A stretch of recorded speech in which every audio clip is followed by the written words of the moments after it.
This is Keanu Reeves, and welcome to Rush Lane. Rush Lane is a new intense multiplayer racing game where you can compete against real players to win real money. Set in the towering crime-filled metropolis of Hub City.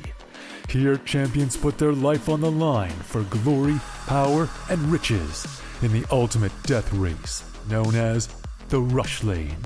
How does it work? Simple. Pay a small stake to jump into the next race. All the stakes go into the prize pool, so the more players, the more money there is to win.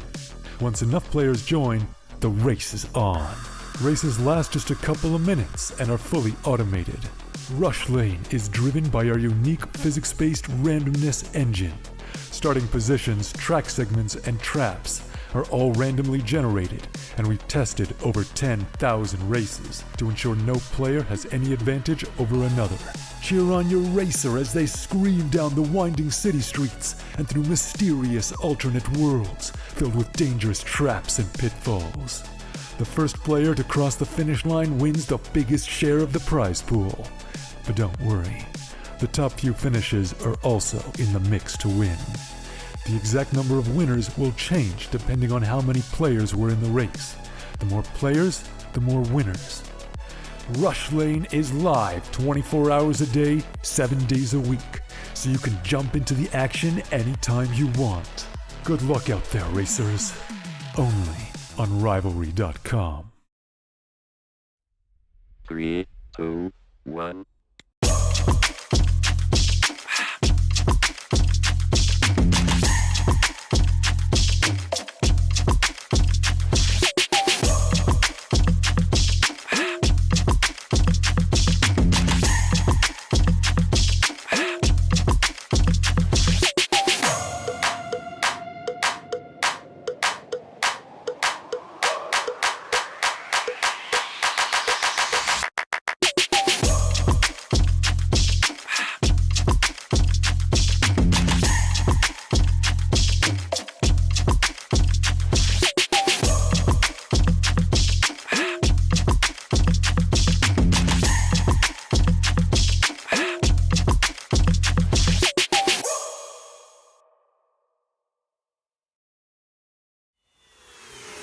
This is Keanu Reeves, and welcome to Rush Lane.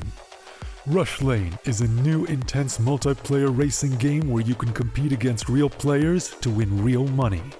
Set in the towering crime-filled metropolis of Hub City.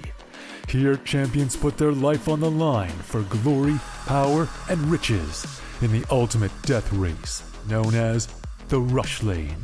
How does it work? Simple. Pay a small stake to jump into the next race.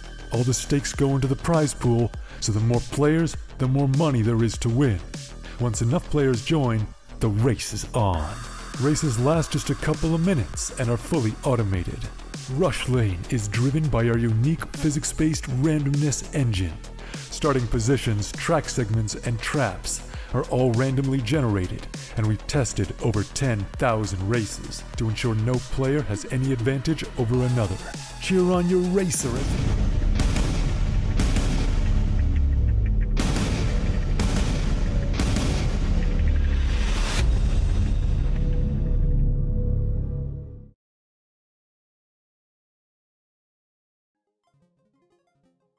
At welcome back mga kaibigan sa Filipino broadcast ng PGL RMR Europe. We're heading on towards the Antwerp region. We're geared up papunta sa susunod na laban between the X-Gambit roster players fighting against the Slayers of G2 Anonymo. And we're still your casters, Dropout Candy and Dad Femina in the house. And Dropout, that was a really good performance out from Copenhagen Flames no una, but we're gonna be heading in towards this next map again, players versus G2 Anonymo actually. Yeah, I think teams aside, players they're the favorites to win this. Let's put it out right here. So when you look at the odds, it's a bit skewed to the player side because alam mo naman third in the world sila. Yeah, they've been doing good. Their X roster, X Gambit players by the way, but now probably on a new org, you know, representing themselves as well dito sa tournament na to. They're against Anonymo who, as you said a while ago, upsetted G2 who, but honest to God, dapat sila yung nanalo eh. But I don't know what happened. G2 choke? I don't know. That's on me, right? But right now, Anonymo, if they could get another Titan down dito sa tournament na to, it's gonna be spicy, Dad. Di lang spicy. Talaga napaka overwhelming kumbaga sa mga nagbebet sa mga Titans against Anonymo ngayon kasi mukhang sila yung Titan Slayers coming into this group, especially now that they, as you said, took down one of the favorites coming into this group, itong G2, and syempre they are not gonna be happy with that loss. They're gonna remember that altogether, but Anonymo themselves, they are up against, as you said, the number 3 in the world ranking right now ang players ngayon, and they also are very hot on their heels. Ang ganda ng performances sila on a lot of their past tournaments. Kaya it's a huge work, a huge I would say they have the work cut out for themselves para sa mga side ng Anonymo, at sana nagawa nila yung homework nila against players who are overall just a really stellar roster, I'd have to say. Yeah, ito yung mangyayari kung napanalo mo yung upset against G2. You get into the high match, you get queued up against players, and you're like, oh wait, that's a bad idea. I think we should have lost there. Pero I mean, record-wise, it does show us that yes, players do have the advantage, but Anonymo, if they could prove themselves here to be the Titan Slayers, we're gonna have one spicy game here. Kasi dun sa G2 match, 19-16 yung scoreline, so it went to overtime. Players, on the other hand, they beat out Sangwai a while ago. It was a stomp. It was like 16-7. Not really that much. It was dominating for the side of players. So, will we see the likeliness of players dominate? Or will we see the overtime win by Anonymo? Or will we see something else? I don't know that. But, I mean, we might need to check. But, we do need to thank our sponsors, so Dad. I mean, yeah, of course. Let's not forget to thank our really beautiful sponsors who make all of this possible. And I'm going to be starting out with one of the number 1 esports betting site, which is Rivalry. And I would have to remind all the viewers out there na ang Rivalry ay meron ding promo. May promo code sila na nilalabas. If you put out the promo code itself, Dupon WXC, then you can have access to up to $200 for you to have that deposit right there. You also have you can also use Rivalry with a lot of other payment methods out there. But hold on, we're gonna be heading into the game right now, and it's starting off strong. Overpass na tayo dito ngayon at players. They already start off strong with Hobbit taking first blood over to Innocent. Innocent no longer. Dito we'll thank our sponsors later, but ay simula pa lang dito. Ano mo? They are gonna be on the CT side, players on the T side. And right now, they did a rush here a while ago. They got one out. They got the plant down as well. Top of that, Optimus Sprott. And they could almost get the kill, but not enough. Though still a 3v3. Mukhang doable pa rin for the side of Anonymo here. If they could take the members, they could isolate themselves here to a 1v1 scenario. Vegi's gonna get 2. It's here all by his own song. That's a headshot as well. He doesn't get the next one though. And Anonymo, that's a great start here. 1-0. Oh man, an aggressive start pass to mga players natin ngayon, and an aggressive push towards that A side, but apparently the retake was perfect, especially with Vegi holding already 3 players with that triple kill, that 3-piece to boot. And honestly, with them lining everything up, especially with only them nasa isang direction lang para sa side ng players, di sila makakapag-defend ng site right now, and the plant is going to be diffused altogether. So Anonymo have a good start into this contest with 3 rifles for Tudson, Oscarish at saka si Bigay ngayon. Si Demo at saka si Innocent, run and gun na lang. Tama na para sa kanila against these members and players, pero hindi rin sila magpapatibag. Mukhang gusto rin nilang makapaglaban with now having the force buys altogether with a lot of with 2 Galils, 2-piece already, as well as Scout on the hands of Shiro. Yeah, for now though, and I mean pushing up onto that pillar side, and players kahit man lang hindi sila nanalo dun sa unang round, they might get the bomb planted here onto that B site. Do have to walk out of bridge here. Might be hard for the side of Anonymo to get it because players, they do have the rifles na na-drop dun sa side ng Anonymo. They could certainly get to one though, as innocent as Kalauta Axel. Pushing up.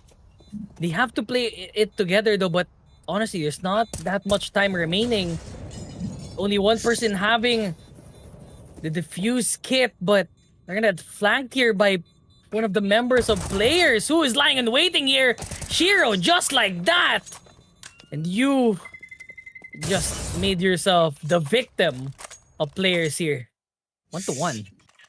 Players just overwhelming, just surprising. The Anonymo roster here going for that very aggressive buy towards their side, and apparently hindi na-inform ang mga kaibigan nating Anonymo. Sa mga duels sila, hindi sila makakapagkuha ng mga picks na kailangan nila. And they're now forced into a low buy into this contest. I feel like a bit risky nga naman yung full buy na meron sila in the previous round. They never expected players to have that aggressive approach, and now they're gonna have to pay the consequence here with only having the deagle across the board for 5 players, but you can never underestimate the one tap, especially for Tudson. Now that he has the angle, but he doesn't expect the jumping shot out from one of these players. This already gives them access to this sector of the map, but Exile is just trying to find a pick, and he finds one onto Veggie, but that's 2 quick frags onto the members of players, and that's no, Anonymo. he doesn't know? Does he know? He doesn't know. Hoppin is able to find that frag from the Galil. It's a 3 versus 3 now, and they haven't even pushed towards the site.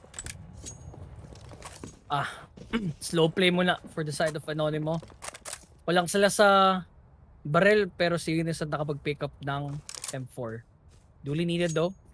Kasi yung side ng players, they're gonna be pushing up to that long position in a site. Pero di pa nila na-execute for now. They will manage to molly out Optimus, clearing out that side, but they haven't really mollied it too far. So that backside is certainly open for them, but they know that Innocent might be there. Goes for the spray down. Gets one, gets traded out by Enters. That's a 2v2 just like that. Through the smoke though, di niya nakita. Does have the plan though. Is he just gonna spray and pray? Just Mio, hindi ata nagawa. Optimus Prime pa rin onto that spot. Okrish. M4. Ito na. Peek out. Correct direction. Timing again and hop it. Just like that. One time and wag kang lilingon dyan. Players getting another round on the board. He was looking towards the correct direction, but unfortunately not able to flick dun kay Hobbit. He was wrapping around towards the train station, but apparently na-pick off yung one by one members ng Anonymo dito. They had a good read actually that players were gonna commit towards that east site. Kaso nga lang hindi nila nakuha yung frag na gusto nila, and the play just didn't seem to work out into their own favor. This also forces another possibly eco buy para sa mga miyembro ng Anonymo ngayon. Back lang muna. Wala. Back na lang muna. Kailangan nilang umalis. At hindi pa sila nakakuha ng frag ngayon. And this could be a good sign. But apparently, Uy, daming pera oh. Astralis is just done. Daming pera. No. Nakamakte na ngayon kay Zero. Nakadoble pa nga. Astralis and V-Guy out of the picture. And Tudson and Demo and Innocent, they just have to run for the hills. Pambili na yung bagong PC galing doon sa PC Express mga mare. Pero, ayan na si Nafani. Pushing up onto that B side for now. Will get the bomb planted. They do have utility though for the side of players, so they can at least stall the opposition. They have really no side of approach here as they kind of need to work through pit. Yeah, nakapistols nga lang as you said, and even if they push through heaven, nako, masarap yung economy dito for the side of players. If Shiro can get Axel though, ang sarap-sarap ng spray niya sa bibig ng players ng Anonymo. 3-1. It's feeding them a mouthful of lead. Ganda ng spray done ni Axel dun. Kaya, rewarded with another 3-piece. Another win. A triple win for the members of players right now. Buy round definitely successful for them. And member ng Anonymo, they just have to build their momentum back up ulit. I like the approach towards that P site. If they could just keep that momentum moving forward, then players They're not gonna have to worry about an upset right Uy, now. may They put on a lot of nagsiskating, oh. loot sila Tony para Hawk. walang makapasok dito sa underpass. Kaso nga lang, like nagsiskating nga naman dito sa Gedli. Kaya Tingnan mo. just have to be careful movement. Nakulutang. Spray down daw. Nako, nakapag-drop down. Nako, bad luck. Oy, nako, napatay niya yung kakampi niya ata. Sinapan eh. Oh my! Pero nakakuha pa rin siya ng kill. Okay lang. Pick up the pieces here. Bomb will be planted on to that B side and well, Anonymo, well, they can't really do anything here but to save though, except go for the exit frag instead, but yeah. Alam mo parang like imagine, like the lights are off sa kwarto mo, tapos nagtatry ka na maghanap ng kung ano man yung mahawakan mo, tapos bigla mo nasampal yung kapatid mo sa mukha. Ay, grabe naman.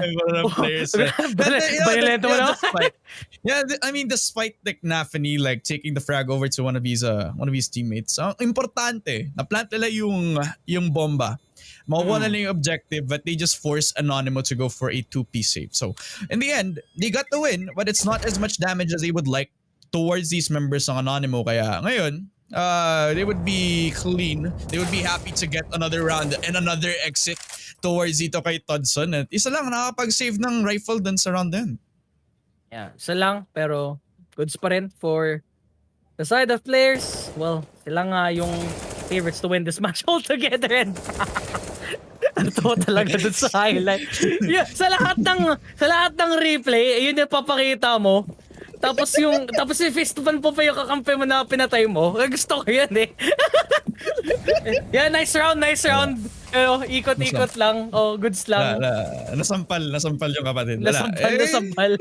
Oh, boost up though. Okay, I see you. I mean, he's the only man with the rifle. Nani? He's the only man with the rifle. Kaya they have to take advantage of Innocent having the only rifle on their squad. So the boost could be perfect. Pero I think that nade was enough to thwart their attempt para sa mga miyembro ng Anonymo ngayon. So they just had to play away that side. And Hobbit just able to get that frag over to Oscarish, and that's a huge sign para sa mga players. They could go towards that side of the map and eventually just take control of this A site right now. Yeah, they still have to take care of that squeaky position though for the side of players. Kasi, well, they do have the man advantage, yes, but they don't know where the rest of the teams are, so they're kind of using utility to clear out the water as well as that B side soon enough, because in a matter of time, they're gonna be setting up the smokes here onto that B side, and halos walang magagawa dito si Anonymo unless Innocent gets the kill over to 1 though, but I don't think he knows this. That's gonna be a free kill for Hobbit. Oh, you hate to see it. You know, if you check one corner and then you look the other way and then suddenly there's a guy there and you're like, oh, sayang talaga. Ay nako, ito na naman si Hobbit. Just me. Ayan, deserved yan. Tama. Deserved. Nakadoble tong si Hobbit. Kaibigang Lurk Hobbit. pa more. Lurk pa. Wala, hindi kasama ni Innocent yung mga kaibigan niya sa Anonymous side. Kaya yung despite them having that rifle online, he's gonna be giving it up to one of his teammates. Itong si Todson, hawak na nga niya yung mismong rifle na nawala nitong ni Innocent. And they could just save both of these rifles. If you remember, laka pistols lang itong mga miyembro ng Anonymo. Unfortunately, not able to find any advantages with it. They get to save the rifles next round, but players ultimately will have another win, 2-1-5. So now the bomb will be able to detonate, and another free win for the members of the T side. Yeah, and I think this Overpass map, I think it's leaning towards CT, right? If I'm not mistaken, right? It's so easy for you to rotate from B site to A site, but players are just making it so that, hey, I'm just gonna go into site. We'll take one pick, tapos bugbugin namin yung kabilang site. You know, just knock on the door, tapos don't use the door anymore. Alam mo yung sirang CR dun sa Jollibee. Tapos gagamitin mo lang yung pedestrian, yung PWD kasi sira yung men's bathroom. Yun eh. Yun yung site. Doon ka lang Ayun. Pero time out though for the side of Anonymo. Alam mo yung plano nila dito kasi si Todson meron siyang op.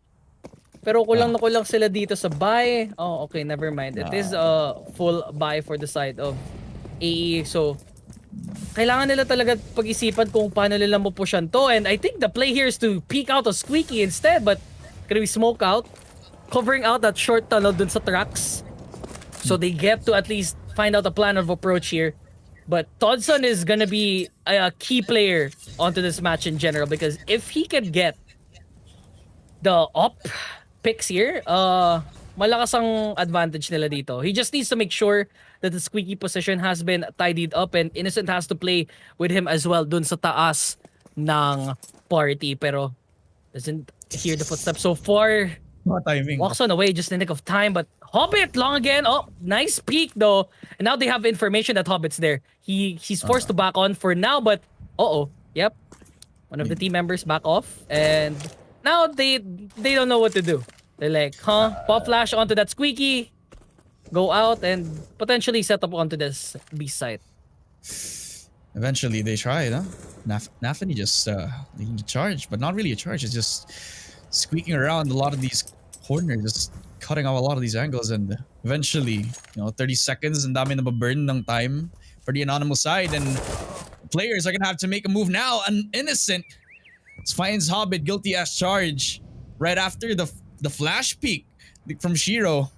It's a 5v4 now, pushed down into potentially a 4-man save for the members of players. They have to act quick, they have to act now, as Tudson gives off the information, and players are going to try to go for this peek right now. Axel is going to find the up onto Tudson, and another from Shiro, and eventually players are making a move right now. They're planting the bomb over towards this ace side, and they have enough time to secure this objective as we speak. Demho is going to come out of Underpass and is going to try to isolate these players right now. Okay. He finds one onto Nafany. 2v2 ngayon, dropout. Sobrang close. Sobrang lapit na ni Vigay tsaka ni Demho right now. But Optimus is not secured until Demho just finds one. It's a 1v1. Shiro versus Demho. They just have to isolate each other. Kailangan na lang nilang i-quick pick ito. Shiro. Wala nang oras. He has the perfect pick. He has enough time to go for that full kill over towards Demo, and that's a 6-1 for players. Players, they just played that almost perfectly. 2v2, it boiled out to a 1v1. Pero correct peak at the correct time dun sa A default, and honestly, that could have gone either way, but Shiro was just too good on the aim, and look at that reaction. Deserved, sir. Ayan na. Pop off, sir. Deserved. Yan, sige. Put your hair back. Mainit. Huh? Oh, init. Na siya. Init na Alam siya. mo nga mainit? Dito sa Pinas, ang init. Tama. I mean, kanina nakabukas yung aircon ko, pero parang walang nangyayari, walang nagagawa eh. Parang yung efforts lang ng Anonymo. Tinatry nilang gumawa ng paraan para ma-stop yung players. Kaso nga lang, just the clutch plays enough for players to actually gain the advantage right now. Kaya importante yung timeout na to para sa Anonymo. Kailangan nilang i-refresh. Kailangan nilang kunin yung winning strategy sa deep pool ng strats sila. Malay mo naman mahanap nila yung importanteng miyembro, at tinitingnan ko si Hobbit kasi siya laging gumagawa ng lurk para sa mga miyembro ng players ngayon. If he could deny that possibility of a lurk again, then Anonymo could just take site control much easily, but on Innocent, kunti na lang mapapatay na sana, pero si Nafany nakahanap kay Innocent mismo bago pa lang siya pumasok sa smoke na yon. So that's a 4v5, and Anonymo, they have to work through this deficit.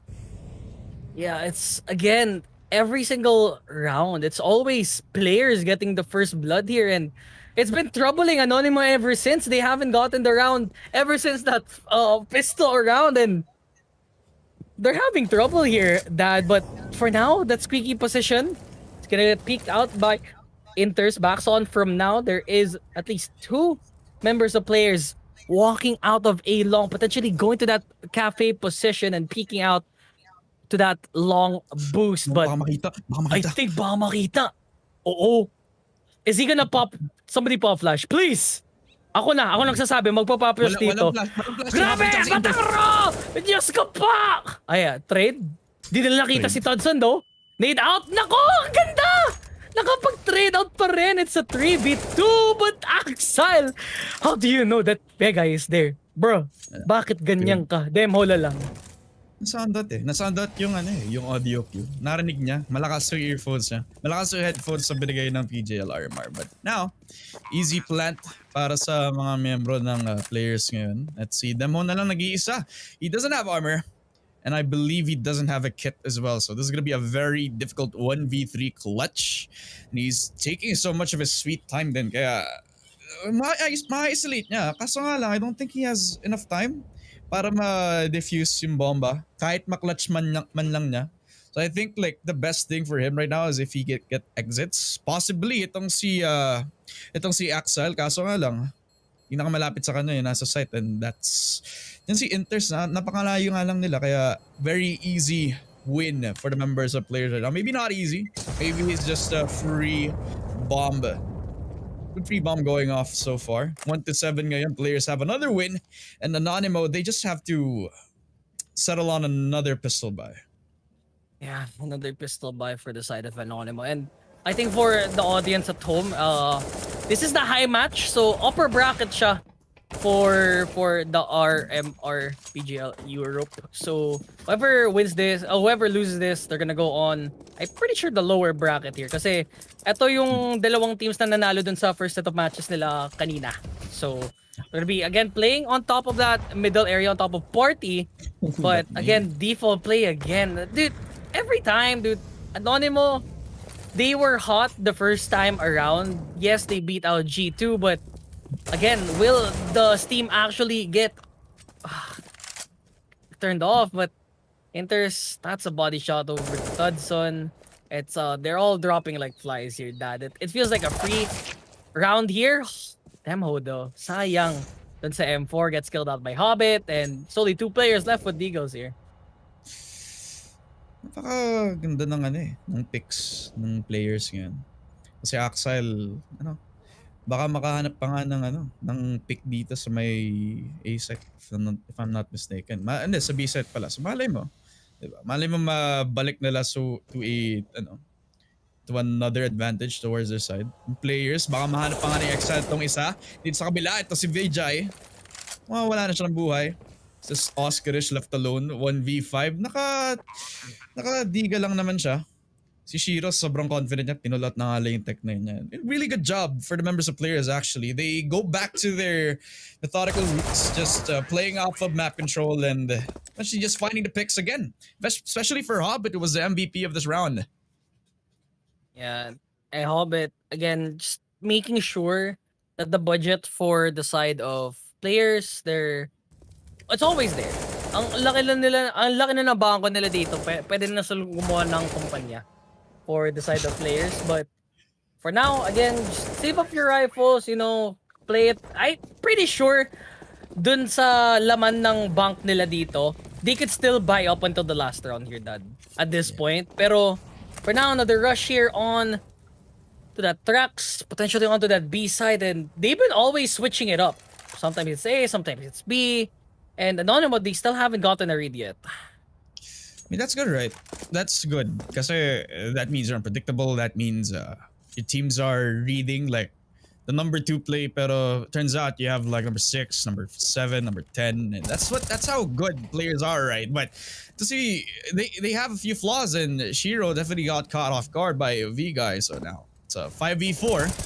But out the smokes, a lot of the neutral to praise him away, but Demo just finds a double kill onto Exile and Anthony, but Inters and Hobbit able to trade it out. It's a 3v2. It's still doable for the members of players until Oscars was able to spray on down to Hobbit, and another from V-Guy, round MVP, able to get the second round. And for Anonymo, they needed that. Important for Anonymo to get at least a few rounds on the board here. It was a good one at that. Very convincing to the side ng Anonymo. Players on the meanwhile, very good. Yan, tama. Bigay, look at that. Yung demo, tingnan mo, shot through the smoke, flash as well. Maganda ng timing nila for that round for Anonymo, and all it took was a first blood. So, I think for the side of Anonymo, you need to get more first bloods. Kasi kung hindi ka magfa-first blood dito, mas lalong mananalo si players dito. Because if you see, stats don't lie. And first bloods really do win you the games on this map in particular, Dad. So you're telling me that the best way for them to win is to do it again. Yun lang Let's talaga. do it again. Oh, Kasi kung mapapansin mo, yung players kasi, since they are on the attacking side, they could just play freely. And they have attempts of taking map control. Kitang-kita mo nga naman na laging may attempt tong si Hobbit at saka si Inters minsan pa nga na makapag-take ng sector ng mapa separately.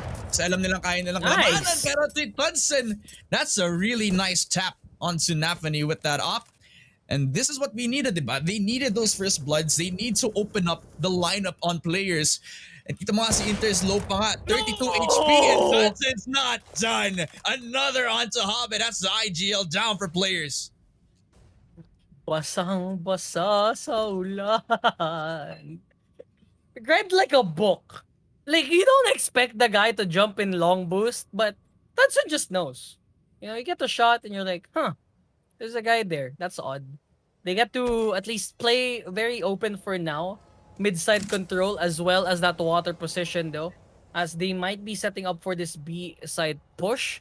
One person at least staying onto that connector side, making sure that nobody does some weird stuff here. But Innocent is just still lying and waiting for the lurk. Enters as well.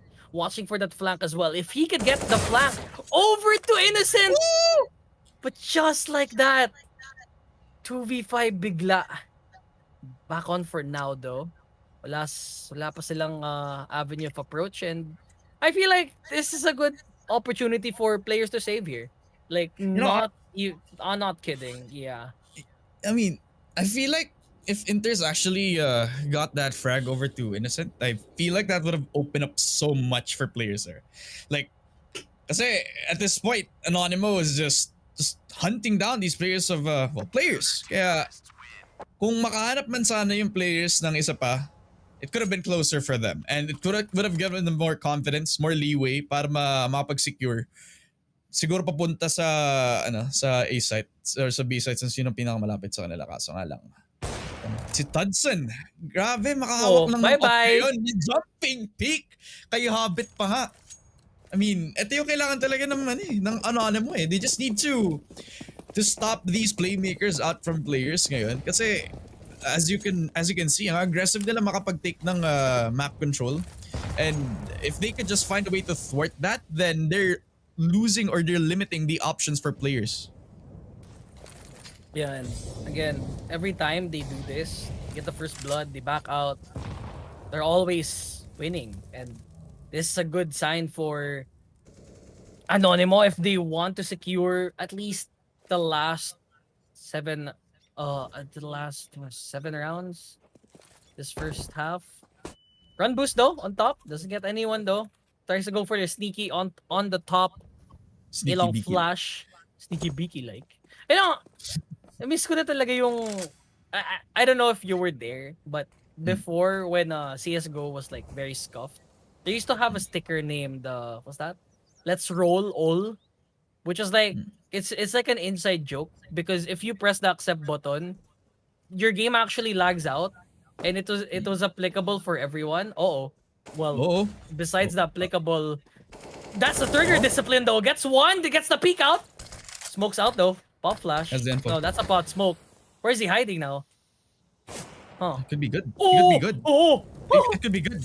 Kasi he just runs away with murder. He just gets away with murder. That he denies the vision. He denies the vision of the repeat. Kaya Hobbit just gets killed for free. And Anonymo, it's a free advantage for him. He can just come back. He can just come back and try to alert again. Astralis is able to get one onto Demo with Inters to follow and another for Shiro. The op is online for the members of players right now, but Hudson and Oscar, they have to work through wonders. They have to push out all of their util. Buhay niya. Away from default right now. Inters is so low, courtesy of the grenades pushed out by Oscarish and Hudson. But they still have to work through a 2v3 right now. Have to isolate these members. Let's go, Hudson! Going for the op play, but no, it's the double kill from Nafany and denies the possibility of a clutch. Sayang, Anonymo. I felt that pain. Look at Innocent though. That was a good pick sa simula pala ng round, pero players just had the upper hand. They played through the molly as well, and honestly, that was a bit unconventional, but players managed to fight through the fire flames to getting the round out. And they have a big advantage here dito sa first half, Dad. Uy, dapat 3-9. Oo. 3-9? 3-9. Siyempre, walang Siyempre, first wala card pa lang dito. kalalaman yun. Oo, wala. Kinalaman dito. Pero naisip ko lang. Malay mo, Naisip diba? ko lang, oo. Naisip ko lang, Memories fly by, but good times never die. Ganon. Sure! Bigay though. Nako, nakapag-peek out and Anonymo. Quick on it. Getting 2 frags on the board here and a lot of time remaining though, but players, they are at a big disadvantage right now. Oh, but Never mind. they could just bring it back. Caster's Curse Online, Oh no. Oh, but good. in a sense, just canceling that out. But Hobbit was able to catch him off guard as well. So now it's a 3v2 and doable, especially since it's Shiro and Hobbit popping off in this overpass map. But unfortunately, hindi sila magkasama, so nobody's gonna trade off one another. The bomb is also out in the open, so Anonymo could just wash that over. Shiro just makes his presence known, whips the shot onto one of these players. B-Guy, though, slowed down to 35 HP just because of the grenade right now. The flick not gonna connect as B-Guy is able to spot out Shiro and takes him down 3v1. Hobbit versus the 3 players of Anonymo. He has to work through 30 seconds for him to clutch. Mike hasn't been planted though, so Hobbit, if he's gonna be the one planting it, well, he has to make a miracle at this point. AK out. Does have not a lot of time, so what does he do? Peek out raw.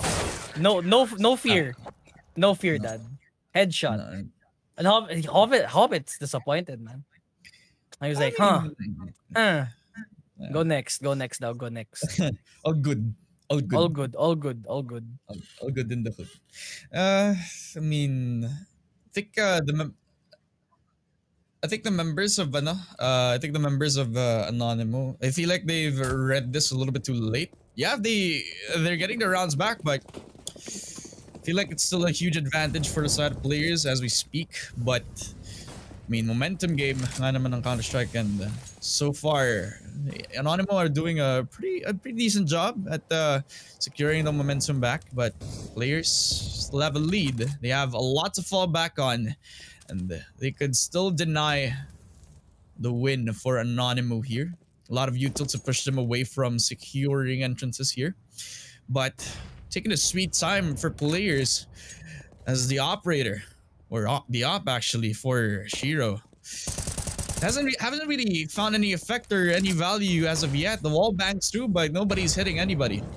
Yeah, nades out utility is gonna get used now, but through the smoke. Well, through the flash, as it says. Demho getting that M4 kill. AK's out though, but still 4v5 though. They are trying to inch themselves further into that site. Up. It's a very tight battle here by Shiro, but Axel, 20 HP. God, save yourself. Oh my goodness. He gets the headshot, gets traded off by Oka. Okarish! Oh my Flank god. from behind! Vega? Low. Yoo-hoo. Uh-oh, nade out. Oh, free money. Never mind, worth. That was worth. Tama yun. Worth. You give the kill to the guy with the SMG, and now they're like $600 richer. So, worth. Yeah. Oscarish, naka SMG lang, and if mapapansin mo throughout this game, he's been just so hungry for getting a frag, and Inter's left all alone. All the best he could do is just save up this AK, make it less expensive in the next buy. Anonymo gifted another round, and 2 straight round wins, if I'm not mistaken. This is forcing out the tactical pause for players. Again, they're building themselves back up again for the members of Anonymo, and they're getting picked off for players so far. Yep, and it's so hard for the side of Anonymo to come back, especially sa city side nila. Sila pa yung hindi may yung players pa yung may lamang sa kanila. They're gonna have a hard time dito sa T side nila pag nag-swap na, but they still have one more round left to go before we end the first half of Overpass. And you do have to think for what the situations can become here. Players get the 10th round here. They have a lot of rounds to work with, honestly. And if AE wins this, we'll have a nice scoreline, yes, but Yes. more often than not, if they could secure the 6th round, they could potentially win the next round and win potentially 2 more after that, right? So it all lies down on the rounds and how the momentum shifts with one another. But another boost comes in effect here over in mid side, and they want to secure this mid as their top priority right now. That oh Hudson could actually be first contact if that smoke dissipates, but he missed his Diyos ko timing. po, wala That na. smoke He's dead. was at the right time. Hudson even finds one onto Hobbit. That's a huge pick, but Nafany was able to trade off 1-for-1. It's 4v4. They took out the out one of these players in Anonymo, but Innocent is able to catch another onto Shiro, but Axel is in the perfect spot to go for the refrag. So it's a 3v3. V-Guy might come out of this just yet, but Nafany is perfectly striking towards V-Guy. It's a 2v3, and they're running on towards the B side right now, forcing Oscarish and Demo to go for the take. Pang spike though, and honestly speaking, they still don't have the bomb planted, so to get to back on for now, Okrish, Demo getting 2, still doable, but Anonymo, they steal Nice. the last round as a nice scoreline. That Nice. as the end of the 6. first half, and oh wait, Mm. do they have a notebook? Yeah. Was that just me? They have a notebook. I think may mga notes sila. They could I mean, do pwede naman that? yun. Yeah, yeah. I thought they. I mean, Huh. okay, so the question lies, what did they put in their notebook? Siyempre strats, diba? Pero, ikaw Alam- ba yung ano? Naalala ko bigla yung mga high school days ko. S, Tapos biglang yung S. may ano. Yung S. Yung yung 6 na line, tapos ko-connect mo. Superman S. The yung half Stossi. 8. Yung half 8 tapos may mahabang ano, may mahabang half 2. Oo. Or yung boy, tapos nilagyan mo ng glasses, gawa ng pangalan na yun. I don't know. Ikaw ba, ano, writer ka ba o ikaw yung sinusulatan? Tanong ko lang. Di ko din alam eh. Ayoko mong sulat na ano, ayoko maging bully. But ayun mo madaming bully dito for the side of Anonymo. Run and gun galore. Lahat hawak ang Glock. Dami silang armor, but headshot comes in the way for Axel getting 2. Can he get some more? No, he does not. So Glocks will come in his way. A lot of P250s as well. Optimus Prime still in position though at Okarish. Gets 1 fatal frag, getting another one. And they secure that site, and Inters is left alone on a 1v3. Man, the openings was good for players sana, kaso Anonymo was able to fall back on Oscarish, just picking up the pieces for themselves. A triple kill and another piece for V-Guy. That's a 7-9, and baka dito sa bang na to drop out. Baka 6-9 yung ating curse, diba? Malay mo naman kasi once na mag-build up yung momentum para sa Anonymo ngayon, especially starting off with that pistol, then they just go for these full buys. Tama nga naman, nakadalawang AK to. Yung mga entry na naka-Mac 10 pa nga. And I really like how Anonymo just decide to just fully aggressively secure that, knowing that malalayo yung mga players eh. Hirap though. And what's happening here? Just May meeting. I'm hitting. May Sa meet up rin, may sewers. meet up. Ay, sa pit. Grabe. Party sa pit. So makita Mosh pit. Mosh pit. Sheesh. Moshi. It's the party in the pit. Tugs-tuga na. Tugs. Yung ano mo, naghahanap sila. Seryoso. Yung players, chilling lang sila. Party lang. Nasa may mosh pit. Sa pinagsasabi natin. Ano kayang kinakanta na yun? Ano yung music? Beer? Dami. Filipino. Nasa karaoke. No? Si Innocent, oh. Lurking Uy. on forward. Dami pero. Joke Oh my lang. God. Ay, One of surprise! them coming out of cover. And that's the USPs making a lot of work, but that's 2 kills for the members of Anonymo right now. Hobbit and Axel are down, and another for Tudson as he uses the scout. Might even get another, and that's the wallbang headshot onto Napoli, all up to Inters. But only having a USP, he's not gonna win that. That's an 8-9. Isa pang panalo para sa mga miyembro ng Anonymo. Na. Ito yung half na gigising na yung mga naglagay ng stakes. Alam mo na eh. Ayo. Alam mo kung tatatay sila, biglang gising. Oh, what's happening? Akala ko natatalo eh, biglang, huh? Ba't 8-9 bigla? Grabe. Wala. Nice curse. Wala, nice curse para sa akin. Wala eh, nakapag-build up ng konti na lang, lead na lang ulit yung mga member ng Anonymo. They only need one more in order for them to tie things up against players. And Nade can have full value out of it, not hitting any of these players on the CT side.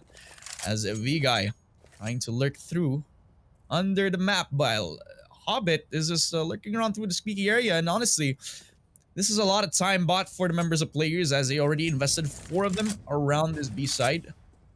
And V-Guy and ENCE are just lurking on through, and eventually they might even catch, one of these players outside of B off guard. Flash on top of that A long position though. They get to push up. Max Abound as well as few rifles for side of Anonymo. Players though still playing safe, and this is a good set of pace for them. They don't really want to give out the rounds as much because they don't really have that much rounds to work with in the first place. But they get the back on for now. M4 as well for the side of Axile. Does have the smoke. I think he does see one who's trying to go for a jump peek dun sa van. Does get smoked out though, but they're gonna be trying to push onto this side. Does not get the kill, will get traded out. Optimo still a prime possession, and you love to see it! 2 spray downs, but they still get the bomb site though. It's a 2v2 retake, but they have to take note though that the bomb has been planted in Optimus. It's gonna be hard for them to retake it if they don't have utility, and frankly speaking, they only have a flash and a molly. They have to rely on this one flash for them to open up the site here, Dan. I mean, the smoke will dissipate and Hobbit will have the opportunity to go for that flash, but no, it's a dry peek. Sayang, wala na flash. They never used the util. It's now all up to Inters, but Innocent is just behind him, backstabbing him into the cold, cold night. And that's another win for the members of Anonymo. It's already tied up.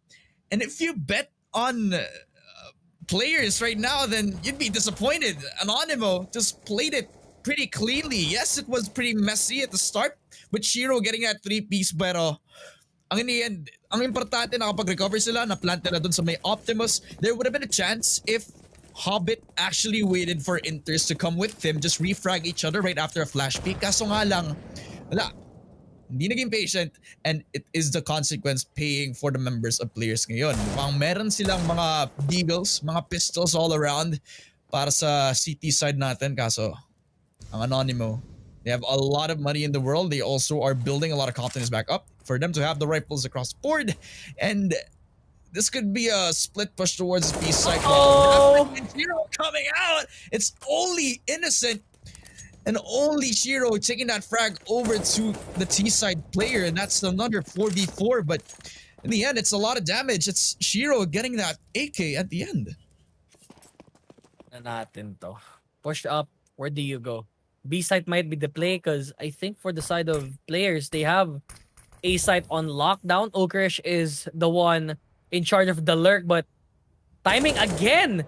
Doesn't get the peek out though, but the rest of the members are surely gonna try and go for the flank instead. Goes for that 1-2 punch and Inters.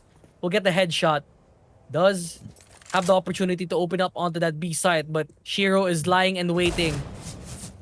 AK in hand. Deagle as well by the side of players. They have 2 rifles though, but can they make it work out? Anonymo, they are dropping the numbers here. They are not getting the kills, but they are doing it. Inters getting 1 frag though, all up to Tubson. Does not have an op, but does have the AK to work with.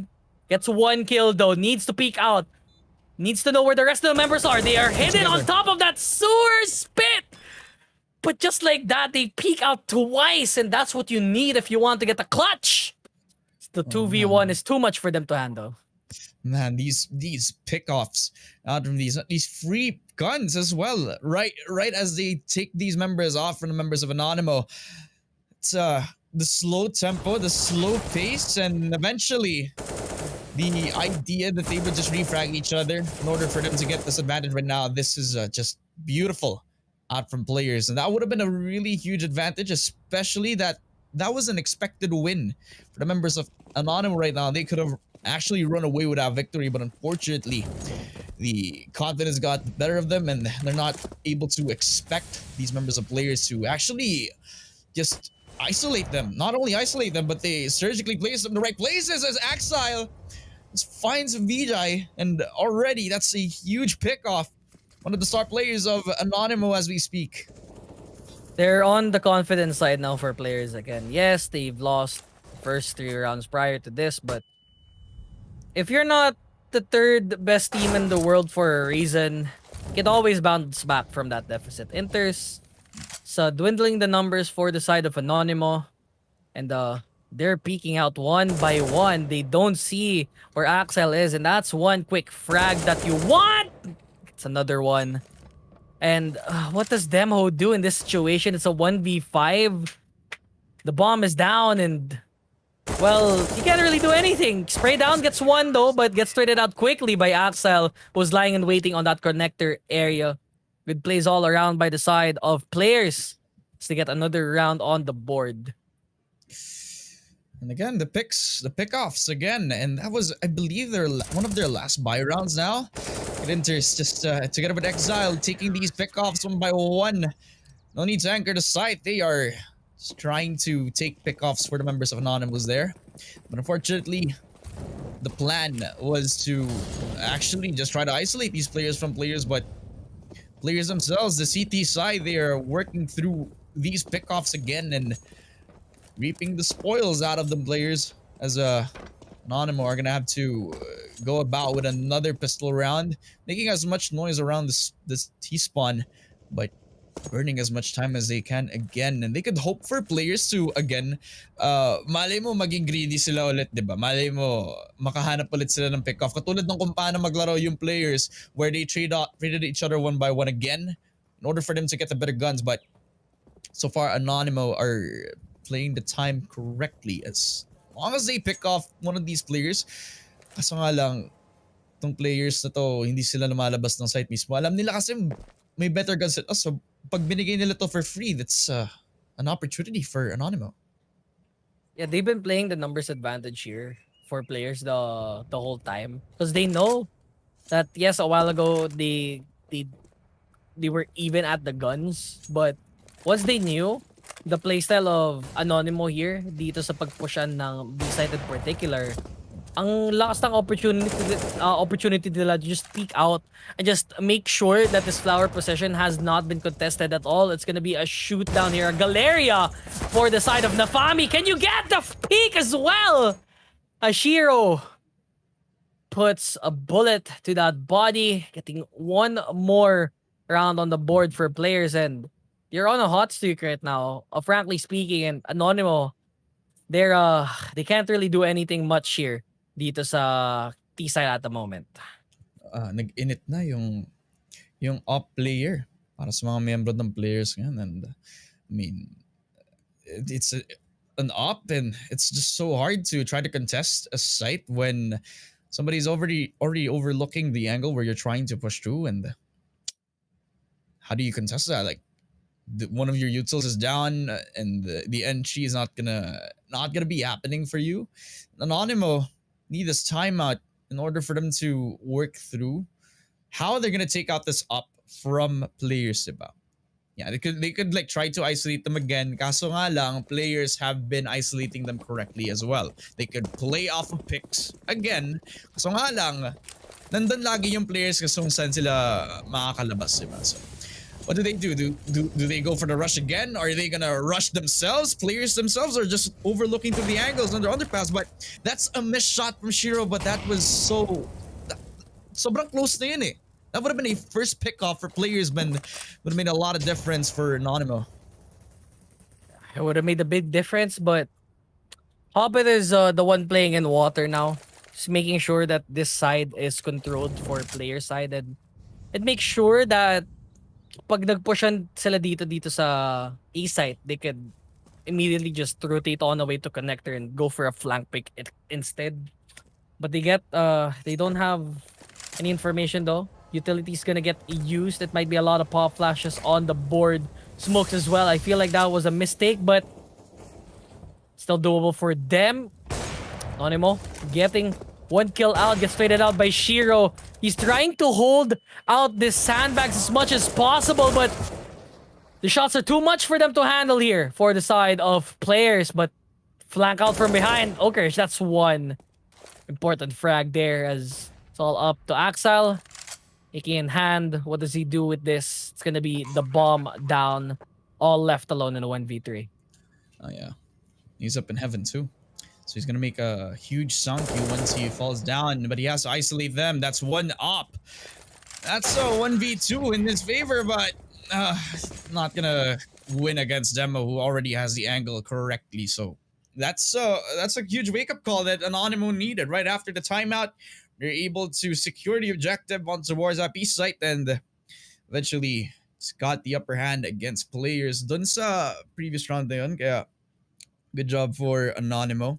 Able to make it close, make it medyo mas madali na makapag-tie up against players ngayon. And unfortunately though, marami pa rin pera yung mga players ngayon, pero Shiro is holding the same angle that Tudson had in the first half. Unfortunately, not having full value of it, already made his presence known. The op just has to reposition at right now. Back on away.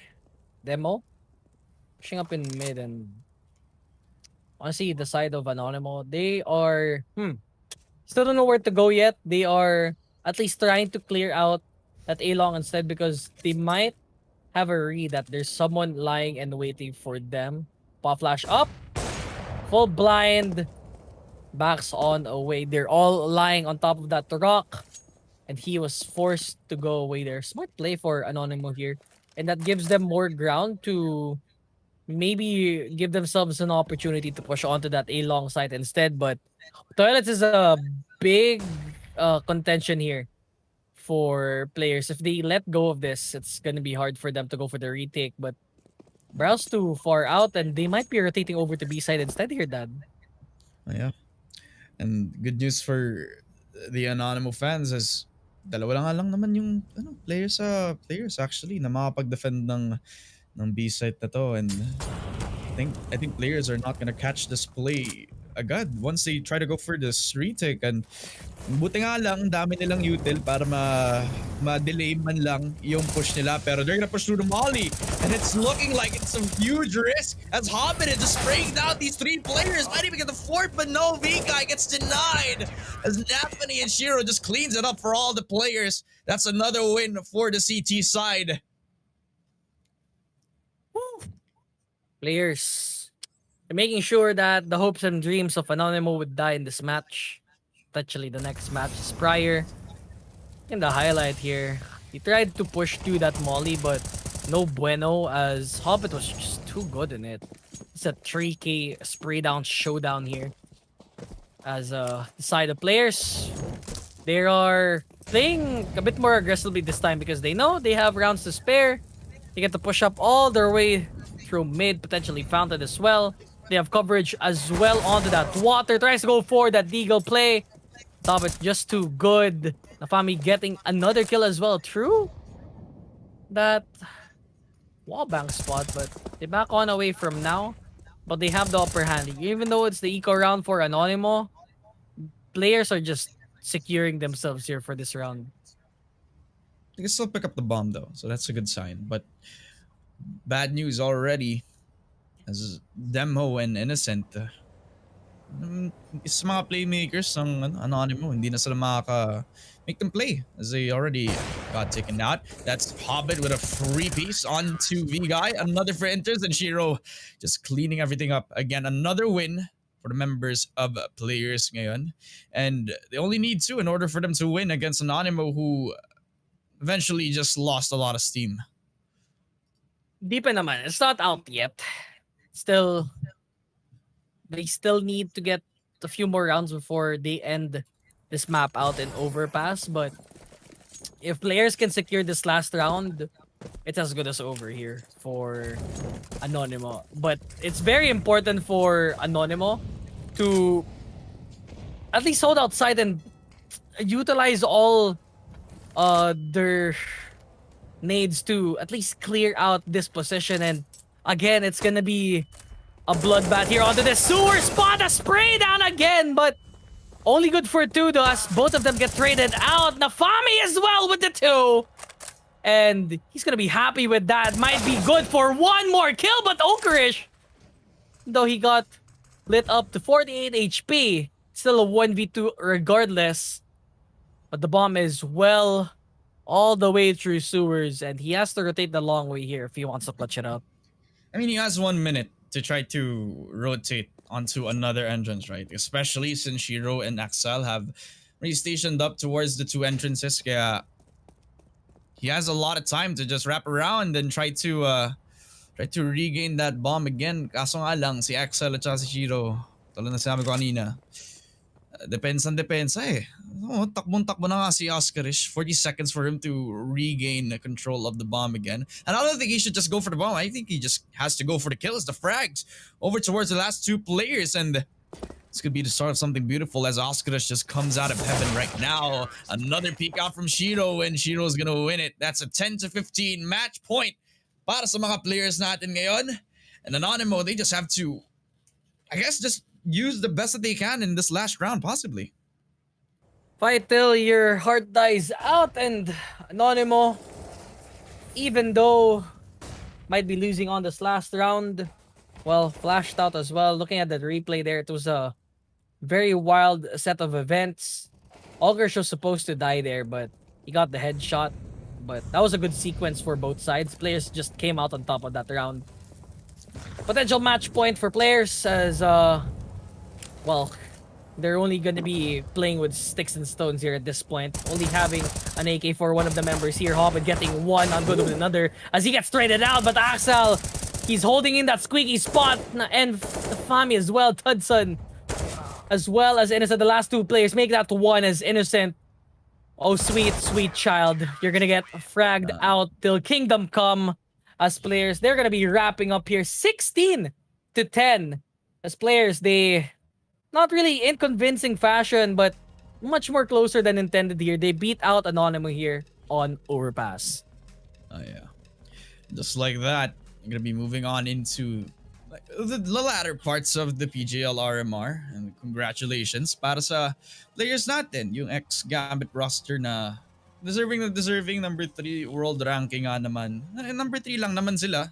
While, I mean, Anonymo, They tried their best. I really like that they made it close, actually, especially in a lot of those engagements. They caught a lot of them by surprise, but unfortunately, though, in this matchup right now, in Overpass, it is going to be players at the end of the day, and I really like their adaptation, especially when we reached the second half, or actually like the latter stages of the second half, where they coordinated a lot of delay towards Anonymo trying to play an aggressive play, but wala eh. Is this players just playing correctly? Yeah, well, the players are the players here. They're playing for their team. They got the frag out and they got the win in the end. And looking at the highlights, right? Ang ganda talaga ng positioning ng players dito. They tried mixing up every single round and they're making sure that the mojo's always been there every single round. And Anonymo, yes, they've been trying to do that as well, but it's not working as much as players hoped it to be. So players, I mean, for the side of Anonymo, you have to be happy that the subs you brought them as close as it can be, but not close enough. As players, they're gonna be the ones on the top here. But again, it's a good match. Honestly, I'm just happy that I got to cast some good CS:GO with you here, Dad. I mean, it's an unexpected opportunity, and of course, there's nobody else that we would like to thank, but of course, to our sponsors who have made all of this possible. We would like to thank Rivalry, the #1 esports betting site. And if you didn't know, we have a bit of a collaboration with Rivalry down with Lupon WXC. Just use the code Lupon WXC and get up to $200 on your first deposit. And hey, they also accept most, if not all, payment methods, including GCash and bank transfers. So this is definitely the best place for esports betting. And let's not forget as well who made all of this possible: Lupon WXC, one of the leading esports companies in the Philippines, delivering the best esports coverage like no other. So if you want to support us, be sure to like and follow Lupon WXC on Facebook. Of course, we also have the Armory, your one-stop shop for all things Lupon WXC related, the best merch all around. So if you want to get your best Lupon WXC merchandise, then be sure to hit up the Armory. All presented by Focus Fire Gaming, the official FPS broadcast platform by Lupon WXC. We're all streaming all of our games over at the official Facebook page as well as the official YouTube channel of Focus Fire Gaming.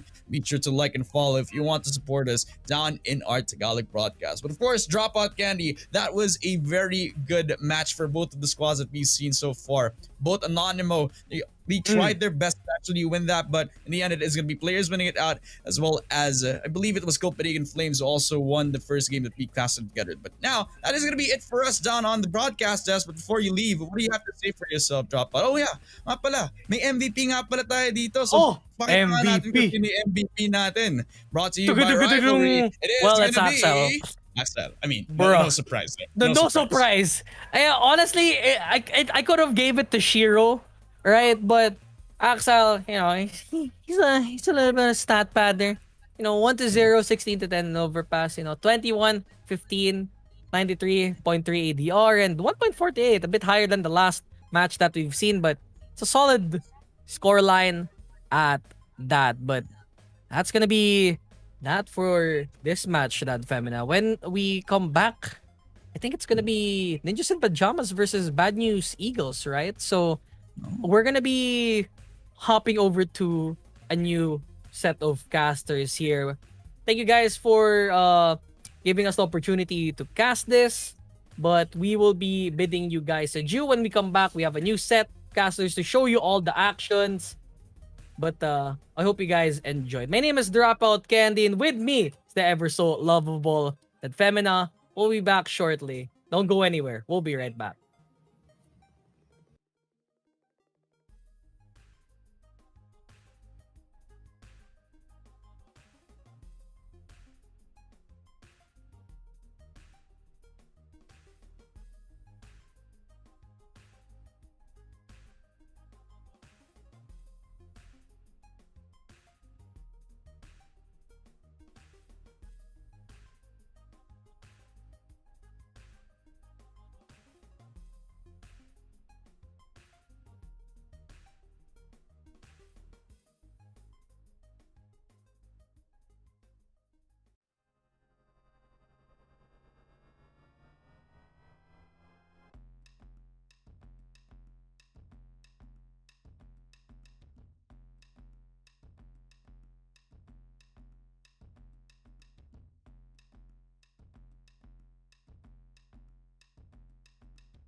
This is Keanu Reeves, and welcome to Rush Lane. Rush Lane is a new intense multiplayer racing game where you can compete against real players to win real money. Set in the towering crime-filled metropolis of Hub City. Here, champions put their life on the line for glory, power, and riches in the ultimate death race, known as the Rush Lane. How does it work? Simple. Pay a small stake to jump into the next race. All the stakes go into the prize pool, so the more players, the more money there is to win. Once enough players join, the race is on. Races last just a couple of minutes and are fully automated. Rush Lane is driven by our unique physics-based randomness engine. Starting positions, track segments, and traps are all randomly generated, and we've tested over 10,000 races to ensure no player has any advantage over another. Cheer on your racer as they scream down the winding city streets and through mysterious alternate worlds filled with dangerous traps and pitfalls. The first player to cross the finish line wins the biggest share of the prize pool. But don't worry, the top few finishes are also in the mix to win. The exact number of winners will change depending on how many players were in the race. The more players, the more winners. Rush Lane is live 24 hours a day, 7 days a week, so you can jump into the action anytime you want. Good luck out there, racers. Only on Rivalry.com. 3, 2, 1.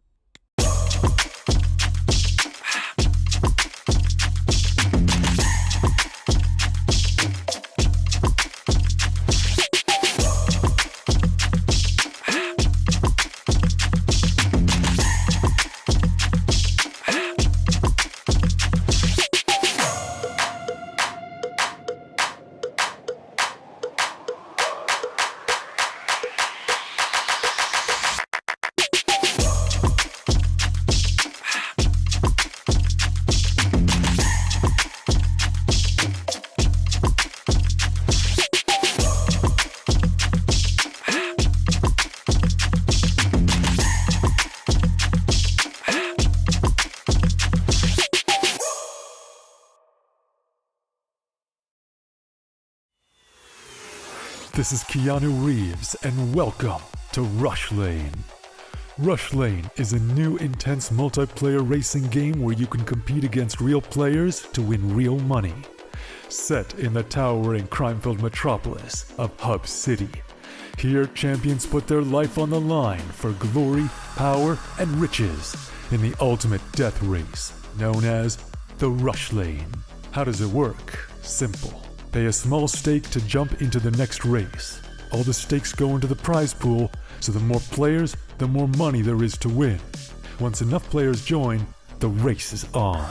Races last just a couple of minutes and are fully automated. Rush Lane is driven by our unique physics-based randomness engine.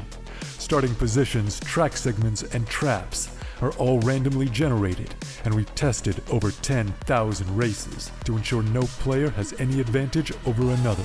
Cheer on your racer as they scream down the winding city streets and through mysterious alternate worlds filled with dangerous traps and pitfalls.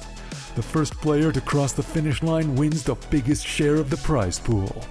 But don't worry, the top few finishes are also in the mix to win. The exact number of winners will change depending on how many players were in the race. The more players, the more winners. Rush Lane is live 24 hours a day, 7 days a week, so you can jump into the action anytime you want. Good luck out there, racers. Only on Rivalry.com. 3, 2, 1.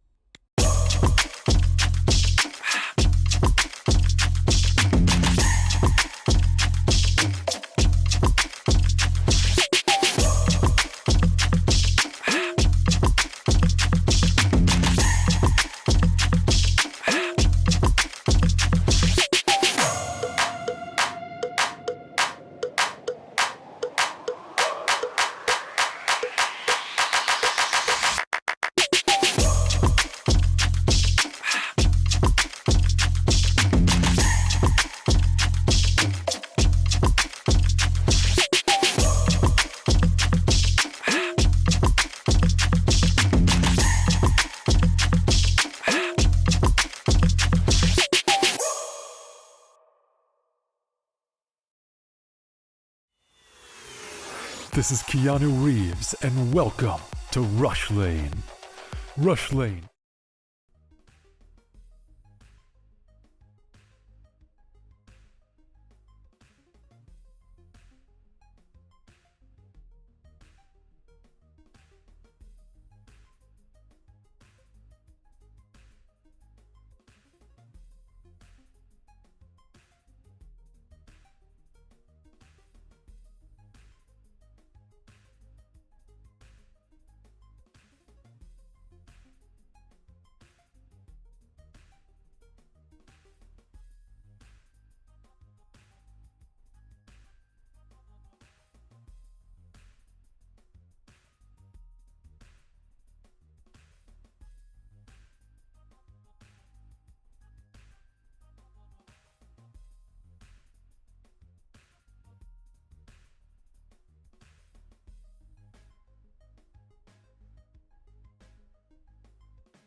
And welcome to the official Filipino broadcast of PGL EU RMR dito lang yan sa Fire Gaming. And ano pa rin tayo pre, best of one series between Yes, sir. NIP versus Bad News Uy. Eagles. Bago sa pandinig natin to, no? Parang alam natin Bad News Bears lang pero may Bad News Eagles pala, mga Lodi Gigs. And yun, kami pa rin ang mga customer for this best of one series, this Kenoit. And this is now full.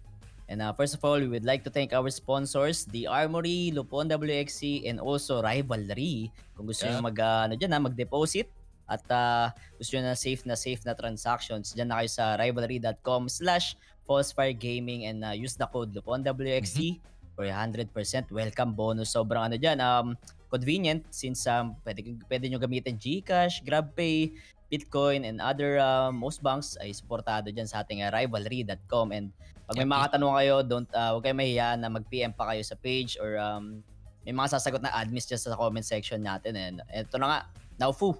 Hoy, NIP, si bro, wala naglalaro na daw naku po. Doon tayo, idol. Bro, Oo. being back here again. Dito naman sa match against Bad News Eagles naman, no? Pero for Bad News Eagles naman, pre. Kumbaga, bago sa parinig natin yung team, pero yung players, familiar yan, sir. Alam natin yan ng talagang kumakanayan sa PUBG and nakikilala na sila from there pa lang and yung mga tier 2 CS, yung mga tier 2 tournaments, alam ko sumasali na yung mga yan. And even yung mga side mate pa lang, sumikat ka doon. And ito na, bagong team na, so Bad News Eagles, dito sila napunta. And yung roster naman, check naman natin yan, sir. Rigon, kilala natin yan, pre, kati mag-op at mag-rifle niyan in the center. Pre, maglakas umangkor niyan kung nakita mo lang. So, even naman tong NIP, also kilala natin na matik malakas talaga. Bro lang being back again nga here. Tapos, last match pa nila, 1.67 rating. Oo, taas. Yep, bro, outshine naman dito. And kita naman kung sulit yung pinay dyan. Almost 600 plus $1,000 yata yung buyout dyan, sir. And talagang sulit naman. Kita mo naman first game pa lang palag na. But then, papalag pa rin tong Bad News Eagles. Feel ko Anong tingin mo, partner? Since sa best of one, feel ko pwedeng makalason tong Bad News Eagles. No? Pwede. And look at the map, no?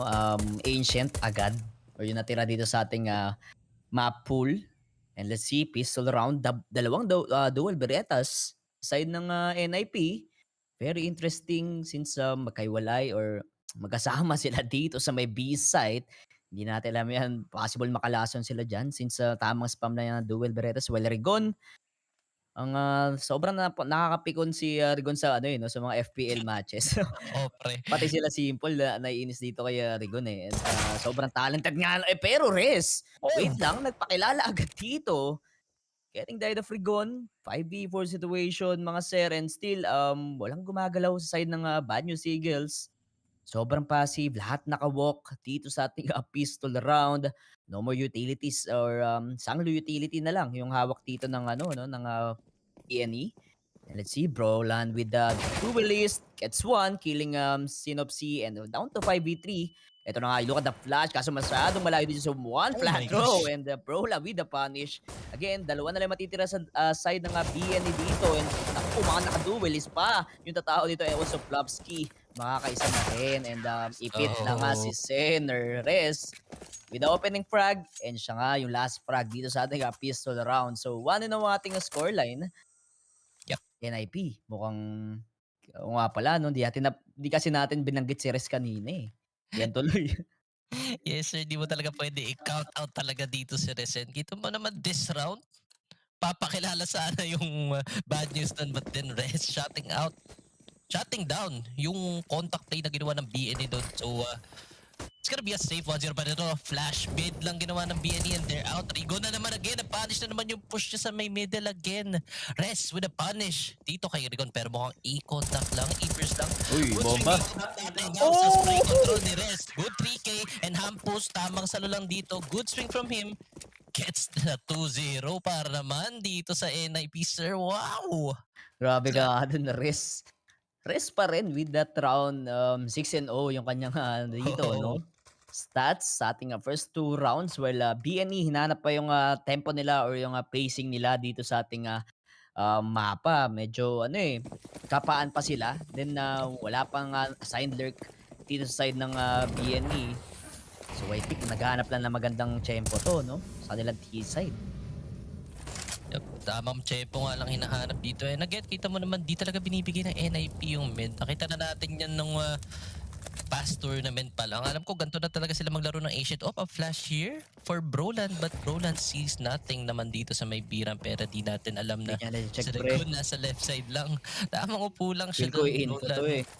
Yup. Parang i-info nga Broland trying to get an info nga dito sa may binananada flash dito pero not enough to blind Broland there. Gets the head of Rigon. Rigon is down again sa mga sim play niya. 4v5 situation and a lot of map control for the side of NIPD dito, sir. Yan NIP, tingnan mo naman nakaabang lang sila sa mga angles na pwedeng pasukan dito ng BNE. So down to 1 minute, wala pang enough map control dito yung T-side. Only NIP got the map control while Hampus will gets one dun sa ating mid area, taking down GXX. And basag yung dito, no, yung setup na gagawin ng BNE. Good push para kay Brolan. And look at the map, hindi man makaangat dito yung BNE and I guess call for save na lang sila. Sobrang expensive na to eh. 2 AKs. If ever man hindi nila abutan or ma-plant yung bomb and ayun na nga pre, good hold pa rin for the side of NIP. A clean round indeed. Makuha nila yung safe 3 rounds nila dito. Yup, napakabilis lang no for NIP. Ang laki na agad ng map control nila and again Hampus not giving up on mid. Kita mo naman pressuring the middle area tapos meron pa sa kabila si Brolan. Bumabawi rin sa kabilang area so no space really given for the side of Bad News Eagles. No? Medyo mahirap yun pare. Simula pa lang di na kayo makapasok dun sa mga kokontrol ninyong area. So dun pa lang medyo kailangan nyo ng siguro mag-isip-isip na magsama-sama muna tayo para alam mo yun may control tayo sa mapa kahit konti. But and again, yung hiwalay-hiwalay play nga nila, medyo nahihirapan dito. Yung default di masyado matibay for the side of Banyo Seagull. So it's gonna be 3-0 naman. Momentum na ng NIP loads and kumakakati na sila Res and Roland, sir. Sila talaga yung expected na fraggers dito eh. Oo nga, tingnan mo naman. Early mid control for the side of NIP and a good utility usage as well. Mukhang na sandwich dito ng NIP yung pwesto sa may B-ramp. And let's see. Mukhang magkakapalagan dyan with that flash. Tatlo yung bulag dito. And Roland, rated by Rigon naman dito si center. The 4v2 situation. And also yung native Roland nakapatay pa rin ng isa.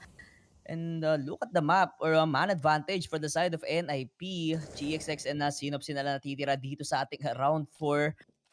Again, the aggression for the side of NIP talagang sobrang sulit at worth it yung mga round ng pag-push nila dito and tamang paggamit ng mga flashes, no?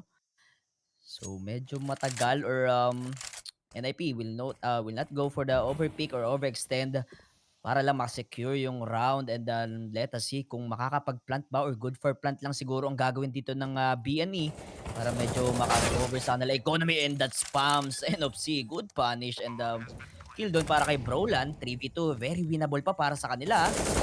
And look at the reposition ni Plopsky. Hindi nakita ni GXX na si Plopsky doon. So half HP, Synopsy. Anong gagawin niya? Tatlo yung kalaban niya dito sa mid site. And they need to defuse. Double kit. Pulag si Synopsy pero hindi pa siya chinecheck dito sa ating cave area. And that's Plopsky with the swing and 4 straight rounds for NIP dito sa kanilang city side.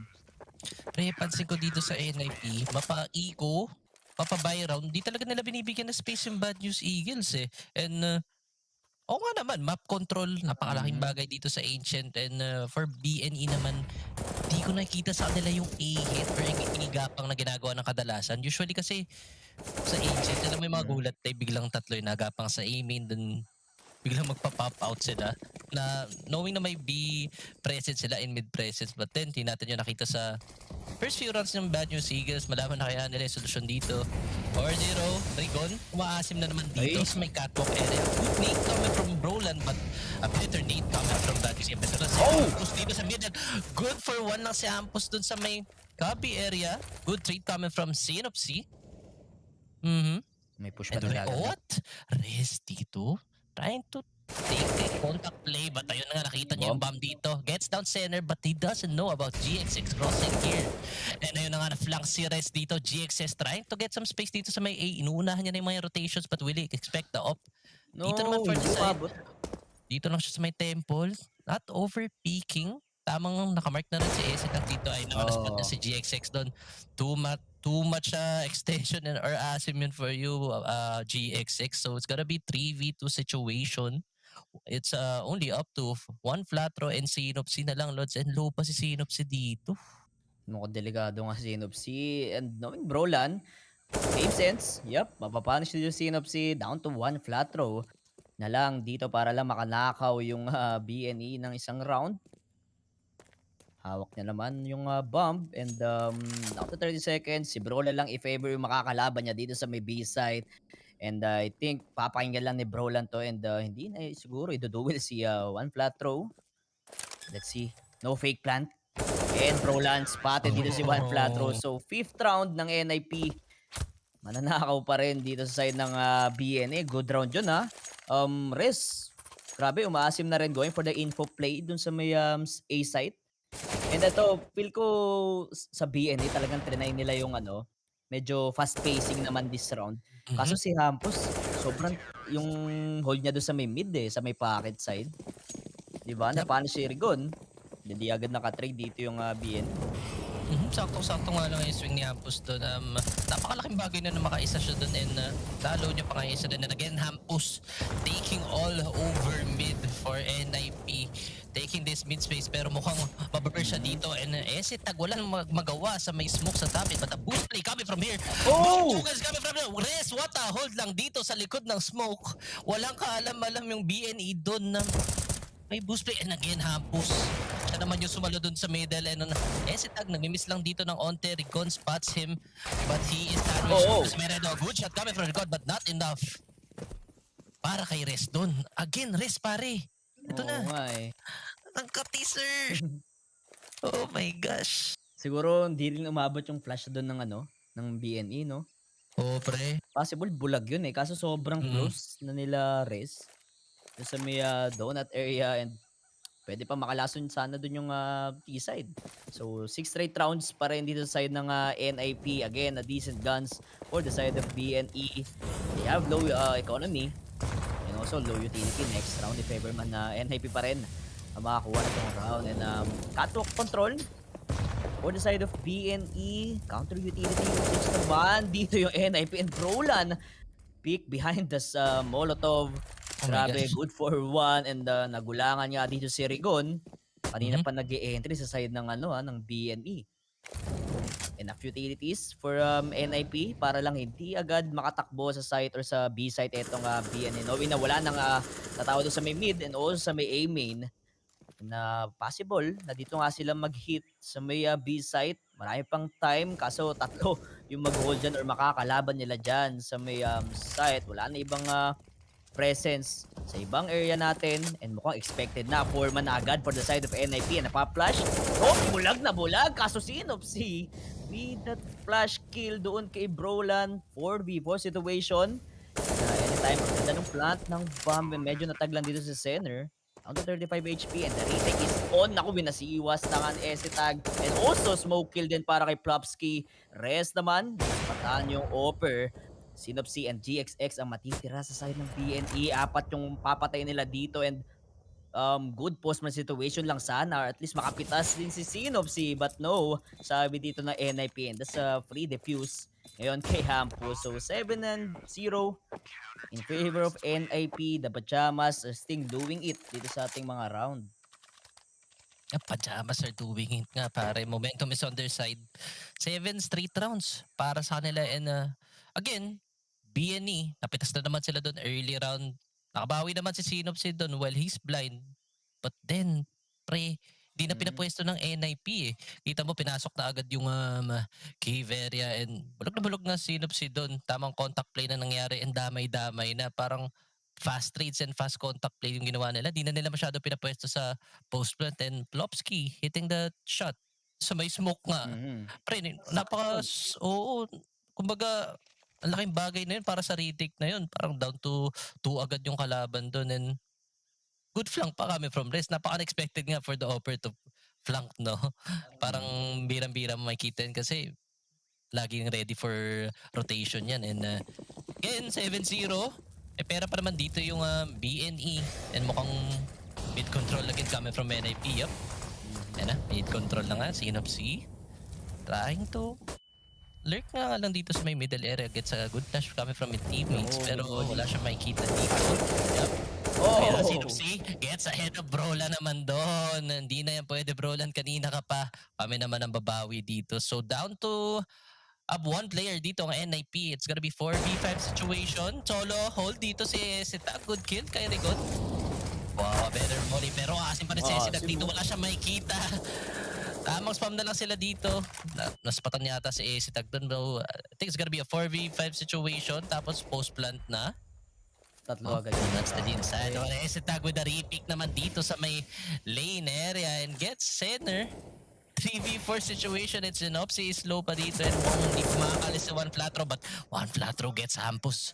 3v3 situation tayo dito, idol. So, tamang back na lang ata ang players dito and Synopsy with a good info dito sa may A. Gets the hold of A side. Buong buo yan, idol. And it's gonna be a long rotate for BNE. Blobski, mukhang may idea na sa kung ano nangyayari. Pinupush na yung catwalk area but Rez, is he aware that Synopsy is this close? Yup, he is aware the game is coming from this guy. Rez gets Synopsy down to 3v2.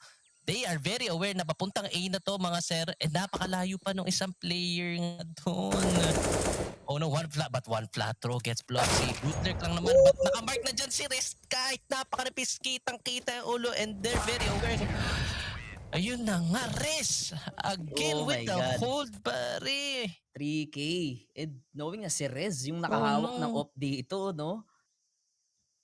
Sobrang unexpected kasi nung last natin nakita si Rez dito sa ENCE, rifler talaga siya eh. Full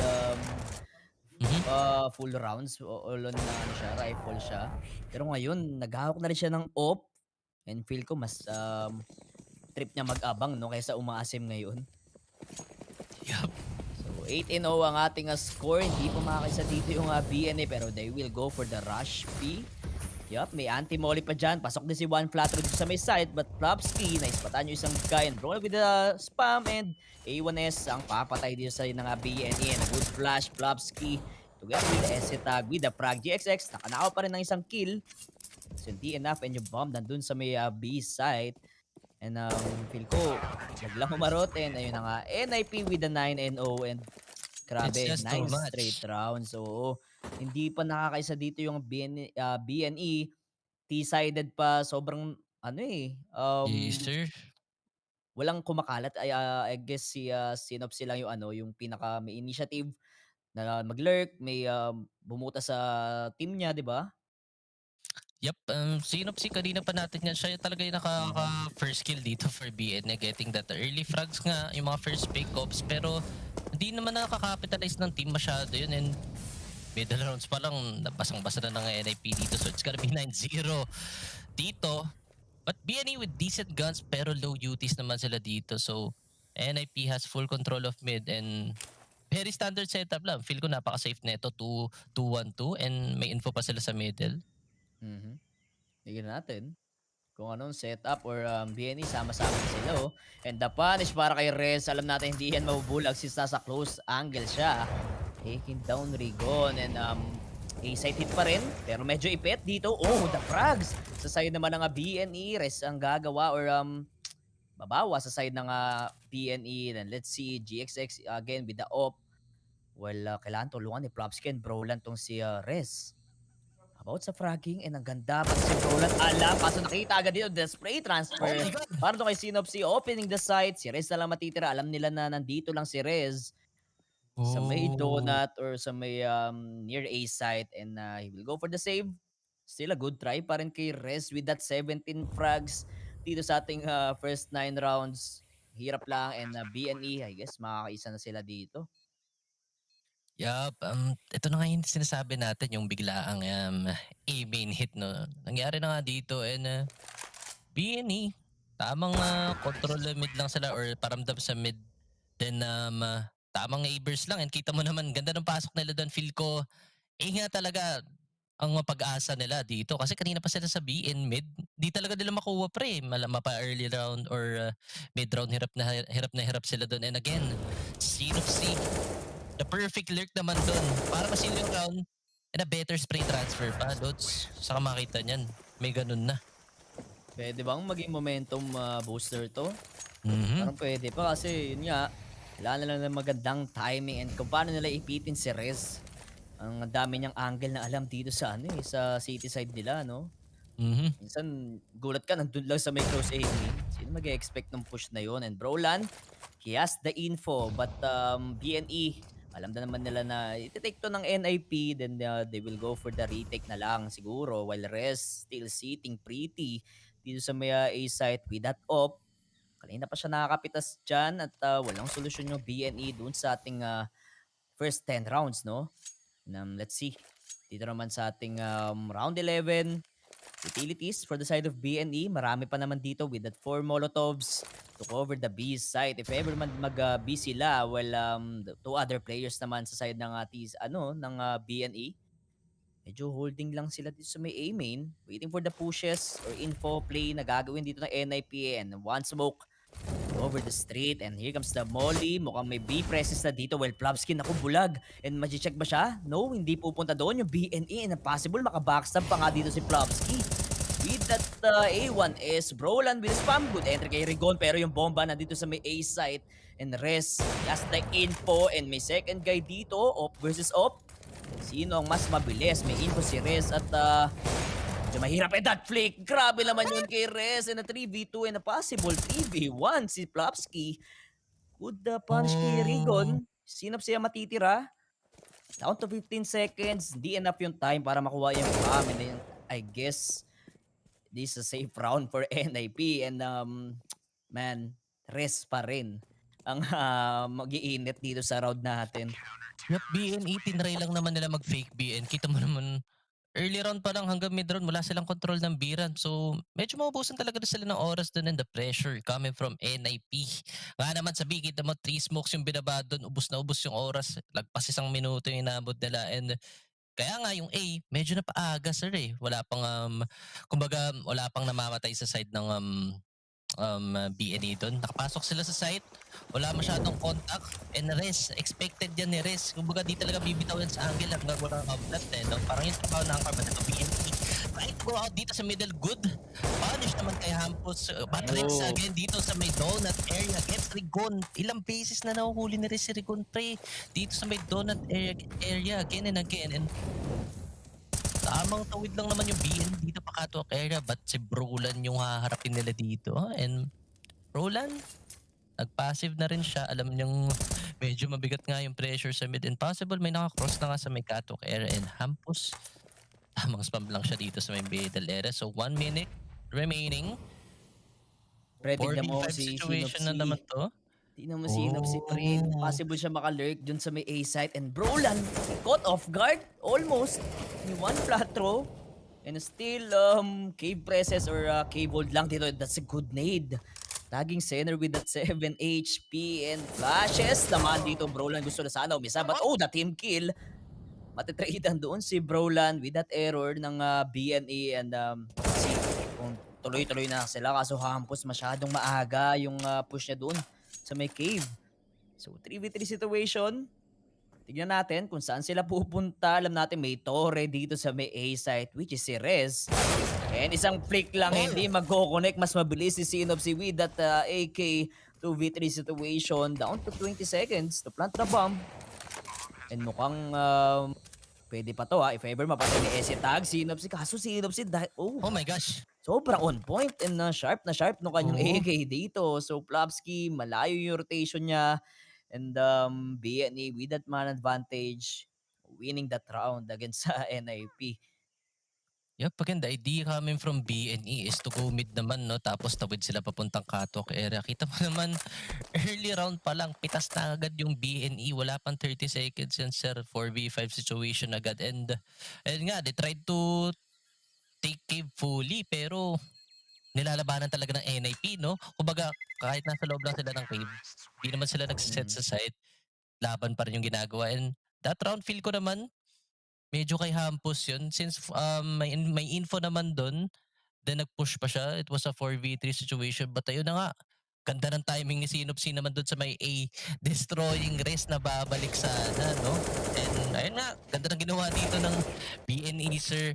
Gumagana naman yung contact place nila, and gumagana na talaga si Sinopsi. Grabe na nga yung pinapakita dito ng BNE kahit papaano dito sa kanilang T-side. Naghahanap lang talaga ng magandang timing and kung paano nila ipapunish si Rez. 'Di ba? Si Oo. Sinopsi biglang naglalakad na Mm. nakatutok sa ulo at naglalakad na naka-aimbots dun Yep. si Sinopsi. Grabe yung 2K niya dun sa round na yun and siya yung magle-lead nung pagkapanalo nila dun sa round and konti pa. Medyo 10-5 yung scoreline. Looking forward doon na makahabol dito yung BNE, NIP. Sobrang parang safe na yung 10 rounds win nila Oo. dito no sa first half natin. And ito na nga guys, round 13 dito sa ating first half BNE. Hinahanap pa yung or kung saan pa sila makakabutas. Hinahanap pa yung choke point for the side of NIP. O ito na ata yun. Kita mo yung mapa. Roll with the info sa may ramp, sa B ramp, pero hindi nila alam yung dalawang guy dito sa may A site. Rigon together with Ano? one flat throw, good boost, and rest. Wala siyang hawak na op ngayon. And he will go for the info, hoping na nakita ata yung shadow dito ni one flat throw. Pipitasin niya kaya or hindi siya mag-overpick doon. Tatlo yung naka-hold dyan sa may A main and si Hampus yung feeling ko mag-off guard dito kay one flat throw and that warning shot para kay Hampus. Si Oh Rez my God. inactivate na dito sa may backside. 5v3 situation. And grabe, info play lang doon yung dalawang veterano doon sa may A side. Hampus and Rez taking the punish. Rez naman, ba't mo naman nilalabas yung smoke? No flashes, but Sinopsi siguro Miscoms? oo. Wait lang, flash and center. Woo. Grabe naman yung fast lightning pick doon kay Brolan. 4v2 situation. Still doable but medyo mahirap. Dito yung round or yung seconds din nakakainin dito ng BNE, no? Medyo delikado na. Smoke and the one-way smoke doon kay Rez. And may grabe, may kulang pa rin dito si Rez. And GXX na nga lang matitira dito with the op. Hindi siya agad makaka-plant ng bomb and feel ko off na lang siya next round. Yup, kailangan talaga ni GXX i-save to. Kanina pa sila natatalo and yun mo. Ayun. Pre, ano ba, Riz? Kalma, uy! Kalma lang, parang ginagawa mong playoffs sa major no? No bias, Yeah. pero NIP, kita mo naman, talagang Grabe, pre. pinapakita talaga nila kung kung sino ba sila. Plus, andyan ba si Brolan, no? And BNE, ano pa ako kay Rigon Parang hindi ko pa nararamdaman si Rigon, no? Kung gaano siya kakate kapag Ay, oo, pre. nag-FPL siya, no? Pre, sobrang kati talaga dyan Oo. ni Regon Promise. Tas wala na sa shutdown lang siguro dito or hindi niya pa nakuha yung rhythm na gusto niya. No? But then Sinopsi naman, nag-step up. Pero dito, fast Oo. kill take coming from BNE. Good nades incoming. Daming counter utis doon for the side of NIP. And 2 game setup naman para dito kay Brolan and Plopsky. But center, tamang hold lang, getting the info lang dito sa may cave. And I think NIP will give up the Eren. But if one flatro, tamang spam lang doon sa middle. So makasulbukan players dito. A good punish coming from Plopsky. Para na umuupo sa may box. Trades incoming but Plopsky sa pull si Brolan. Pre, ba't papakunatay yung kampi mo dyan? It's gonna be 3v3 situation. Oh. Need naman yun. Coming from Plopsky. But si ENCE tag nandito na just to save. Dito si Plopsky.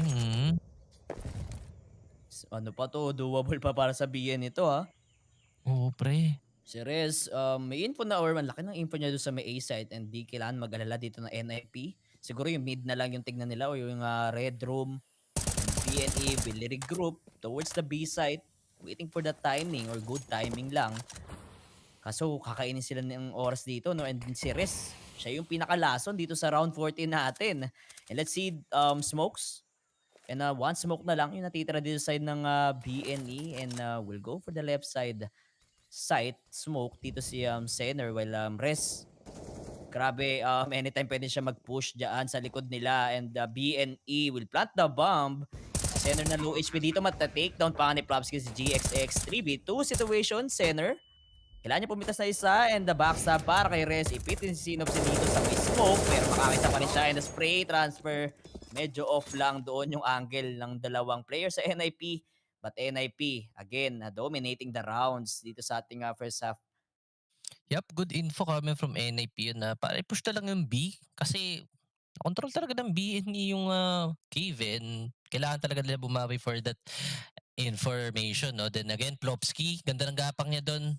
Tamang contact play lang and tag just in time para ma-hold yung B doon. Good delay yon para sa NIP. Saktong-sakto lang yung flank ni Rez doon. Lot of information. Alam niyang walang magpapain, magpapamid. So it's gonna be the round for NIP.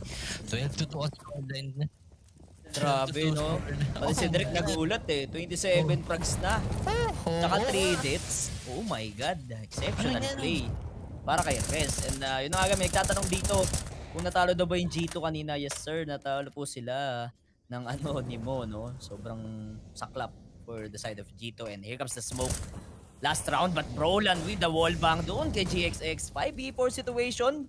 Hindi pa na-clear dito yung cave and possible makapatay pa rin si Brolan but Plopsky again punishing with the backstab doon. Si Brolan na naman papatay kay Rigon. Sinner and sila matitira. Good cleanup doon sa may cave. Kaso pasok pa sa site or the reaction ng dalawang A side players natin sa NIP. They're heading towards the B side and Esetay expecting that rotation para kay Sinopsi and sigara B Senner. Down to 1v4 situation. Hindi niya hawak yung or nasa kanya yung bomb.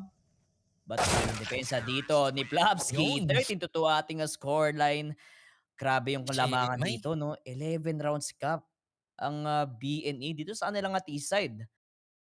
Pre, sayang. Good tries naman for the side of BNE, no? Talagang tinatry nila i-read yung rotations ng NIP dito. And talagang nilalabanan na nila yung map control. But then again, NIP parang mas gamay talaga nila dito yung Ancient and addition pa si Brolan, pre. Kumbaga parang may insurance policy sila sa kabilang side. Kumbaga si Rez, kahit anong gawin niya dun sa A side, walang problema. I-push na yan. Maging passive siya dyan. Mag-off siya dyan. Kumbaga, mas nagawa na ni Rez yung gusto niya ngayon nang nandito na si Brolan. Eh. So, pareha sila medyo ng role.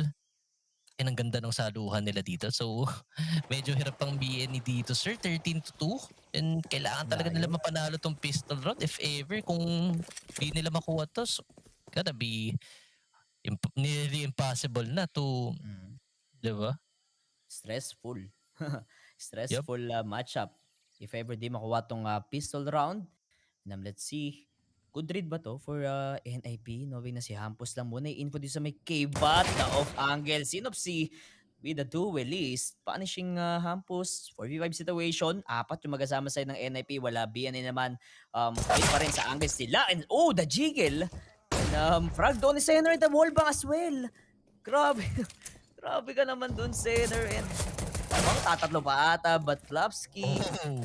After 2 frags si Senner doon, sila matitira dito na Esetag. And Esetag got the P250 but hindi tatama yon. Si Plopsky pa rin yung titrade sa kanya. And 2K going for the third and almost a clutch for Plopsky. But BNE still with a good hold dito sa nila site. Senner and Sinopsi doon sa may B. May pre kinabahan ako kay Plopsky. Kala ko, another rest moment doon. Same spot, same position, but different player lang, no? So, nice try naman yun for NIP, pero nagising na pre. Nagising si Senner and nagising rin si Sinopsi doon. Kita ba naman, what an off angle sa my cave and Senner getting two bodies pa for the side of NIP, no? So, ito na nga, pistol round. Posible pa tong magtuloy-tuloy pre. So, force buy coming from NIP. Tingnan natin. Still 3 AKs. What? Against the rifles for the side of PNE. Pwedeng-pwede pa siguro yung sobra na nito, no? Delikadong round for NIP. Kasi kumakatuod na sa good nade. Grabe yung damage kay Hampus and with that one-way smoke, Sinopsi pa rin ang pipitas ng isa and opening kill for his team. And medyo mahirap sa NIP. Knowing na 3 AKs yung in-invest nila dito sa round. Medyo low utility lang din. Wow, labad na timing. Res! Again! Hitting those shots. Mapa AK, mapa Opman or A1S dito sa ating matchup. Still, si Rez yung nagbibigay ang or ganda ng performance siya dito. But one flat throw. Unexpected push, but na-bait ata dito and Flames with the trade. Tinalon lang dito si Senner. Sino kaya mananalo sa duel and Senner, the city side, again will prevail dito sa ating round. But Brolan and Esitag, good comms lang siguro. Kailangan nila dito para makapitas sila and make it man advantage. Nope, 1v2 situation. GXX and Rigon. And GXX with the flank. Fast flank lang. Sobrang time or sobrang sakto lang nung paglikod niya doon. And Yup. PNE pa rin. Napakaganda ng idea sana ng NIP doon. So parang balak ata nila pre, pa-infoil lang si Hampus doon sa may middle area, putting some pressure lang. Then parang fake lang na nakaiko sila no para mag-push yung or kumbaga tumapang yung BNE doon. And yun nga, nag-push nga doon, na-punish naman ni Rez, pero not enough naman para sa firepower ng BNE. Napaka-good hold doon. So pwede maging momentum yun for the side of Wait lang, sir, ba't may magnet doon? Ano yun? Good shot coming from Hampus, but one flat throw. Nagtingin paglandian dito smoke. Ayun na ka, one flat throw gets blown. Oh my God, bawal yan, Plopsky. Anong trade? Nagigising na yung players ng BNE dito. But then, pre, what a shot coming from Hampus, pre. Oo, Ano ba na yun? tumalon. Rico na sweat. Grabe. Diretso sa ulo ni Rez. And Esitag, Hampus sa matidala sa'yo ng NIP. And grabe nga yung pinakita doon ni Hampus, no? Pero wala, hindi enough. And BNE talagang hinahanap yung kanilang momentum dito sa city side naman. Napunish na rin si Hampus and it's gonna be Esitag left with this speed to 50 into our round 18. Medyo hindi pa sobrang layo ng scoreline natin. Once na BNE kung magpatuloy yung gantong performance nila, why not? Na ma-close out nila or matay pa dito yung NIP and Center with the swing. Getting the round for a BNE. 5 rounds naman sila dito. NIP medyo nag-struggle first 3 rounds dito sa kanilang T-side and we will see kung makapag or mag-off pa rin ba dito si Esitag or Hampus or Rez, di ba? Nag-off na rin. Yup, BNE getting a bit loose here naman, no? Para sa city side nila. Nung T side nila, medyo wala silang masyado magawa or hindi sila ganun ka-confident na to take the duels. But dito naman sa city side, bumabawi na talaga sila ng tuluyan. And it's gonna be a buy round for NIP. Dito magkakaalaman kung momentum nga nakukuha ng BNE, sir. Wala rin nag-off sa side ng BNE. Mukhang mas kaya nila ito rifler or rifler sa ata yung gagana dito sa side nila. Dito sa city side. And again, mid-control but NIP with the read. Mukhang Hampus read ba to?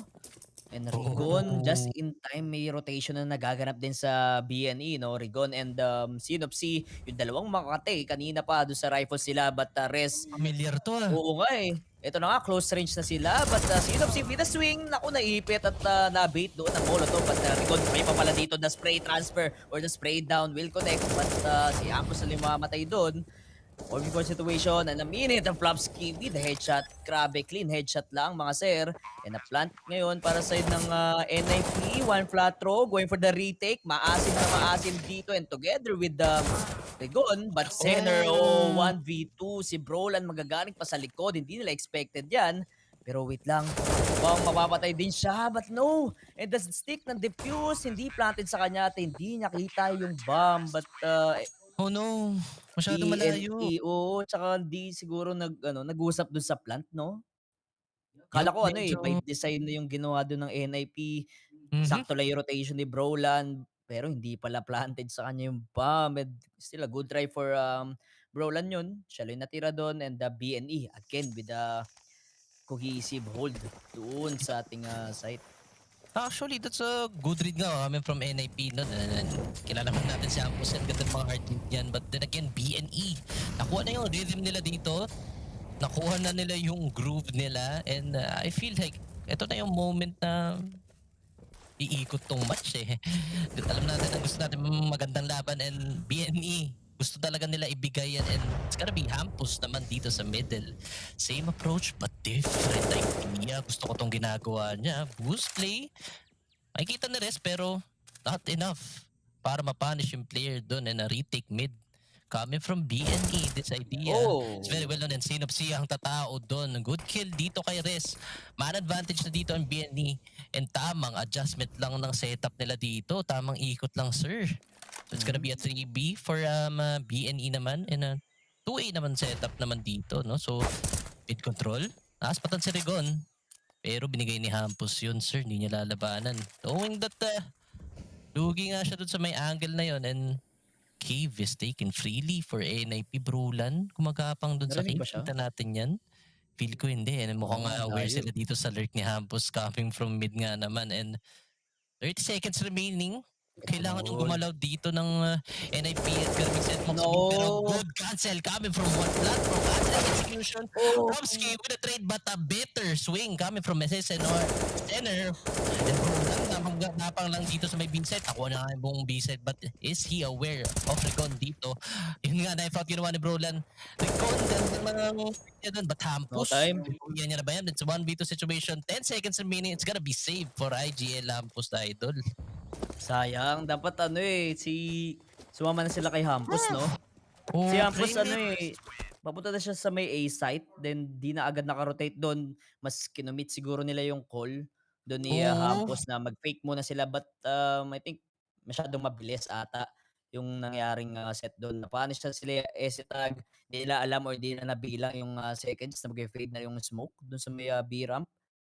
And from there, a good punish pa rin. Hindi pa nakasagot ng isang round dito yung NAP. And ilang rounds na to? From 13 to 2 to 13 to 7, no? 5 rounds Sobrang din. layo. Oo. Sila naman naghahanap ng momentum dito sa nilang city side. Binabawian nila at pinapakita nila na mas malakas or strong side namin tong city.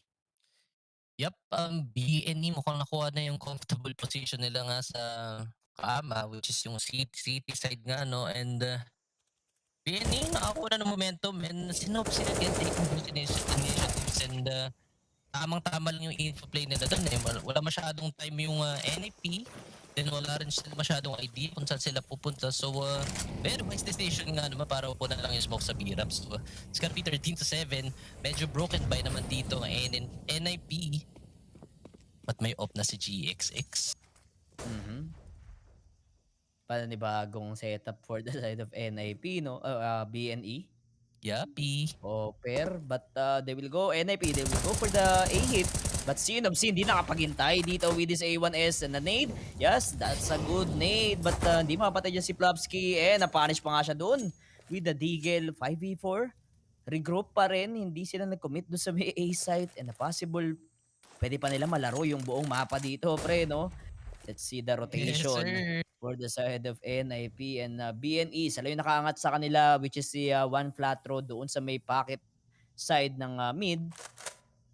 And tingnan natin kung paano niya makita or marireveal ba yung pwesto niya dito sa may pocket. And A4, maraming bala. So hindi tumama yung spray down. But natag niya lang doon si Rez.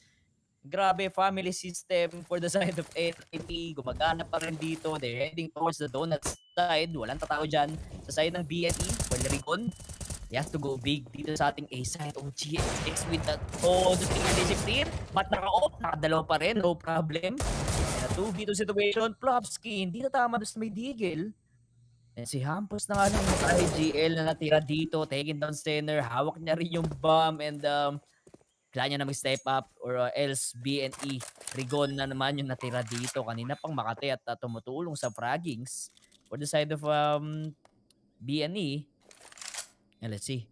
Lamang si Rigon sa HP, no? So, feeling ko a fake plant or a fake diffuse will do dito kay Rigon. Para lang mapunish dito si Hampus. And let's see, mukhang line up ata yung gagawin. Oh no, the stick defuse and the bossy play para kayo kay Rigon.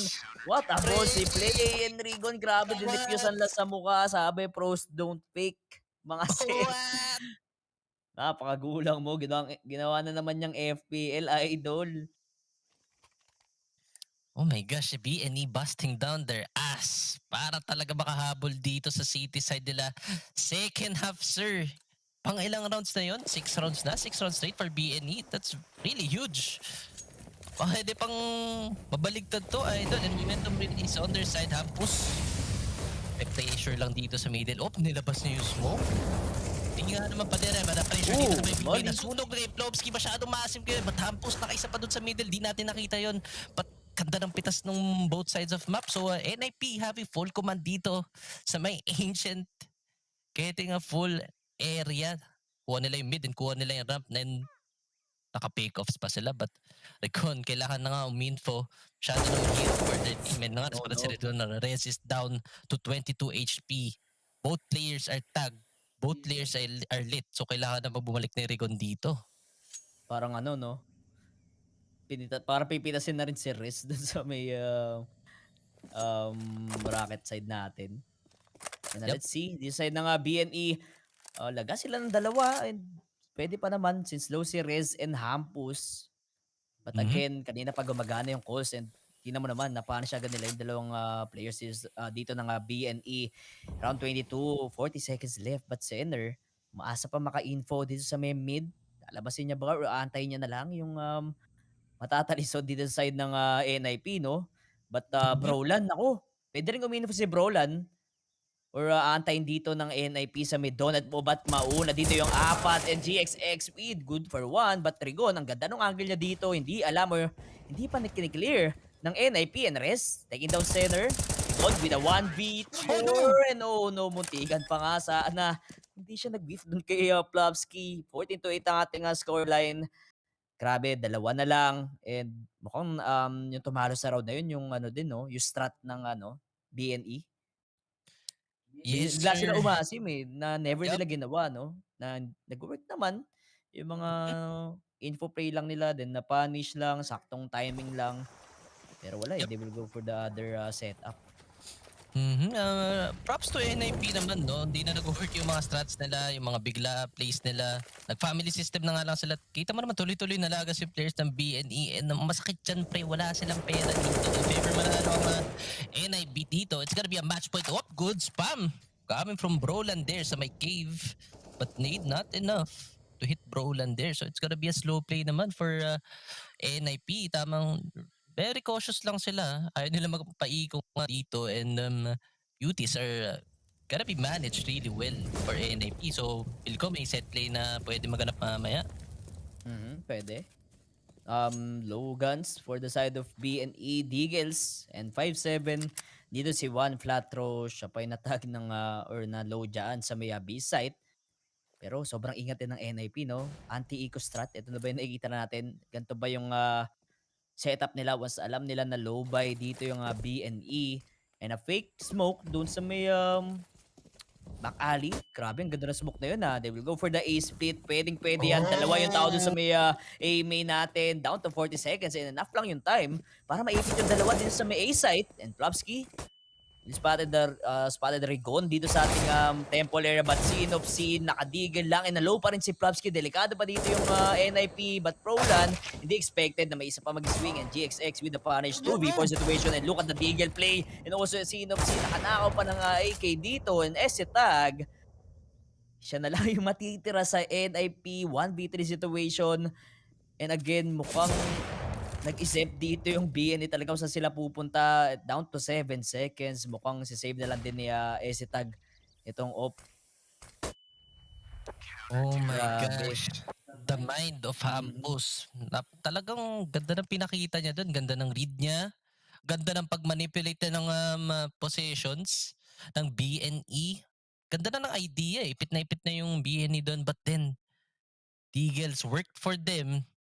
And it's gonna be a perfect eco round for BNE, sir. So, tamang tapyas na naman ng momentum for NIP, no? O kumbaga, Yung ano doon pre, ang layo ng spacing nila no? ah, Si mm, Plavsky, oo. na-low na rin siya. Then, si Sinopsi, di ba? Walang ka-trade yung pinatay niya doon sa may donut. So, kaya napadali sa side ng BNE ito. Eagles Tapos close range lahat nung tinake nila na area. Oo, kumbaga nalaro yung mga angles, Oo. pre. Kumbaga pwedeng kulitin, alam mo yung gano'n, pwede mong kulitin tapos hintay rotation, tamang delay, tapos pag lumapit tsaka mo labanan. Yun yung ginawa ni Sinopsi doon sa may donut area, and ayun na nga, disgrasya inabot ng NIP doon sa A. Faster rotations coming from BNE. And may decent guns na sila dito. Pop, Sinopsi again sa may middle area. I think it's gonna be a heavy take coming from BNE. Good nade Tags down na Hampus to 88 HP. Okay na yan. Pag na-dink, headshot agad, patay agad. So, gonna be a full control dito sa BNE. Laki na nakuha nilang space dito. But a good flash para makapick si ENCE tag. So, may B stairs. But Uy. they're taking it slow. Oh! Mukhang stock bin na to, pre. 4 to. Oo. Yung rotation sa side ng BNE. While Esitag, naka-off na rin. Pwede. Ganda nung angle, but yung swing, medyo awkward na sa kanya. Masyado mabilis, GXX. Good info play lang. Ginawa doon sa may backside or backside natin. And they will go for the, or center. Siya lang yung mag-isa na nagmamatapang na at least makakuha ng info dito. And look at the utilities for the side of NFP. Bumalik pa sa mukha ni Plopsky yung molotov niya. So -1 agad ng isang molly dito sa ating east side, while BNE nag-aabang lang talaga sila ng pushes. Ayaw nila mag-overextend, ayaw nila kumuha pa ng info. Habulin pa lang muna sila, habulin pa lang muna nila yung route, no? Tsaka sila Asim or bibigay ng gulat sa side ng NIP, but NIP kinakain na yung oras nila dito sa ating round 24 pop flash. Okay, walang nakita dito yung BNE, but a boost play for the side or for the city side. GXX got spammed down to 36 HP. Broly naman, Plopsky, good for grabe, space lang yung gusto niya kunin doon. Medyo delikado yung NIP dito. Once sa Synopsis, tama na naman yung kanyang A1S2K para sa kanya. Andres, the robot aim, good for 2. Hampos na lang matitira na IGL. He is down to 4 HP. Mukhang asa na lang din sa spam to. Stick defuse para sa double digit round ngayon ng BNE. And again, grabe, hold na naman for the Bad News Eagles. 14 to 10 ang ating scoreline. Mahit na mainit yung laban dito. Yup, Sir Kyle nga dito sa comment. Tama-tama, idol talaga yan sa FPL, idol. And kita mo naman dito sa city side, pumalag na rin sila. Pre, momentum is on their side. Medyo binabasag nila yung economy dito ng NIP, no? But kita naman natin, ang ganda nung retake nila. Pre, para sa akin si Synopsy, laki talaga na nagagawa for the team. Kumbaga, hindi lang basta, kasi meron mga frags na, okay, frags ka lang, kaya marami ka napapatay, pero hindi impactful. But then, Synopsy, tamang-tamang mo naman yung mga frags niya. Kung hindi nila nakuha yung K-Vera doon, it's gonna be a different story. But then again, Synopsy, stepping up for his team, it's gonna be 14 to 10 dito sa board natin. Pwede to, sir. Double digits na yung BNE. Res, still trying to para mahawaan niya yung teammates siya dito with this aim power or firepower. Ito, ilan din yung kailangan duel lang muna siguro sa ng NIP. Alam nila yung maganda timing since si Hampus, ganda rin ng mga rounds or mga reads niya pass rounds, di ba? Talagang sa duel lang, and kung paano ipitin ng BNE dito, doon siguro naglalak yung NIP. But the flash, Esitag, naispatan ba siya dito sa may B-Ram? Okay, he has the info. Or BNE has the info dito sa may Ram. But Plopsky with the wall bang doon kay One flat throw. Talaga hindi na nila pinapain ito si One, no? 9-20 yung kanyang score dito. But punish sa mga pushes ngayon ng BNE 5v3 situation. Wala pang contacts na nagaganap dito sa may B-site, pero lagas na sila na dalawa. Siguro info play lang yung ginagawa dito ng BNE. Sobrang dito ng NIP aware na sila, ayaw na magpalason sa city side. And look at that, Esitag as well, pipitas ng kanyang op. Wala talagang commitment na nagaganap dito sa side ng NIP. Nag-aabang na sila ng pushes. Oh my gosh. Making it GXX ang matitira dito sa ating round 25. 4 yung kakalabanan niya. Yes, the op. And we'll go for the save and a match point for the side of NIP to, pre. Pre, ganda naman ang ginawa ng NIP doon. Nag-family system lang sila and making Esitag be a watchtower for the team, no? Para, kumbaga binigay na kay Esitag yung isang buong area para hindi na nila, kumbaga alalahanin. Then NIP, ganda ng ginalaw nila doon sa may cave area. Take it fully. And ayun na nga, BNE medyo nainip doon para sa info. Kumbaga natakam sa info, pre, no? Down, kasi 4v5 yun. Down sila ng isang tao and mukhang si GXX ma-hunt down pa nga dito. Sabay Temple Era, GXX. Wala. Save naman siya. It's gonna be 15 to 10. Match point naman for NIP. Grabe. Res has 32, no? best of 1 series. Ang ganda ng warm-up dito ni Reza. Well, BNE, nakukuha nila na yung round sana. Kaso once na nag-overthink sila, doon sila napapunish din. NIP, di pa gumagawa dito ng kakaibang strat, no? More on split, then wait for the pushes lang ginagawa sa city side. Tingnan mo naman, isang round na lang from ilang round straight ng BNE. Naka-recover sila dito kahit papaano. And mid control by Brolan. Well, BNE naman go for the triple man boost or 3-man Okay. boost play. Pwedeng mapunish dito si Brolan. Oh, good flash. Brolan, expect niya ba to? Hindi rin ata siya mag-pick dyan. Kaso, Oh no. no, malalaglag na si GXX. Kailangan niya pumake. Kaso yung flick hindi nag-connect.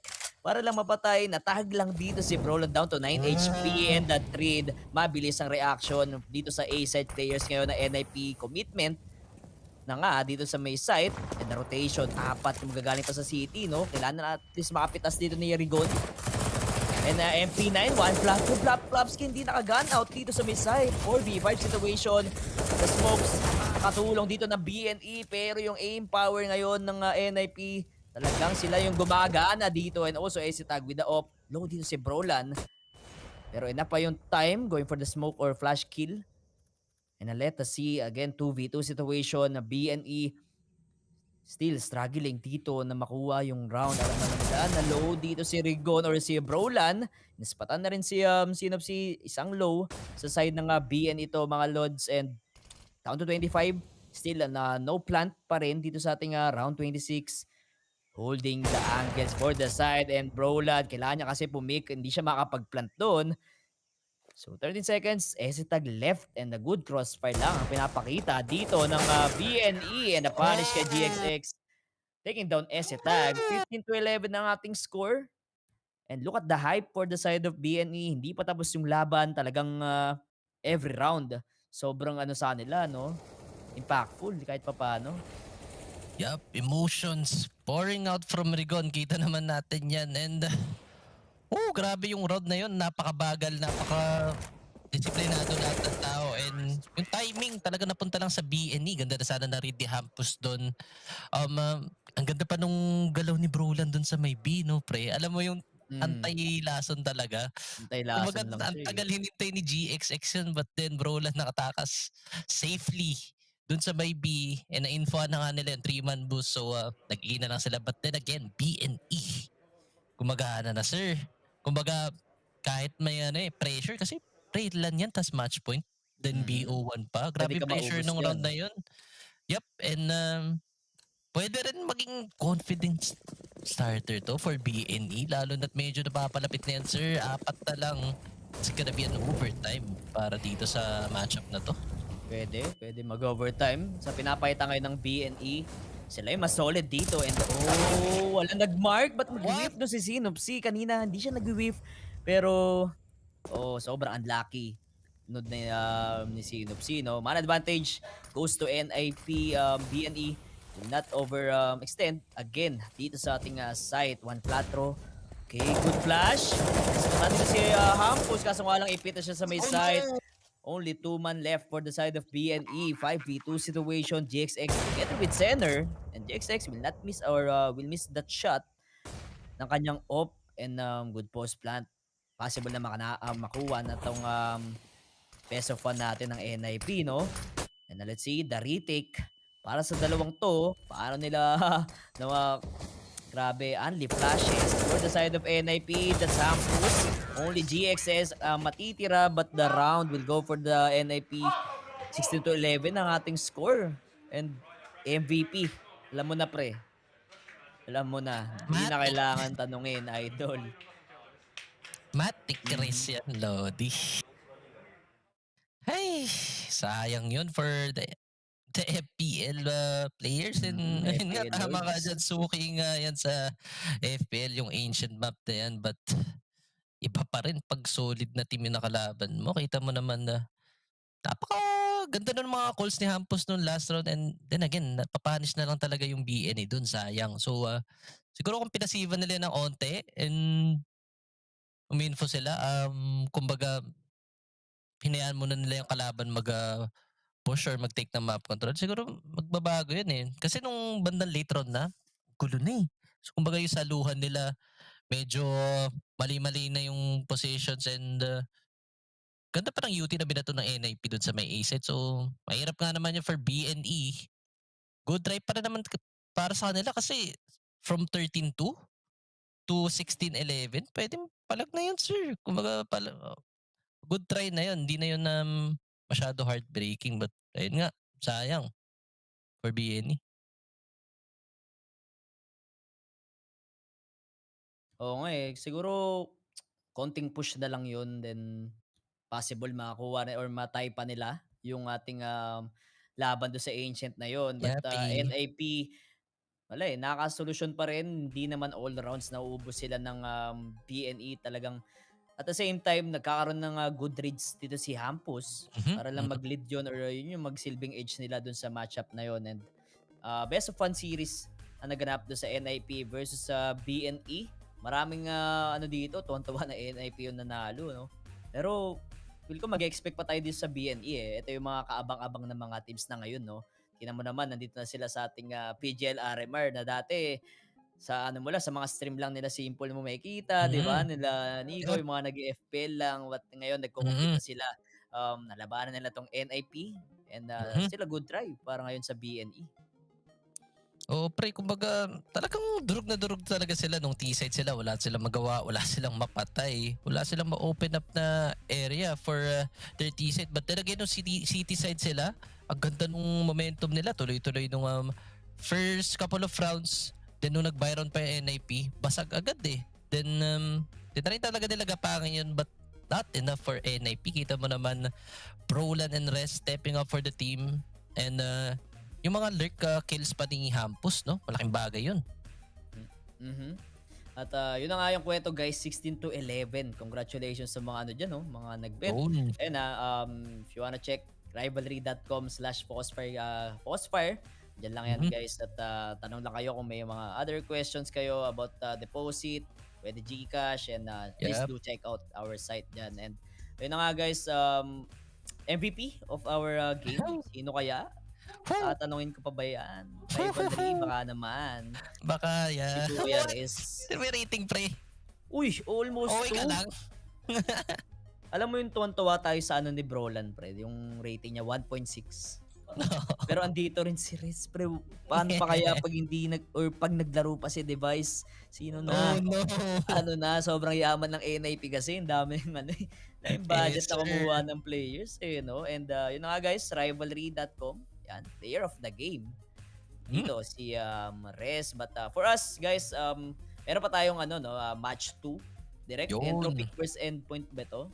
Or Copenhagen Flames versus Sinners. Yan, kaabang-abang. CPH versus Sinners. Talagang yung mga new faces dito sa ating sa ating tournament. Yes, pero makakate at marami pa tayong matututunan dyan sa mga players na yan. And for us, we'll be having a short break dito lang sa Fosfire Gaming. Huwag kayong aalis dyan mga sir. Be right back. This is Keanu Reeves and welcome to Rush Lane. Rush Lane is a new intense multiplayer racing game where you can compete against real players to win real money. Set in the towering crime-filled metropolis of Hub City. Here, champions put their life on the line for glory, power, and riches in the ultimate death race, known as the Rush Lane. How does it work? Simple. Pay a small stake to jump into the next race. All the stakes go into the prize pool, so the more players, the more money there is to win. Once enough players join, the race is on. Races last just a couple of minutes and are fully automated. Rush Lane is driven by our unique physics-based randomness engine. Starting positions, track segments, and traps are all randomly generated, and we've tested over 10,000 races to ensure no player has any advantage over another. Cheer on your racer as they scream down the winding city streets and through mysterious alternate worlds filled with dangerous traps and pitfalls. The first player to cross the finish line wins the biggest share of the prize pool. But don't worry, the top few finishes are also in the mix to win. The exact number of winners will change depending on how many players were in the race. The more players, the more winners. Rush Lane is live 24 hours a day, 7 days a week, so you can jump into the action anytime you want. Good luck out there, racers. Only on Rivalry.com. 3, 2, 1.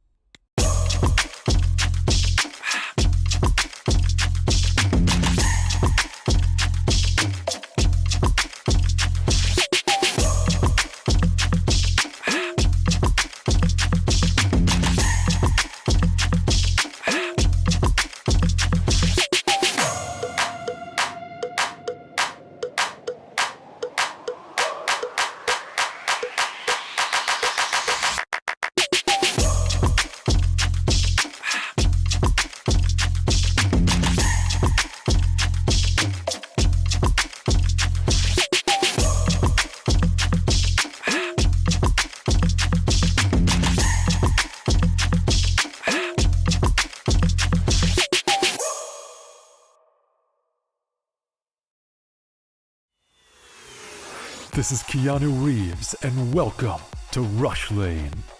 Rush Lane is a new intense multiplayer racing game where you can compete against real players to win real money. Set in the towering crime-filled metropolis of Hub City. Here, champions put their life on the line for glory, power, and riches in the ultimate death race, known as the Rush Lane. How does it work? Simple. Pay a small stake to jump into the next race. All the stakes go into the prize pool, so the more players, the more money there is to win. Once enough players join, the race is on. Races last just a couple of minutes and are fully automated. Rush Lane is driven by our unique physics-based randomness engine. Starting positions, track segments, and traps are all randomly generated, and we've tested over 10,000 races to ensure no player has any advantage over another. Cheer on your racer as they scream down the winding city streets and through mysterious alternate worlds filled with dangerous traps and pitfalls. The first player to cross the finish line wins the biggest share of the prize pool. But don't worry, the top few finishes are also in the mix to win. The exact number of winners will change depending on how many players were in the race. The more players, the more winners. Rush Lane is live 24 hours a day, 7 days a week, so you can jump into the action anytime you want. Good luck out there, racers. Only on Rivalry.com. 3, 2, 1.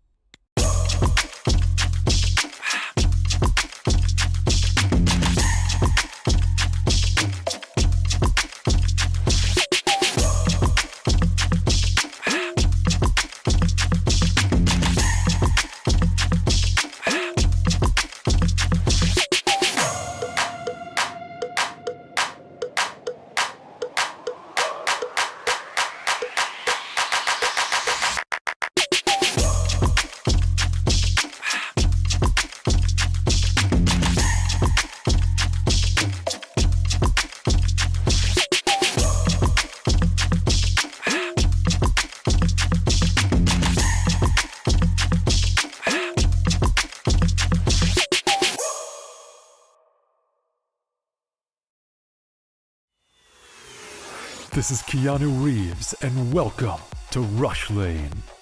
Rush Lane is a new intense multiplayer racing game where you can compete against real players to win real money. Set in the towering crime-filled metropolis of Hub City.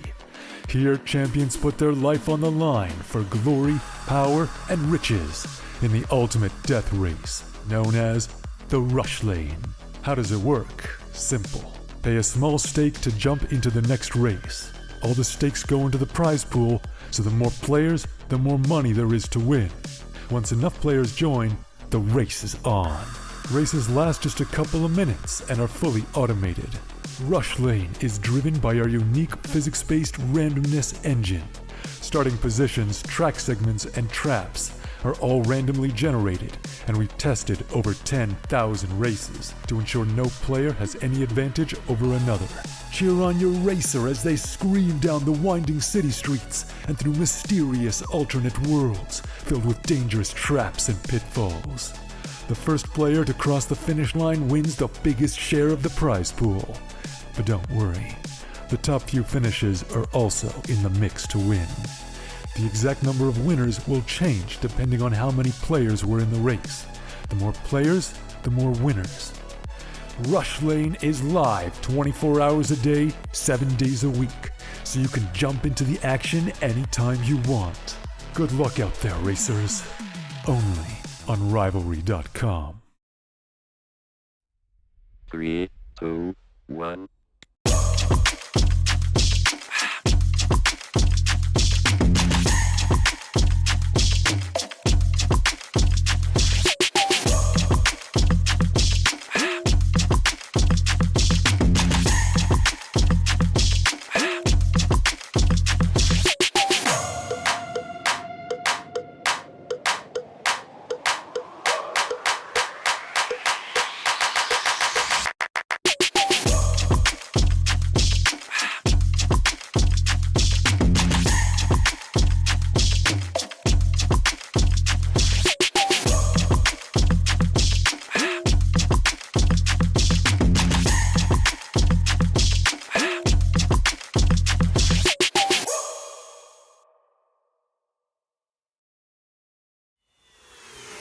This is Keanu Reeves, and welcome to Rush Lane.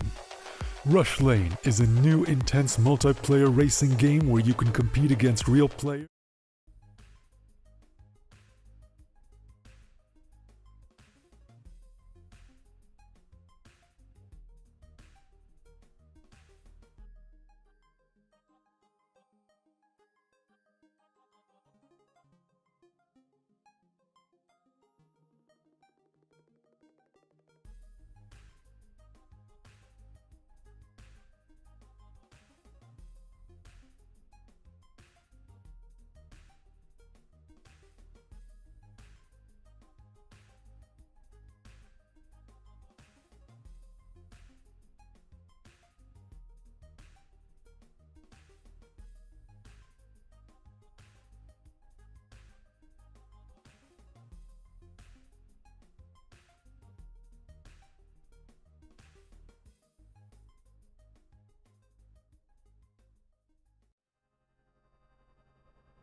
And we are back din sa official Filipino broadcast ng PGL RMR EU dito Group B sa ating Yun. sa RMR, and kami pa rin maging customer for this matchup. This is Kenoit.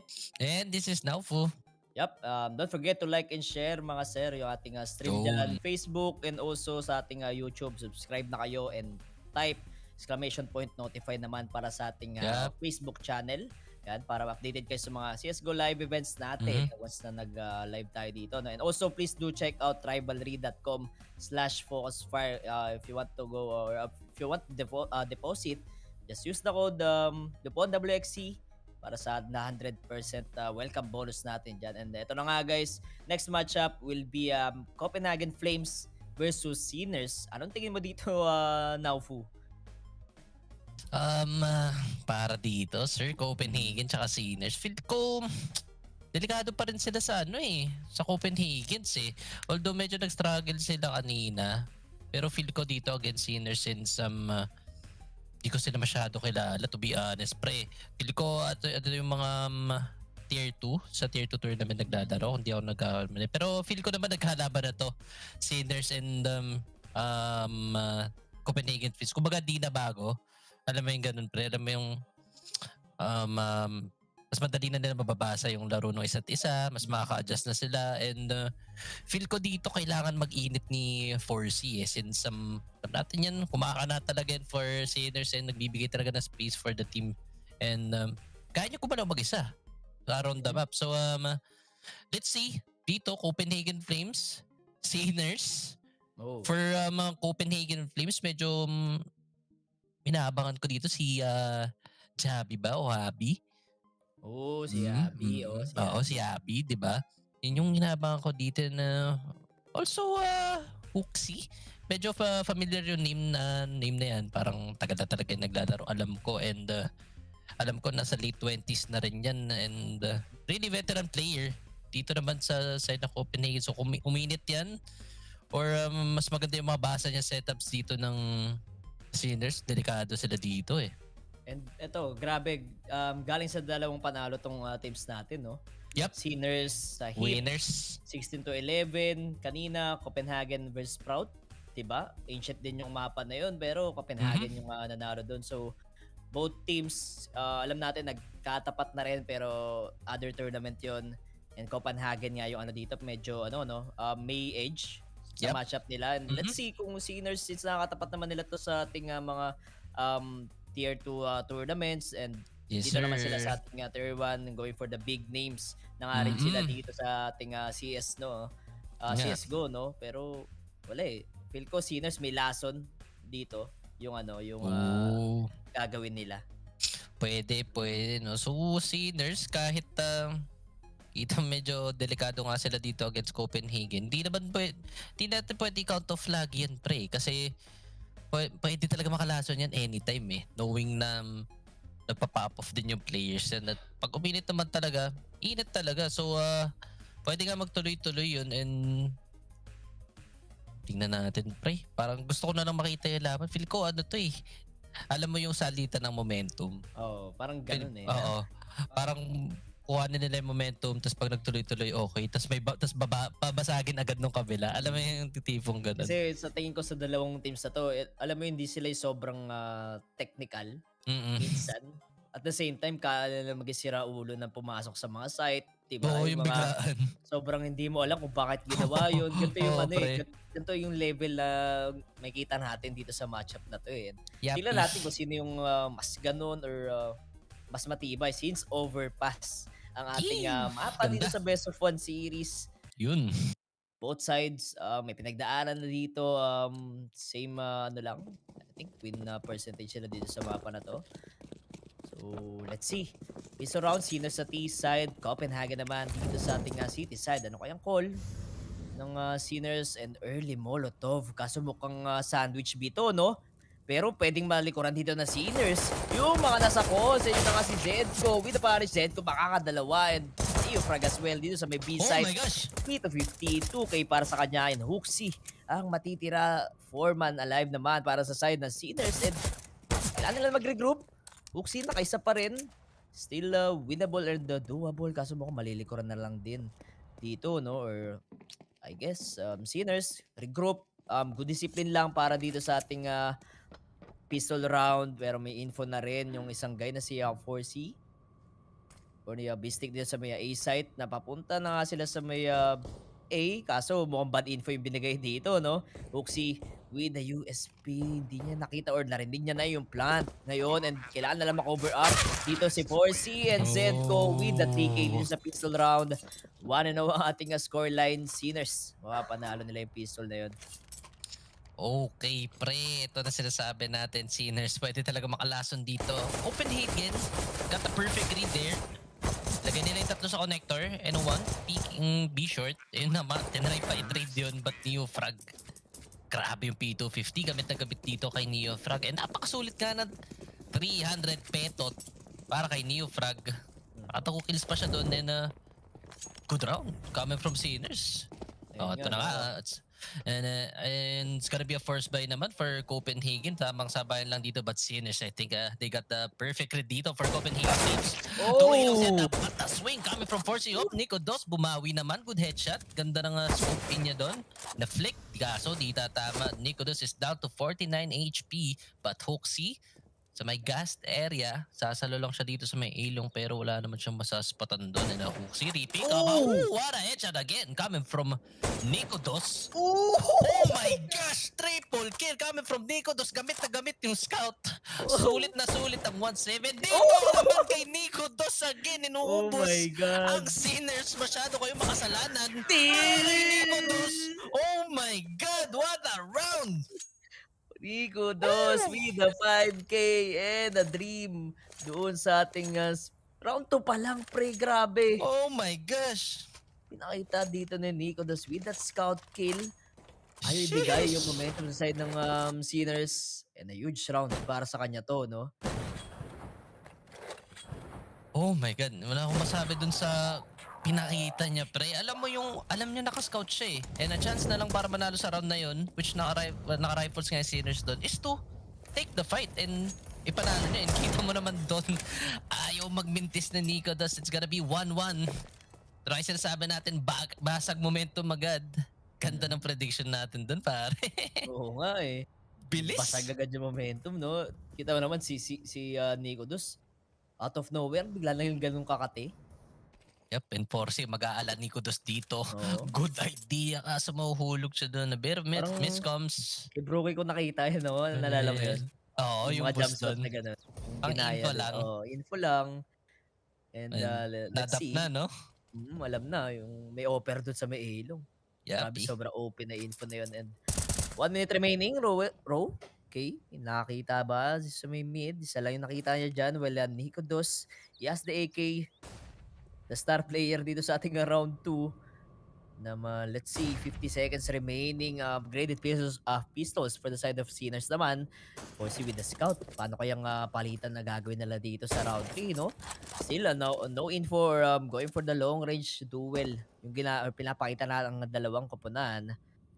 And mukhang kailangan info dito ng Sinners. Ubusan sila ng time dyan, mga Lodi Kicks. And mukhang grabe yung timing ng Deagle dito. Possible si Nico Dos. Magulat ni Neo Frag. The kill and also the backstab lang ni Pistic. Sobrang timing lang na nakataliko doon si Ro and 3v5 situation. Mga Lodi Kicks. At grabe. Oh no, and the possible round pa nga to ng Sinners, no? If Zypon will get punished dito sa mid dumpster. But Nedco, getting the head. Eto na nga si Zypon with the 2K 3v2 situation. Sakto, low rin si 4C. Pwede pa mapanalo ng Copenhagen to. Meron naman silang kit din. Well, Yabi with the punish, taking down 4C. Saka lang matitira with the A1S and the round still will go for the side of Copenhagen. Around 2-1 ang ating scoreline. Sinners, makapigil hiningang round para sa kanilang ngayon. Oh my gosh, kala ko good shots na coming from Sinners dun. The timing naman sa connector coming from Bistic. Para mahuli na talaga yung connector player ng Copenhagen, but it was not enough. Kita mo naman ganda ng rotations ng Copenhagen. Tamang-tama lang para masalo yung site, no? So it's gonna be 2-1 naman for Copenhagen. Oh my God. Grabe, kinabahan ako sa Sinners dun Oh, pre. Delikado pa eh nung makakahula pa. So, and again, Nakahula pa, Neo, nakahero ba siya dito? Pero aasim lang si Ru dito sa may fountain area. But spots no one. But Neo Frag, tamang salubungan duel na ba dito ng rifles? Since Oh. yan, no? Hero AK. Yep. Ngayon kay Neo Frag, kailangan niya na magandang trade or at least siya yung promonta dito. The info play. Again, Sinners with the jumping play. Kanina pa sila may info dito but naglalak sila ngayon sa kills, no? Sa frags. Okay. Mid aggression for the side of Copenhagen but the rotations are in para sa side ng Sinners, no? With the Glock. And si Neo Frag yung magsisilbing second guy sa side nila. Well, Zyphon takes down 1. Getting the head of Beastic. Ganun 5v4. Boss dito, Yabi rin makakasagot na isa but traded by the AK. Yung hero AK makaka-trade na rin. Well, shock. Ang info lang at kaya shock niya. Tong si Hooksy kaso mukha siya pa yung nagulat doon sa may cons. Down to Neo Frag and Forcey na nga lang para dito sa Sinners. And crossfire setup. Crossfire setup for the side of Copenhagen. Medyo pinapakinggan lang din ni Zyphon yung info dito kay Nico Dos but 3-1 ang ating scoreline. Copenhagen pa rin. Good anti-eco. And sayang yung AK ni Frog. No? Yep, a good try coming from Sinners and good hero buy naman yun. Subok lang naman and may pera pa naman for next round. But then again, Copenhagen with a perfectly kumbaga perfect no setup nila dun sa may connector no? Ganda nung contact play, ganda nung saluhan, and a better reaction coming from Copenhagen. And ayun na, masyado naipit yung Sinners dun. It's gonna be 3-1. But dito, and a miss shot coming from 4C. Dito sa may A-ramp area, nakatawid na si Ro dito. Sinaspatan niya kung may lalabas pa nga sa may playground area. But nakita ni Ro and a good spam dito kay Ro. What? Silip naman si Shaq doon and wala na nga nagawa. Lot of map control for Copenhagen. Yup, 30 seconds na yung naubos dito. Medyo mali yata yung molly. Oh my gosh, ano nangyayari dito for Sinners? And talagang nalilito na sila pre. Kumbaga nape-pressure na sila. Tignan mo naman, di pa rin tapos yung aggression dito ng Copenhagen Flames. And walang enough info yung Sinners. Close pa rin si Ro since fail yung the timing hindi ko dos. Ready lang sa swing and Oh my god. walang or hindi aware dito yung Sinners. Narandito lang sila sa may side. So 5 dito si situation. Sedco together with the 4C. Na nga lang and maso-survive ba nila tong round 5? Na highly possible round na ng Copenhagen, Zedco and 4C. I think they will go for the save. And grabe, no? Sobrang solid ng hold dito ng Copenhagen. Also, yung mga salitan. Alam mo yung timing kay Rodon, sana. Ay, grabe yun. Kaso, syempre, pipik ni Nico Dos yun. Possible, nasa likod na ni Ro eh. My God, na connection. So, ayun nga. First buy round sana ng Sinners. Basag na basag agad coming from Copenhagen. Kita mo naman 2 players lang yung gumana doon and hirap na hirap silang kunin yung fountain area. But then, kailangan baguhin na Sinners. Feel ko kailangan nila sama-sama gaming muna. Kasi yung default nila medyo kayang basagin talaga ng Copenhagen eh. But then again, momentum na ng Copenhagen. Di pa rin nababasag ng Sinners yan. And a broken buy coming from din. Yun na nga, nag-post na sir. Kung kailangan na talagang ayusin eh. Kanina pa sila nadadali. AK na naman no, and yung mga AK kanina ni Neo Frog hindi nakapatay or good for 1 kill lang yung nangyari doon. Since sa T-side to, Sinners, kailangan nila pumersa, no? Kailangan pa masaid yung strats nila dito and yung timing din para lang sakto mapunish yung Copenhagen. Most of the time nag-go for sila aggressive play yung city side natin. Then nababawasan ng players tong Sinners and hindi na sila makareact or hindi na sila nakapag-set up no kahit sa mga iba't ibang side, sa A side and also sa B side, napipilitan sila mag-contact play. Yep, pansin ko dito sa Copenhagen, Denmark to Denmark no. So Astralis. So parang config ng laruan din ng ibang players dito ng Copenhagen. But then again, ibang idea kasi si config lagi siya mag-isa and Ro dito sa may connector. Yun na nga, napunish na naman again. Walang trade. Yung solo contact ng Sinners. So lagas na naman sila ng isang player. It's gonna be 4v5 situation. And Ro having full control dito sa may connector and B-shirt area and a good position coming from Nico Dos.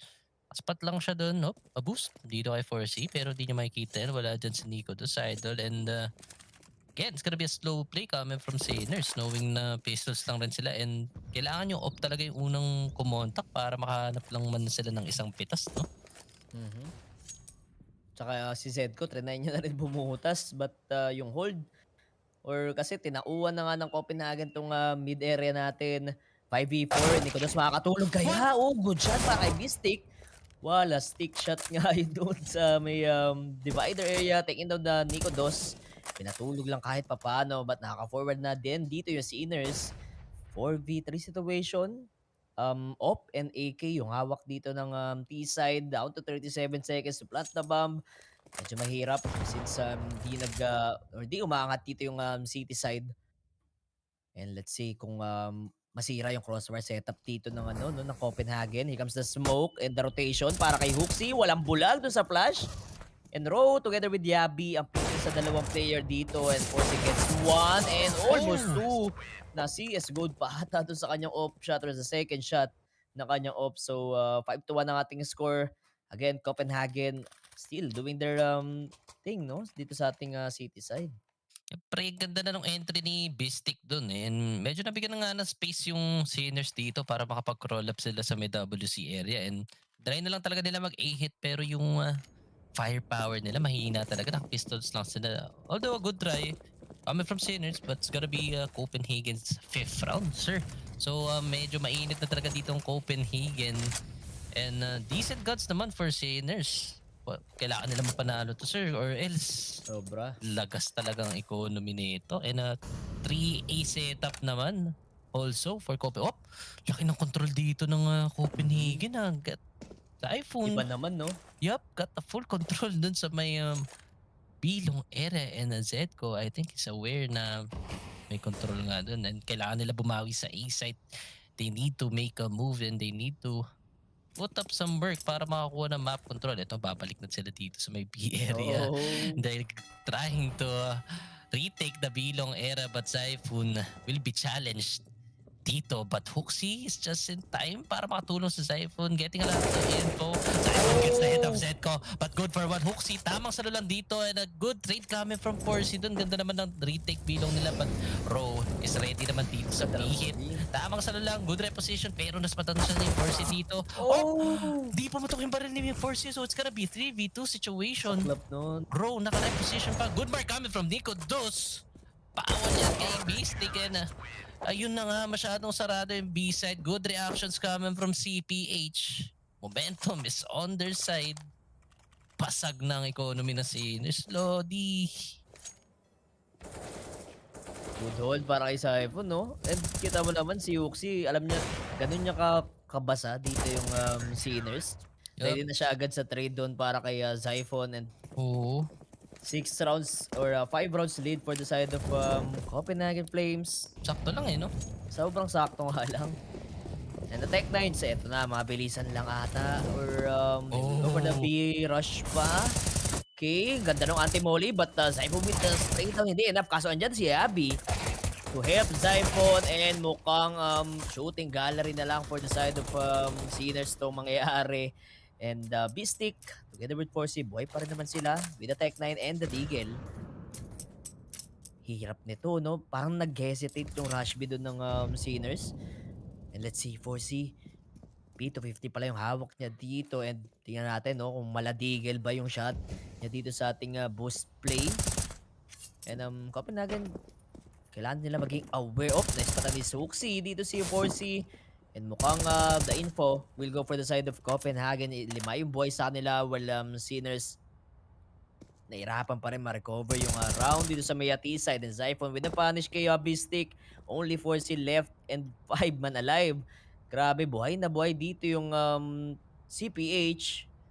Si Zyphon nga lang yung may tinamong konting damage dito, or still no casualties sa round ng Copenhagen. And 7-1 ang ating score. Sinners, parang medyo nahihirapan ata sila.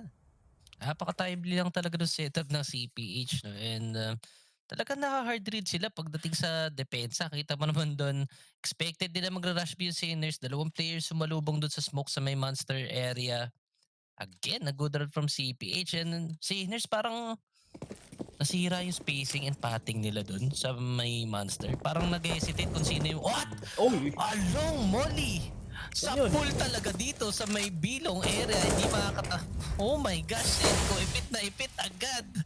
Oh my, the innovation ka. Batayon lang, one way coming from Zedco.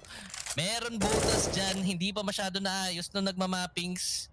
Sinubukan lang dito sa tournament. A good try coming from CPH. Ganda sana ng sequence of utilities nun, no? Oh my God, Molly, pre. Napanish lang eh. May gumagawa pala nun, no? What? And again, tips and tricks pinapakita dito ng Copenhagen Flames. Pero down sila na isang player, Zyphon na-punish na rin, and Sinners kalat na sa mapa. Meron silang bilong control, but the B short medyo naglalak dito sa side ng Sinners. So iniisip nila kung saan sila pupunta, and Eto, yung kalaban din nila yung oras kanina, ganito rin sila kabagal maglaro. But aware dito si Shock, mapapatay niya si Rowe with that Oh! info play mo. Ang inaabangan lang yung pushes talaga ng Copenhagen and Sinners with their man advantage. 5 yung boys sa kanila and possible manakaw nila tong round na to once na maganda rin yung Yapi. Lalamang doon sa may angle sa bench. Hindi nga nakita and the A1 is to may info si 4C na may isang guy but the flash okay lang si Shock makakaisa pa rin and the flick para kay Nico Dos 2v2 situation. Hawak yung bomb and the flashes. Mukhang kakainin yung time dito and the B-stick. Grabe naman yung movement niya. Crouch pick para kay Nico Dos and Yabi ang matitira. He has a kit and a couple of utilities to retake. Etong ating B-site and the whip is in there but B-stick with the trade pa rin and the 2K para sa kanya dito sa round and yun na nga, 7-2 Sinners, same setup or default setup pa rin yung ginagawa nila, no? Sa Yep, default T-side. setup again coming from CNRs and Zedco with the entry kill doon. Kita mo naman gamit na gamit yung one-way smoke doon sa may bilong area. May bandang spawn but then feel ko doon nagsimula yung init ng CNRs nung nakapatay si Zedco. Sobrang aga and ayun na nga, good read. Naghintay lang sila ng pushes. Talaga na-punish lang yung mga players ng Copenhagen and a better trades naman dito for the side of Sinners. So it's gonna be 7-2. Nakakuha rin sila ng isang round dito. Tamang basag lang ng momentum. And again, I think we're gonna see a default na naman from Sinners. Pwedeng maihipit si dyan, no? Si Rowe.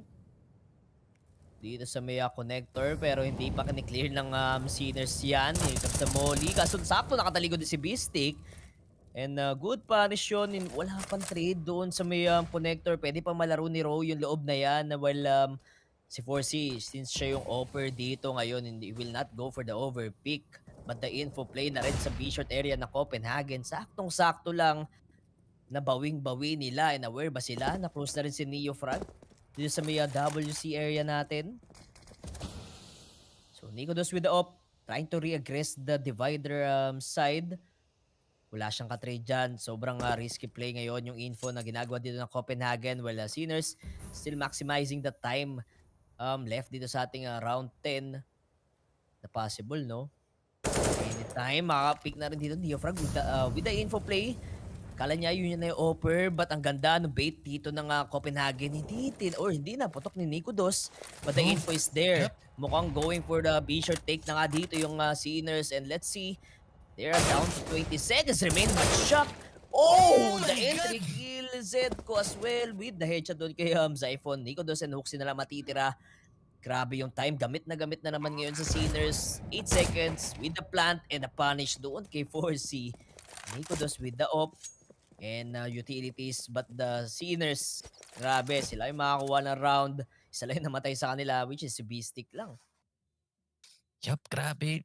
Iko-comment ko na sana yung mga offbeat dry picks na itong Copenhagen. Kita mo naman, saktong-sakto lang yung mga repicks nila and reaggressions. But laki sana ng info na kuha ni Nico Dos dun. But kita mo naman yung pag retake nila ng B-short, pre, bulag na bulag. Tamang tutok lang si Shock, si Shock doon. Si Shock. And yun, nilinis lang talaga siya. Kumbaga, lagas-agad pagkuha ng B-short. So, it's gonna be an open B-site nga. For Sinners, ito na. Rumaragasa na yung Sinners. Ito na yung first consecutive win round nila eh. Copenhagen has their first opening kills. Pero Sinners yung mas better na nakaka-recover ng round, no? Yep. Ganun yung ganun yung nangyayari every round eh. And with that lead ng Copenhagen, ayun yung main problem or kailangan na punan pa dito ng Sinners. Kung paano nila hahabulin to in their T side. Everyone is stepping up pa rin naman sa kanilang side. Well, CPH talagang na-hard read na sila, no? First 2 rounds or last 2 rounds dito. Yep, na-hard read na nga sila. And gumaganda na rin yung, alam mo yung ikot nila sa mapa. Nakakuha nila yung WC. Nakaka-pressure sila sa ilong. And ayun nga, nare-respeto na sila ng Copenhagen dito pagdating sa mga sobrang push. And kita mo naman, ka-info lang si Nico Dos doon pero hindi enough yun. And medyo hindi ready sila or talagang maganda lang yung flashes ng Sinners. Pero again, the aggression. Coming from Copenhagen, but he was so blind again. Good trade coming from Nico sa may party area. But will he aggress again dito sa may middle area? Nicodos will he spot this player? Yeah po, pero good pick off na naman coming from Nicodos. Down to 3 players na lang ang Sinners. Talagang lakas. And Nicodos will go again. A good shot coming from Nicodos. A very proactive offer indeed. But Forsey held that angle very well. It's gonna be 2v3 situation. Diyan pa naman yung bomba sa kanya. And may grounds pa naman sila dito sa may B. Off sounds all over my head. Grabe. Truly. Puro off yung nagputukan doon. And 3v2, 1 minute. Magkaiwalay dito yung Sinners.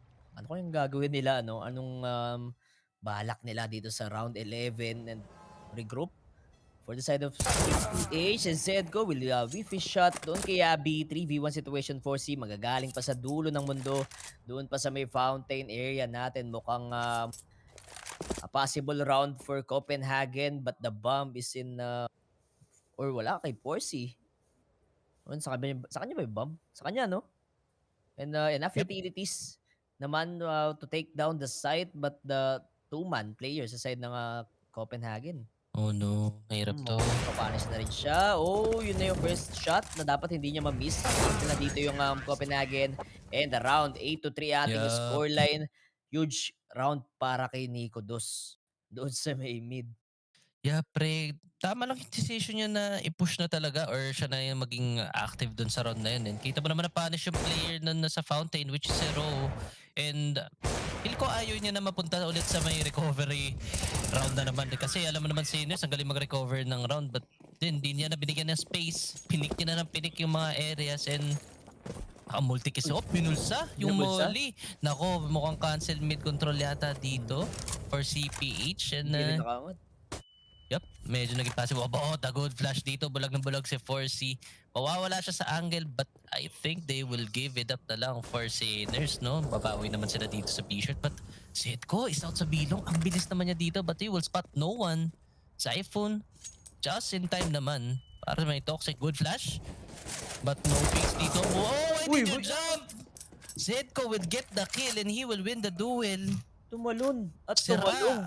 ang mouse scroll dito ni Zyphon. Sir, ano nangyari? Ba't siya tumalon? Tumalon at tumalong. Nga doon si Zyphon. Nako po. Alam natin lamang si si Abby. Oh. Proven and tested na twist yung angle na yan for V4 Yappy. situation. And hindi pa na-clear out dito si Abby. And Neo frag with the Neo kill. Doon kay Abby. 3v4 situation. 50 seconds left. And grabe, that could have been the kill para ngayon kay Zyphon, no? Ayun talaga yun, mga awkward moment. Yung mga na-scroll mo. Yung mouse.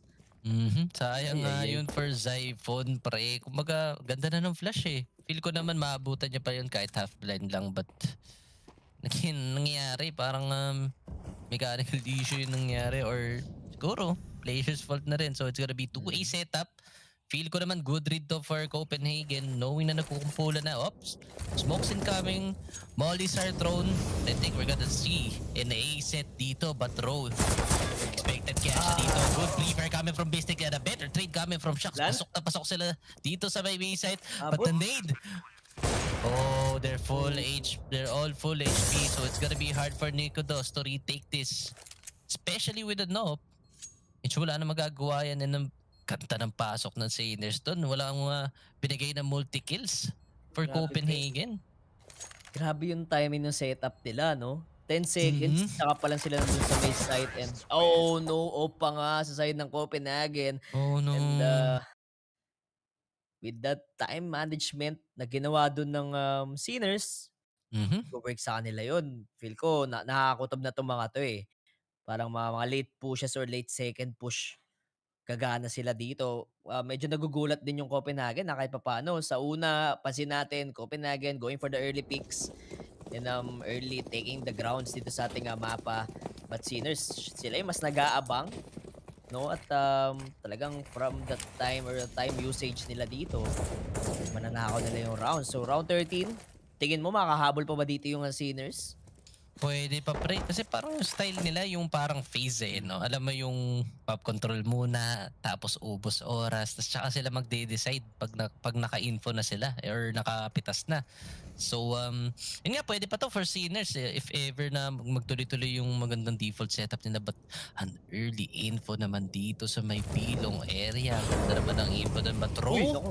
narinig yung tech dito, but the jump hindi siya alam dito. Good off angle coming from Ro.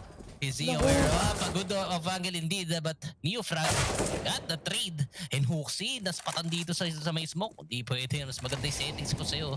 Sabi ni Shaq, down to 3 players for CPH, but Siphon with a lot of info. Papunta na siya dito sa likod ng lahat ng players na Sinners, and I think Sinners are leading towards bomb site A. They need to go fast, bro. Yep, they're planning too Oo. much, and Zyphon has a lot of time para makahabol dito. Oh, good smoke pa yun para mapadelay dito, and 4C. Wala nga siya makikita dito nagja-jump spot.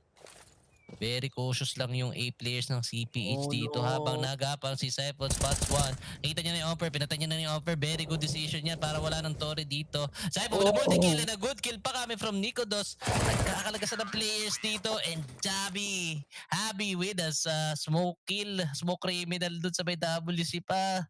Ano nangyari, sir? Grabe yung info dun ni Siphon. Yun na yung nagpatalo sa kanilang ano no? Patalo ng round, masyado overthink na hindi pa nila na-clear yung A site. So, pinili nila na mag-slow play lang muna, going for the setup or A set Yep. doon sa may side. But Siphon with the read and a Masyadong huge flank. ninamnam yung map control no? Parang minsan lang sila makaangat And Ah, yun pa yung lumason sa nila, no? Sa slow play nila. yep. So, going for the double-digit round ang city side natin, while Sinners nakakuha ng ilang rounds or 4 na rounds pa dito sa ating T side. They will go for the upgraded pistols with no utilities left para sa kanila, no? And let's see, Copenhagen, if they're doing this thing or continues doing this thing, talagang possible maka double digit round na nga sila dito, and looking forward sa 11-4. Tingnan natin, contact play. Ang gagawin dito, sobrang tahimik lang for both sides. And Yabi with the info, and that's the bomb. Spray down, good for 2. Take it down, Neo, Frag, and Shock. Double pick dito, kaso nga lang, nauna si Zedko, and the top para kay Yabi. And oh no, the bomb. Kita pa ka, but the punish. Late flank dito si Beastic. 4v1 situation, and hindi rin hawak yung bomb. And sakto lang, nag-swing dyan si Siphon. Last round na lang dito sa ating first half. Yabi with the huge 4K or amazing 4K dun sa round na yun.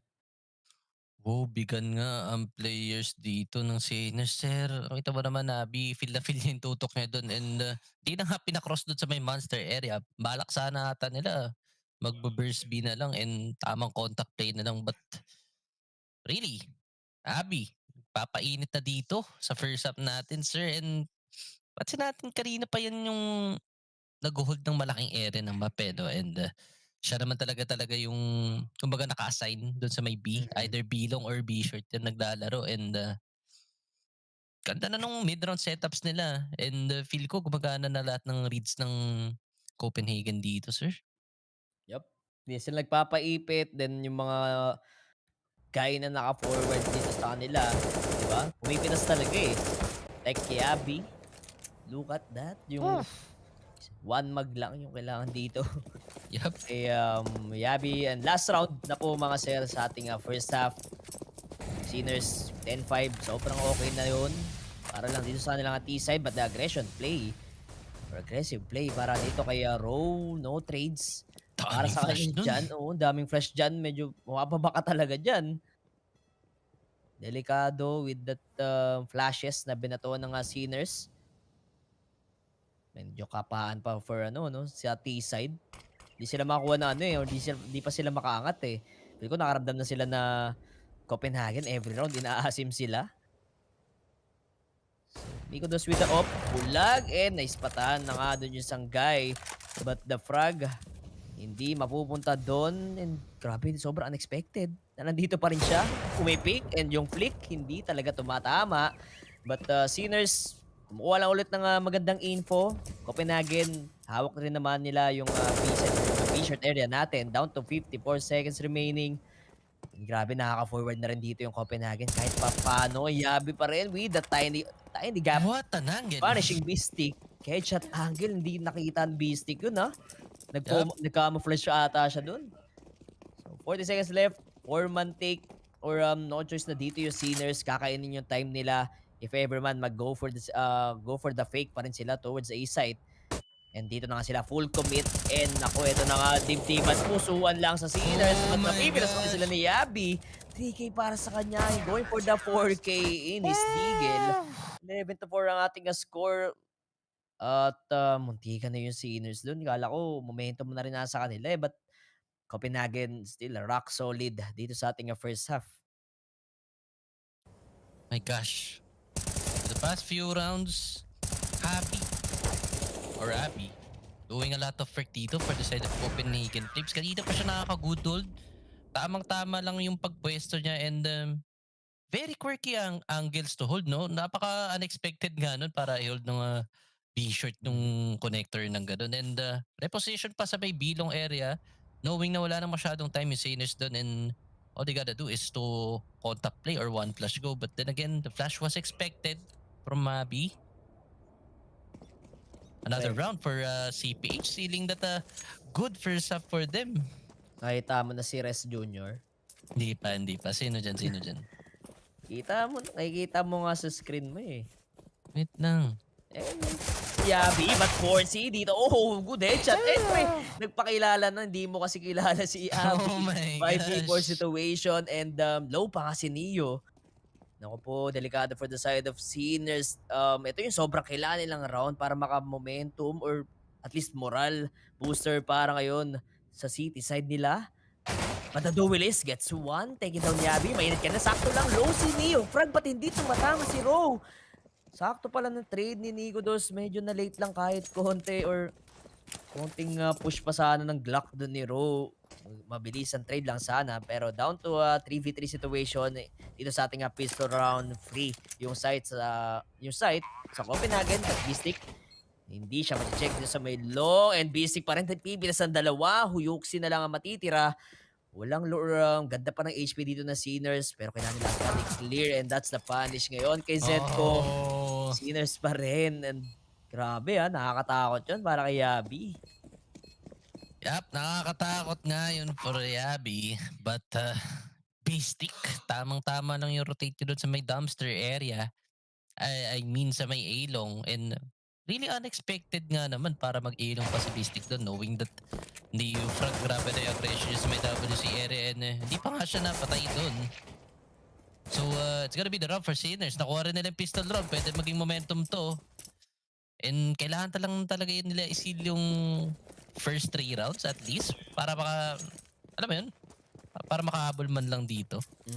Asa pa tayo konti dito sa Sinners, no? Since city side naman to eh. Feeling ko mas malakas yung city side nila. And yun na nga, opening kill. Opening the round with that beautiful shot ng scout dito ni 4C 5v4 Oh my gosh. situation na naman. Advantage ngayon sa side ng Sinners. Enough utilities. Isang or tatlo smoke pa yung hawak ng city side natin. While Copenhagen, si Ro lang yung pinamaraming hawak na utilities dito and possible siya yung maging support player dito sa round ng Copenhagen. But the rotations are there for the side of CPH. Here comes the paramdam sa may monster side. But Zetko, he'll get one. But traded with shock. The double swing will connect doon sa may monster side. Hooksy pa rin yung matitira dito sa round. Hindi niya hawak yung bomb and the apat yung kalaban niya dito. And a possible save na lang ng scout. If ever hindi siya makapitas agad. Yup, I think it's gonna see a save here coming from Hooksy. Medyo wala rin siya magagawa talaga dito knowing that the bomb is dropped dun sa may bilong area and napakanipis yung choke point niya na hopeless na talaga yun or feel ko na lang hahanap na lang siya ng pitas dito but then again, Sinners. Parang nakuha na nila yung kumbaga yung feels netong map na to and kita mo naman City Center parang doon sila pinaka-komportable and a good shot coming from Shock pa nga just to seal the round. For the side of Sinners naman tayo dito, sir. So basag momentum to for CPH. Good early start off for their second round. Sinners getting their sixth round. Malapit na sila mag-double digits dito. Malapit na makahabol sa CPH. And CPH, gonna be an eco round for them. Couple of flashes and full of clocks lang. Wala talagang pera sila dito. And feel ko Sinners just needs to clean this up. Kailangan nila at Sinners, diretso na rin. Good damage for the side of Coppin. Oh my God! 2K and a spray down para kay Forcy kahit nabulag siya dun sa first guy. But medyo delikado to kay Yabi. Mukhang knife kill. Easy 1-5 mga sir para ngayon kay Yabi. Low gun sila but naka-knife kill na rin naman siya. Pwede na. Para tawag ko. And shock. Mapapanish din si Hooksy. 11-7 ang ating scoreline. Pahabol na rin yung Sinners kahit papaano, no? Mukhang both sides, city side comfort zone nila dito.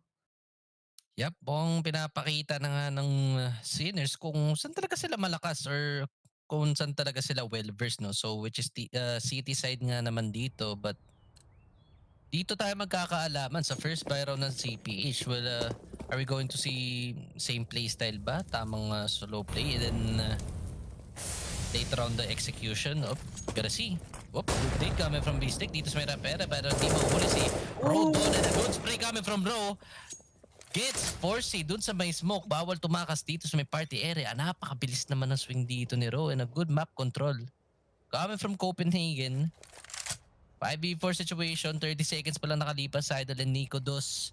Tamang paramdam ng off dito sa may bilong and good smoke coming from shop. Para wala nga naman makita doon yung players ng Sinners. But I think we're gonna see an early B hit dito ha. Dito nagkukumpulan yung CPH and a lot of map control. Also for Copenhagen Flames. Alam natin na matibay yung B-site dito ng Sinners. Yep. And lagasan nga silang isa. Medyo naging overconfident lang sa pag-take ng mid but the contact play for the side of Copenhagen Flames. Towards the B-side, he comes the flash but Javi pa rin ang open ng site and gagawa na space dito sa B-side. Look at the Molotovs ng Sinners. Hindi enough para mapigilan dito yung Copenhagen Flames. Javi pa rin with a good swing traded by Zetko dito and Beastie. Sakto na nasa heaven area and Sinners 1v2 situation, Zedko left, may info sa kanya na nandito lang and Ro with that slow pick. Taking down the guy from Sinners and good round for Copenhagen. Yabi talaga, no? Parang siya yung consistent ano dito eh. Key ng Copenhagen Flames. Yep. Ganda ng ginawa ng Copenhagen kanya doon. lahat. Talagang capitalize yung first kill ni Ro doon sa may middle area and masyadong malaking map control na agad nabigay for CPH and Sinners. Naging passive nga dun sa may B. Di nila kinuha yung B short, di nila kinuha yung B long. So, medyo dangerous round pa nga yun. And kita mo pa naman, partner Yabi. Kanina pa yan, Yabi. pre. Kanina pa yan pumipeste dito sa Sinners. Kanina pa siya nakakapag bigay ng space. Kanina pa siya nakakapag-open up ng sites or nakaka-defend ng area. And kita pa naman pati pag-entry, kaya niya din. Yup, kanina no, sa hold ng B, walang makatalo sa kanya eh. Yep. And also doon nga, sabi mo, yung entry fragger na si Yabi, gumagana talaga at dito nahirapan yung Sinners sa mga opening kills ni Yabi. Oo. Still, na-try ng Copenhagen na mabasag yung B-side. Tingnan natin kung may solusyon na agad sa Sinners. Okay, smokes. 2 smokes will be thrown dito sa ating round but the B-short control ay kukunin na ulit. Dito ni Yabi got tagged down to 28 HP and yung frag with the wall bang. Alam niya na makulit dun si Yabi and pipilitin talaga yung B-short na mapunta sa Copenhagen and let's see 4v5 situation. Again, naman advantage ng ng Sinners. Kanina nanalo sila kapag sila lamang sa tao and paano kaya ang gulat plays ang gagawin dito ng Copenhagen sa may T-side. Enough or low utilities yung hawak nila dito no to set dun sa mating A site or at least gumawa ng fake si Hooksy dun sa may B. Bad info lang ay bibigyan sa Sinners. Why not? So 5 yung buhay sa city side. Alam natin masyadong mahirap. Hindi or laga sila ng tao. Bisig with the info play lang doon sa may A long while row. Good timing. Oh, naku, nakatingin si Force doon sa may WC. 4v4 situation and the Molly. Ngayon sa side ng Sinners and rotation or di pa agad nagro-rotate yung 2B players dito ng Sinners, no?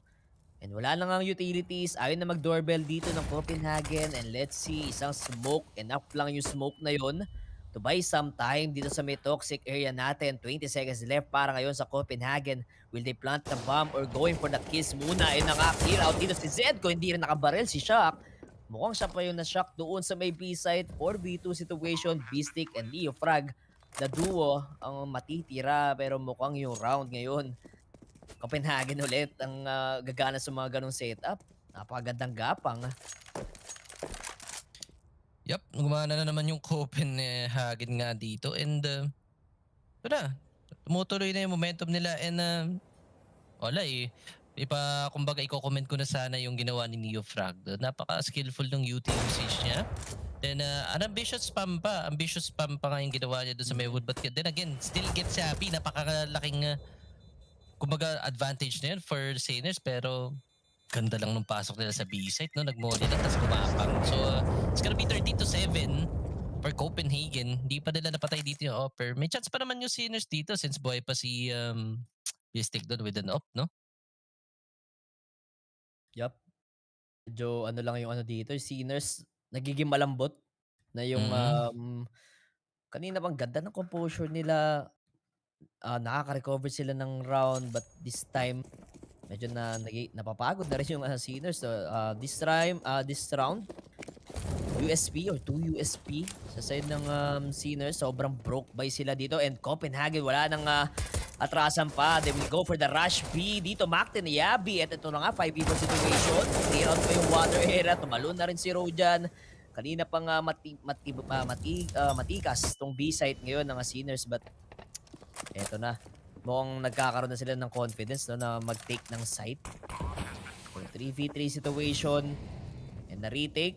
Gagawin ba ngayon ng Sinners? Alam natin, di ganun kaganda yung economy nila. And meron pa rin naman silang op for the next round. If ever man mag-call for the save na nga yung city natin. But they will try to foster, to risk that round. 14-7 ngayon. Isang round na lang para sa side ng Copenhagen. Na possible makuha na rin nila tong nasa T-side nila. Yup, for CPH naman, ang ganda ng pagbago ng pacing nila doon. And kita ba natin nung T-side yung Sinners, puro slow pa yung ginawa nila and default. But then again, nakita tayo ng rush. B naman dito sa CPH na buy round. And ano pa yun semi-Astralis mo kung nakita natin na heaven smoke. And napakalaking bagay nun para di ka makapick yung offer doon. Then, kita mo naman, bulag na bulag pa yung players nung site. Wala talaga magagawa yung players doon. Napaka-unexpected nung rush B. Good call. Coming from CPH. Momentum is on their side, sir. Grabe, kanina pa eh. Baga ganda ng mga reads, ang ganda ng mga calls. Tapos ang ganda pa ng execution sila ng play. Ganda ng UT, tamang-tama lang. Yung timing. Sequence. Yung sequence talaga nung needs eh. Feel ko nagpapanalo sa Copenhagen, pre. Ayun nga eh. Tsaka pag sila yung nakakaunang kill, no? Sila nakakaunang punish kung kailan nila ma-off guard. Dito yung Sinners, yun yung nagkakos ng round sa sa city side natin. Kumbaga parang laging nahuhuli pre. Alam mo yung nahuhuli lang nahuhuli lang talaga. Pero tama naman yung ginagawa, no? Wala namang mali sa gagawin nun sa side ng Sinners. But yun nga, yung gulang, tsaka yung timing nasa Copenhagen ngayon. 40-7 ang scoreline naman dito ngayon, idol. Dalawa na lang. Panalo na tong CPH. Medyo one-sided ngayon nangyayari dito. But we have decent guns naman dito. Pero ang bilis na dito sa may connector area. And galit na galit nga sila sa pag-map control dito. But 4C.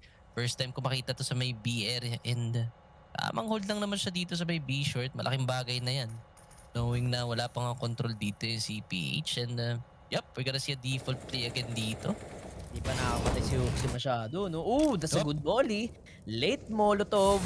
And medyo maipit dito yung Sinners. Good punish kay Hoxie. Kanina sabi ko wala pa siya mapatay. But siya yung makaunang makisang frag. Dito sa round 22 natin. Good boost play. Ayun, naipit na rin si Hoxie. Kanina pa nag-spam. And may info doon si Neo Frag. So, mabilisang ano lang, no, setup para matay yung tao natin dito. 4v4 situation. Walang info yung Zyphon. Possible pag may isang pumik, mapipitas niya dito sa B site. But info pa rin. Yung ginagawa dito ng isang guy na sino to? Si B-Stick. Naku, medyo delikado sa kanya to ha. Ang dami niyang kalaban dito sa may long and mukhang, nakatulog ata si Nico Dos. Hindi na rin agad magti-trade dyan. Doon naman gagalaw sa may B site. Also shock. Get tagged down to 2 HP. Delikado and that off shot, hindi tatama. 4C, hindi man lang nakabaril and 20 seconds left. Papunta yung bomb doon sa may A site. Sobrang clear nung site and nasalisigang pa nga dito yung Sinners. Akala ata magbibi. And oh no, 10 seconds. Nakapag-plant at naiwanan ni Bisig but may intro siya dito sa may top cons. Which is si Zyphon na malikot doon at yun yung pinaka-backstab sa T side. 2v4 situation and kailangan pumitas dito ng Copenhagen or else may ipit sila and possible round for Sinners. Sakto low. Oh, the pre-fire. Oh, hindi niya alam na ganun kabilis si Shock and Yabi. Get punished by Pistic. And 14-8 ang ating scoreline. Sinners mukhang pinapagana dito yung Curse of 14 sa side ng Copenhagen. Yep, ganda na sana ginawa ng CPH dun. Ganda ng retake nila ng B-shirt. Kita mo naman, wala nagawa yung offer doon, which is si 4C. Namoli sila parehas doon. Ganda sana na setup, but CPH had a better read. Pero naman yung recovery round doon, B-stick, deleting Nico Dos doon sa may A-long. Wala na agad yung offer. Then naka-info pa siya sa may bandang likod. Good flank passer, na sandwich sila doon. May nagsabi nga medyo ano daw tong CPH Mahirap daw sila mag-close out ng ng match. Tingnan natin kung totoo yun. Pero sabi-sabi lang yun, well, Sinners, talagang puso lang, well-distributed yung fraggings nila dito, no? So, everyone stepping up, 3 nades. Okay. Medyo nakasurvive at kinabahan ata doon si Zed ko. Konting angat niya na lang doon, punish agad yun. Ang damage na nun. Sobrang kate nun. And let's see, 14-8 ang ating score. Nico Dos, hindi siya nakahanap ng mga early pitas with his op dito sa ating round. But 4C, konting kaliwa at konting copy mo lang sa kaliwa, makakapitas ka dyan. But ang ganda ng tawid ni Ro. Pero Zypho with the opening kill dito sa ating round. 5v1 situation. Medyo malilikuran ata the timing. Kanina pa naka-watch but open na kayo B-side dito ni Yabi. Zedko, nilalaro yung pillar area natin. Gets 2. Trade para naman kay Hooksy. 2v2 situation, still a winnable pa rin naman para sa side na Sinners, but the rotation, yun yung kakain ng time nila to retake the site. And a 2v2, low rin naman si Hooksy and also si 4C na sobrang low dito sa ating round 23. Both make it dito sa ating round, but the swing hindi expected agad ni Beastic yun. It's gonna be 4C left down to 20. Siya yung survive and nanakaw sa round ng CPH. And CPH, may info na nandito si 4C, the offer, and a possible map point na for the side of Copenhagen Flames. And Sinners, good try, no? Natatimingan na ngayon Nababasa ng CPH to. Yep, ganda lang ginagawa ng CPH ngayon. Pinagulat na lang nila yung players ng Sinners. Wala na masyadong binibigay na time and early contact yun na kukuha natin And coming from Siphon pa, ang ganda ng entry kill niya doon sa may connector para mahila lahat ng rotations and saktong-sakto lang yung timing ng contact ng B site after ng first kill na yun. So it's gonna be Copenhagen's round. Masyadong malayo yung rotators nila and naubos talaga yung time nung pag-retake na yun. 2v2 situation sana pero masyadong mahirap yung positions nila. So it's gonna be a match point for CPH naman na, Lods. Oh no, Sinners, di ata makakabawi sa CPH. Yappy. Last match sila na best of 3 series. Sila yung na 2-0. Mukhang yung nightmare nandito pa rin sa side ng Sinners, no? Hindi sila naka-move on doon. At up until now, look at the scoreline. Medyo malayo yung journey or hahabulin nila dito. Isang round na lang. Ini yung frag. Let's see. Why would you switch if you're holding an angle? Rookie mistake coming from Yabi there. It's gonna be punished by Leo Frag nga dun. Ganda na sana ng hold niya. Ganda na sana ng setup ng CPH dun. And mukhang may read na sila kung sino yung magpupush agad. Sayang lang yun for Yabi. So, Nasilaw sa gonna get skin, punished. idol. Oo, pero masyado maganda kasi yung skins Oo, nila. And, masyadong maganda yung skin ko. Bakit ba? Switch ko yan and inspect ko Yup. yan. And yun na nga, Neo Frag. Sobrang ganda, 0.1 second timing para ma-switch ni Yabi yung knife niya doon. 4v5 situation. 3-man regroup. While Hooksy creating a space dito sa may B short. Giving Sinner sa bad info. But yun na nga, Hooksy. Medyo Oh. mabdo-doorbell dito yung Sinner sa may B-site. Kita mo naman si Neo Yup. Frag kumakaripas na rin. Pero may info pa rin si B-Stick dyan. And You have kailangan to nila go. maging aware. Oo, kailangan nila bilisan dito ng Copenhagen. But the site ay libreng-libre. And no. hindi yan libre kapag nandito si 4C. 1v4 Oh. situation. 10 seconds left. And the flick. 3K para ngayon kay 4C. And grabe, Oof. disappointing round para kay Yabi pre na timing siya ng ganun. Oh Yup, no. napakasayang naman nun. Ganda na sana nung kumbaga yung initial setup sana nung CPH maganda na eh. Kumbaga expected na yung pushes, tamang angles na yung mga hinahold nila, ganda ng mga minamarka nila. But then again, Sinners naman nakakuha ng timing doon. Hindi naman pwedeng CPH lang lagi nakakuha ng timing. Binigay naman kay Neo Frag yun. Getting that opening kill. And 4C sealing the round pa with a better position. But ayun nga, push connector play. Bobby from Sinners. Neo Frag nakaisa lang doon. Good for 1 lang siya. And Yabi with a trade. May galil siya dito, sir. So it's gonna be 4v4 situation. Yabi is slow. And a lot of map control for Sinners naman, sir. So, Row? Delikado pa rin yung tech na niya Patan yan ba pre. dito? Oh, Hindi pa just in time dire-diretso lang. yan. Let's see. Oh, si Bistic. Laki na na-info niya sa may cons.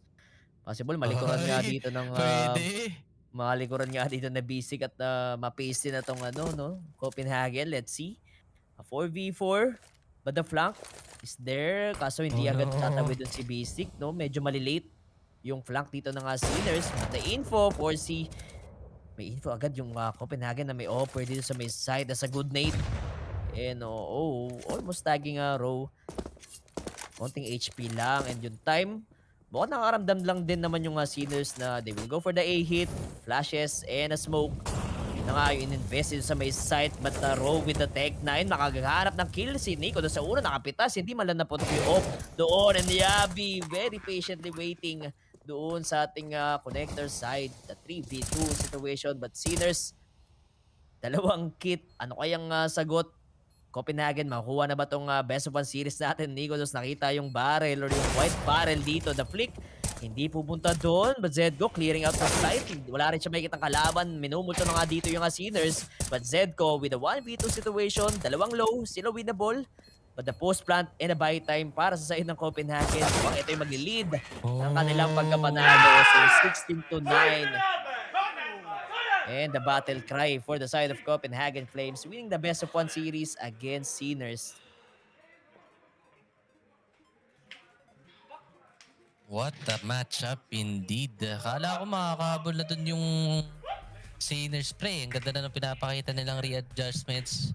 Pero mas maganda yung mga calls ng Copenhagen. So kita mo naman ganda ng mga reads and yung mga default setups lang nila saktong-sakto. Unlike Sinners, medyo nagsastruggle sila pag default. Kumbaga, salubong yung nangyayari and disgrasya yung nangyayari pag nagma-map control sila. But then again, good matchup yun. Good try naman coming from Sinners. Di naman masama na yun. Di naman sobrang layo, sir. But Copenhagen was just better. Siguro konting push pa. Lahat na sila nakakapatay no? At Palag talaga eh. siguro kung magpi-play pa sila as a team dun sa matchup na yon, possible makuha pa nila yung yung round o yung isang mapa lang, no? Best of 1 series. Anybody's ball game, ika nga. And sobrang tibay nga dito ng Copenhagen with their setups. Also yung mga 3 frags nila, Yabi, mapa-hold man, mapa-entry. Gumagana pa rin with that multi-kill. He has 29 frags and 16 deaths with 116 ADR dito sa ating matchup, no? Sobrang lakas or sobrang unexpected round game dito para kay Yabi. Siya naman nag-init. Yep, unexpected match nga for Yabi and ganda kasi nung parang nagkatalunan pre sa pag-read ng mid-round setups. Mas magaling yata yung CPH mag-read ng mid-round setups at kita mo naman pag nagre-retake sila ng area and pag kumukuha talaga sila ng map control, doon nadidisgrasya yung Sinners pag naka-forward sila, which is, ganyan, napapersa sila mag-play passively, then yung timing pa nila off pa eh. Kumbaga minsan na lang sila umi-info play na, na mamalas pa. So ano ang gagawin nila? Mag-passive na lang sila, tas mas maganda pa yung execute ng CPH. So walang kwenta yung pag-passive nila if hindi gumagana yung setup. So mahirap nga yan for Sinners. Siguro onti na lang, onting siguro experience pa. Feel ko makukuha nila kasi kung baga sa firepower, palag naman kasi talaga yung Sinners pre. Di naman sila yung lagi na lang multi-kill ng ang tawag dito ng CPH. So isang ano na lang, no, isang win na lang para sa Copenhagen para ma-qualify dito sa ating major together with NIP and the players. So maganda-gandang agad no, first top 3 dito sa ating Swiss round. So round 2 dito sa ating RMR. But for us, meron pa tayong next game. Congratulations sa mga pumaldo kanina, no, using Rivalry, no, rivalry.com/focus. Use the code Lupon WXC to get 100% bonus. But ito muna yung MVP natin sa ating series, the Skater Boy na ba to? Oh no, Yabi! Skater Boy Yabi. Mga forma ni Yabi, no, tsaka mga itsura niya, parang ano eh. Skateboard lord to eh. And nga si Yabi, our MVP of the game, brought to you by Rivalry. And ayun na nga guys, next matchup. Sino ba next matchup natin dyan? Naku po, masakit to pre. Astralis versus ENCE para sa ating last series dito sa ating broadcast. And for us, magbabalik muna kami and we'll be having a short break dito lang sa Phosphor Gaming. Don't go away.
This is Keanu Reeves, and welcome to Rush Lane. Rush Lane is a new intense multiplayer racing game where you can compete against real players to win real money. Set in the towering crime-filled metropolis of Hub City, here champions put their life on the line for glory, power, and riches in the ultimate death race known as the Rush Lane. How does it work? Simple. Pay a small stake to jump into the next race. All the stakes go into the prize pool, so the more players, the more money there is to win. Once enough players join, the race is on. Races last just a couple of minutes and are fully automated. Rush Lane is driven by our unique physics-based randomness engine. Starting positions, track segments, and traps are all randomly generated, and we've tested over 10,000 races to ensure no player has any advantage over another. Cheer on your racer as they scream down the winding city streets and through mysterious alternate worlds filled with dangerous traps and pitfalls. The first player to cross the finish line wins the biggest share of the prize pool. But don't worry, the top few finishes are also in the mix to win. The exact number of winners will change depending on how many players were in the race.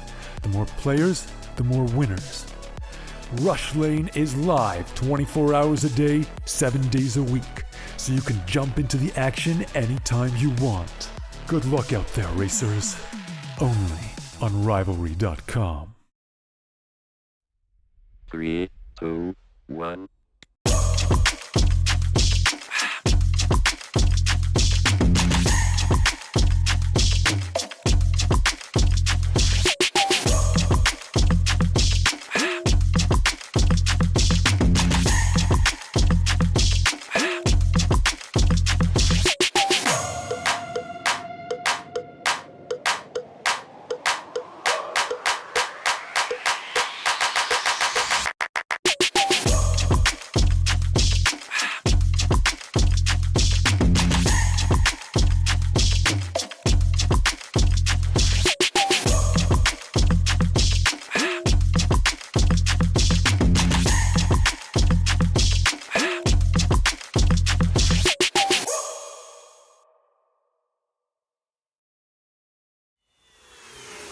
This is Keanu Reeves, and welcome to Rush Lane. Rush Lane is a new intense multiplayer racing game where you can compete against real players to win real money. Set in the towering crime-filled metropolis of Hub City, here champions put their life on the line for glory, power, and riches in the ultimate death race, known as the Rush Lane. How does it work? Simple. Pay a small stake to jump into the next race. All the stakes go into the prize pool, so the more players, the more money there is to win. Once enough players join, the race is on. Races last just a couple of minutes and are fully automated. Rush Lane is driven by our unique physics-based randomness engine. Starting positions, track segments, and traps are all randomly generated, and we've tested over 10,000 races to ensure no player has any advantage over another. Cheer on your racer as they scream down the winding city streets and through mysterious alternate worlds filled with dangerous traps and pitfalls. The first player to cross the finish line wins the biggest share of the prize pool. But don't worry, the top few finishes are also in the mix to win. The exact number of winners will change depending on how many players were in the race. The more players, the more winners. Rush Lane is live 24 hours a day, 7 days a week, so you can jump into the action anytime you want. Good luck out there, racers. Only on Rivalry.com. 3, 2, 1.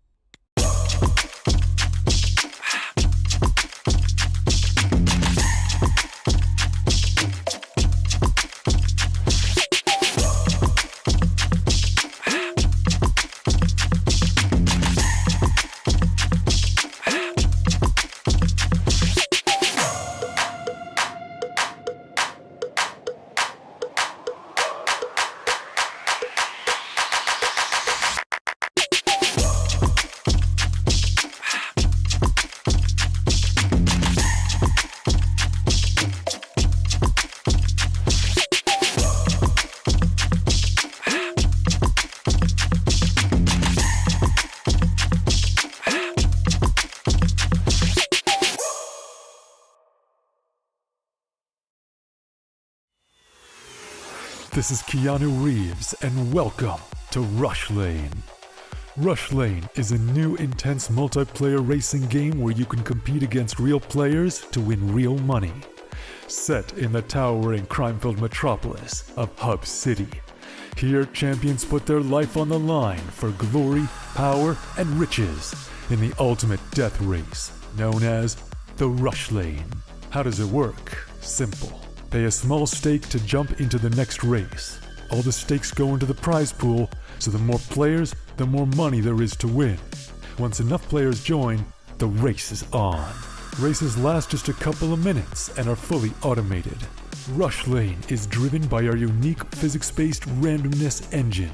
Starting positions, track segments, and traps are all randomly generated, and we've tested over 10,000 races to ensure no player has any advantage over another. Cheer on your racer as they scream down the winding city streets and through mysterious alternate worlds filled with dangerous traps and pitfalls. The first player to cross the finish line wins the biggest share of the prize pool. But don't worry, the top few finishes are also in the mix to win. The exact number of winners will change depending on how many players were in the race. The more players, the more winners. Rush Lane is live 24 hours a day, 7 days a week, so you can jump into the action anytime you want. Good luck out there, racers. Only on Rivalry.com. 3, 2, 1.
And yes, we are back din sa official Filipino broadcast of PGL EU RMR. Dito Yep. lang yan sa Focus Fire Gaming. And kami pa rin may Mhm. kaso nyo for this last game. This is Mhm. Kenoit. And this is now Fu. And ito na nga yung last game natin, no? Ano, paring Naufu. Medyo Oh no. marami nag-aabang dito. And bago ang lahat See. ng yan, don't forget to like and share muna ating stream para dumami tayo. And huwag kayo mahiya mag-comment. Tatry namin na mabasa yan and ma-shoutout kayo during the game. Mhm. And ito na nga guys, kaabang-abang na Astralis versus ENCE. Looking Yun. at the odds, sobrang pantay na pantay lang. And Yes, speaking of sir. odds, rivalry.com/focusfire kung may mga katanungan kayo about Mhm. paano mag-deposit dyan, just PM our page and also may support system or chat support naman dyan sa Rivalry. Online siya Yep. 24/7 and don't you worry, hindi kayo ma-scam dyan. And yun nga guys, Lupon WXC and The Armory, thank you so much din sa ating broadcast. But Mhm. ikaw, ito na, insights mo na pare dito sa Oh, Astralis no. versus ENCE. Pare, dito naman para sa side ng Astralis, no? Both teams, alam ko coming from a win to, 'di ba? Then ito naman for Astralis, Fire League medyo nagpa-pop off na dito. Last match, medyo hindi lang pala medyo, sobrang one-sided talaga nung first game ng Astralis which was against ASG and ayun nga, Fire League and Blame If yun yung pumalag nung last game na yun and config for this time, pre, one digit lang siya nung last laban nila. And napaka-unlikely yun for config pa, knowing na si tier 1 teams, dinudurog lang yan. But then dito, medyo delikado to. Kung maging malamig pa rin si config for this match, medyo nasa dulo nasa edge tong ENCE. And if ever naman na si Fire League mag-pop off dito together with Blame If, this could be a whole different story naman for Astralis. But for ENCE, di natin pwede yan i-count off, pre. Sila yung nakalaban ng phase and finalist yan. Last tournament and players of ENCE and some notable players here, no? Si Diha, si Spinks, and si Snappy. Mayan yung Snappy. Oo, ayun yung madalas natin naririnig and sila yung mga matunog na players pagdating sa mga impactful kills. So again, Spinks, makakita ba tayo ng Spinks finals edition. Para mo yung ganun, pre. Yung kalaban nila yung feast ng ate, no, pre? Oo. Alam mo yung nagulat Entry ata eh. sila doon. Mm. Parang binabacuum na lang yung ano, no? Yung Yes, freeze dun sir. sa mga entries tsaka yung mga refrags ni Spinks. Yep. And looking forward sa side naman ng dito ng ENCE kasi Face Clan 'di ba nalason ng ENCE or tama ba sila ba yung naglaban nun? Sino naglaban ng Face Clan, no? At Yep. least nakakalason sila ng rounds eh. Yes, And sir. knowing naman sa Astralis, kapag binigay mo dito yung overpass, feeling ko config siya na yung mag-step up dito eh. Oh, no. Diba? Oo, pre. Naalala mo nung overpass kung saan sa sumusulpot once na sila nasa city side. And eto na nga, overpass ang ating Oh, mapa. no. Ang saya. Okay to, okay Napakasayang to. last game Yes, dito sa sir. dalawang to. Sobrang pantay na pantay lang. Astralis versus ENCE. And let's see, pistol round, config, 2 flashes, and kit. Para ngayon, sa side ng ENCE, medyo ano lang to, no? Going for the slow play dito sa ating connector area. Knowing na Astralis, nakastack lang doon sa may B site. Si Blamef lang yung kumukuha ng info. And he will not pick the mid area. Nakakatakot. Magkakasama dito yung ENCE. And then let's see kung paano gagawin nila dito, no? Slow approach. But the Blamef, the timing, maka-info na sana siya. Pero nakita niya ba yun? Parang hindi yata niya nakita, no?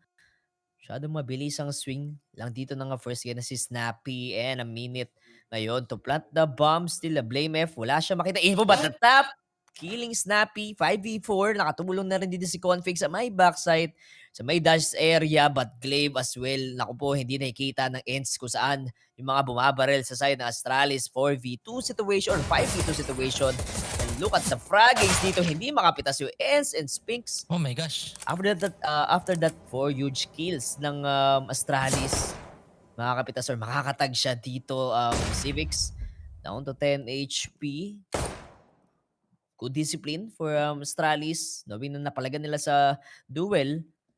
And sana hindi na sila malason pa dito, no? And Spinks, nako, kakausap lang natin ng pre. Makati dito si Spinks. Kita mo naman yung disiplina na pinapakita ng Astralis kahit pistol round pa lang. Good for plant. Oh, naku ba na bait? So, 18 seconds. You can still damage. Oh, Astralis, Oh my but 12 gosh. seconds remaining. And the fake, or the fake dito, 9 seconds to plant the bomb. And saktong-sakto lang. Dalawa yung low na nag-gold sa may site. 2v1 situation. Fire League together with Blamef. May isa pang low HP dito and possible pa nga mapitas agad dito ni Spinks si Blamef, no? Sobrang winnable pa but half HP na nga siya. Oh. And a good try para kay Spinks. 1-0 but in favor of Astralis. Suddenly, naging workable yung situation ni Sphinx doon. And very wise decision yun para i-push yung dumpster, no? Clearing that area. Napakasakto nga, low HP doon. But then again, fell short for him to seal that round. And kita mo naman si Blamef doon. Sobrang slippery sa may map side. Hirap patayin. And nakakataps lang talaga siya doon. And gumana dito yung passive setup naman ng Astralis. Kumbaga parang ina-expect ng ENCE na magiging aggressive sila eh. No? Nagsama-sama gaming sa cons, 4 yung dinalang tao doon. Then tamang spot-spot lang yung ARAM guy. But Astralis playing it off correctly. Nag-passive sila doon sa A site. Blamef, tamang-tama lang. Siya yung anchor doon. Then it's gonna be 1-0. Lamang na agad ng Astralis dito ng early timeout pa. Yep. Oh, Sagot no. dito ng ENCE. Grabe, no? Round 2 pa lang. May match pause na agad. Nag-uusapan ng ENCE kung paano anong gagawin nila dito sa kanilang round 2. Medyo magandang laban, no, pre, no? Sa tingin mo, gagana ba ulit si Config dito? City side na sila eh. And kapag nakahawak pa to ng A1S, pwede mo nang pakawalan to eh. Pwede pre, kung makakuha lang siya ng good timing dito, like nung mga ginagawa niya nung mga past few games niya or mga past few overpasses matches na itong Astralis, pwede eh. But then, ENCE kasi to eh. Alam mo yung galing rin nila mag-slow play. Alam mo yung bibilis tas bilang babagal tas nakamark lang sa lahat ng angles. Then, ayun na, mapapanish yung mga sudden pushes ng kalaban, then I think we're gonna see some kinds of situations dito, no? Pero gusto ko pa rin makita yung aggression ni Config. Kumbaga, kahit feel niyang alam nung kalaban yung gagawin niya, feel ko kailangan ituloy niya pa rin and have the full confidence to execute his playstyle, di ba? Mhm. Sa mga di nakaalam, di naman gano'n kalayo yung win percentage nila dito sa mapa na 'to 'no, 56 para sa Astralis and Mhm. 67%, and the both teams nakalaro dito ng 9 maps played 'no, dito sa ating, Overpass, and let's see naman round 2. Grabe, naka-knife out lang 'no, wala ng pake dito sa yung, Astralis sa may long, going for the duel. Agad taking down Spinks, 5v4 sabay Mamba out sa may A-long area natin, while Madden trying to sneak dito towards the A short area, and Dia din Ang sasama bilis na nga dito yung lumawi. ENCE. Oo nga eh. Dun sa forward ng Astralis 'no. Natakot na dun agad yung dalawa, Fire League. Nagba-back na agad sila sa may site, and 29 damage pa nga dito kay Fire League, pero 5v4 and a nade ang sagot naman dito ng answer ng dalawang teams. Wala na ibang lurk sa side ng ENCE. So I guess pipilitin nila dito or kukunin pa nila muna yung A site, make it or presence muna. Ngayon, dito sa may A, Molotovs will be thrown, but entry na nga si Madden dito. Good fresh ba? Sakto hindi na bulag si Blame F doon. Hindi pa nga nakakaangat dito yung ENCE. Ubos na sila agad ng players down to Dia with 1v5 and a tech 9 para sa kanya. 4-man swing. Oh, And a I clean love up it. 2-0 ang ating scoreline. Astralis. Good reactions to get the round. Yup, kita na naman natin dun yung aggression ng Astralis sa Fire League together with Blame F pushing A-long just to get the first kill, and good info na yun. Nalaman nilang buy yun since ang kunat ng kalaban eh. Very good decision lang na mag-play passive, capitalizing that mana advantage, and kita mo naman, sealing that round pa. Sakto lang yung rotation. So, it's gonna be 2-0. Full eco naman dito. Ang answer, I mean, naka-mini deagle sila. Yung Desert Eagle. Oh, a good nade. Snappy tagged down to 51 HP. But binigay nga dito yung full fountain control for the side of fence. Knowing that they're on eco round lang naman. Tamang spot-spot lang dito si Farlig, and getting that passive info doon sa may WC area. But Blame F nag-aala Ganda. config dito sa A-long.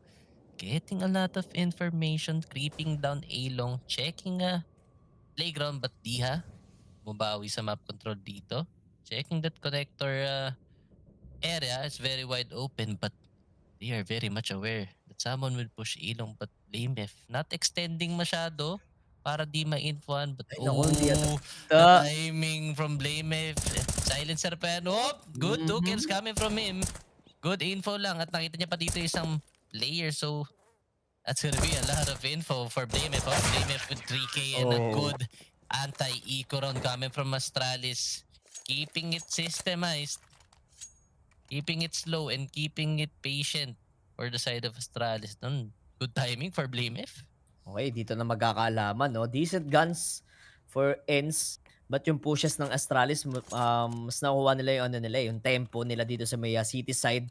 Si Yup. Blame F and Config, sila yung dalawa talagang mas pumipili na mag-push dito sa may mid area natin.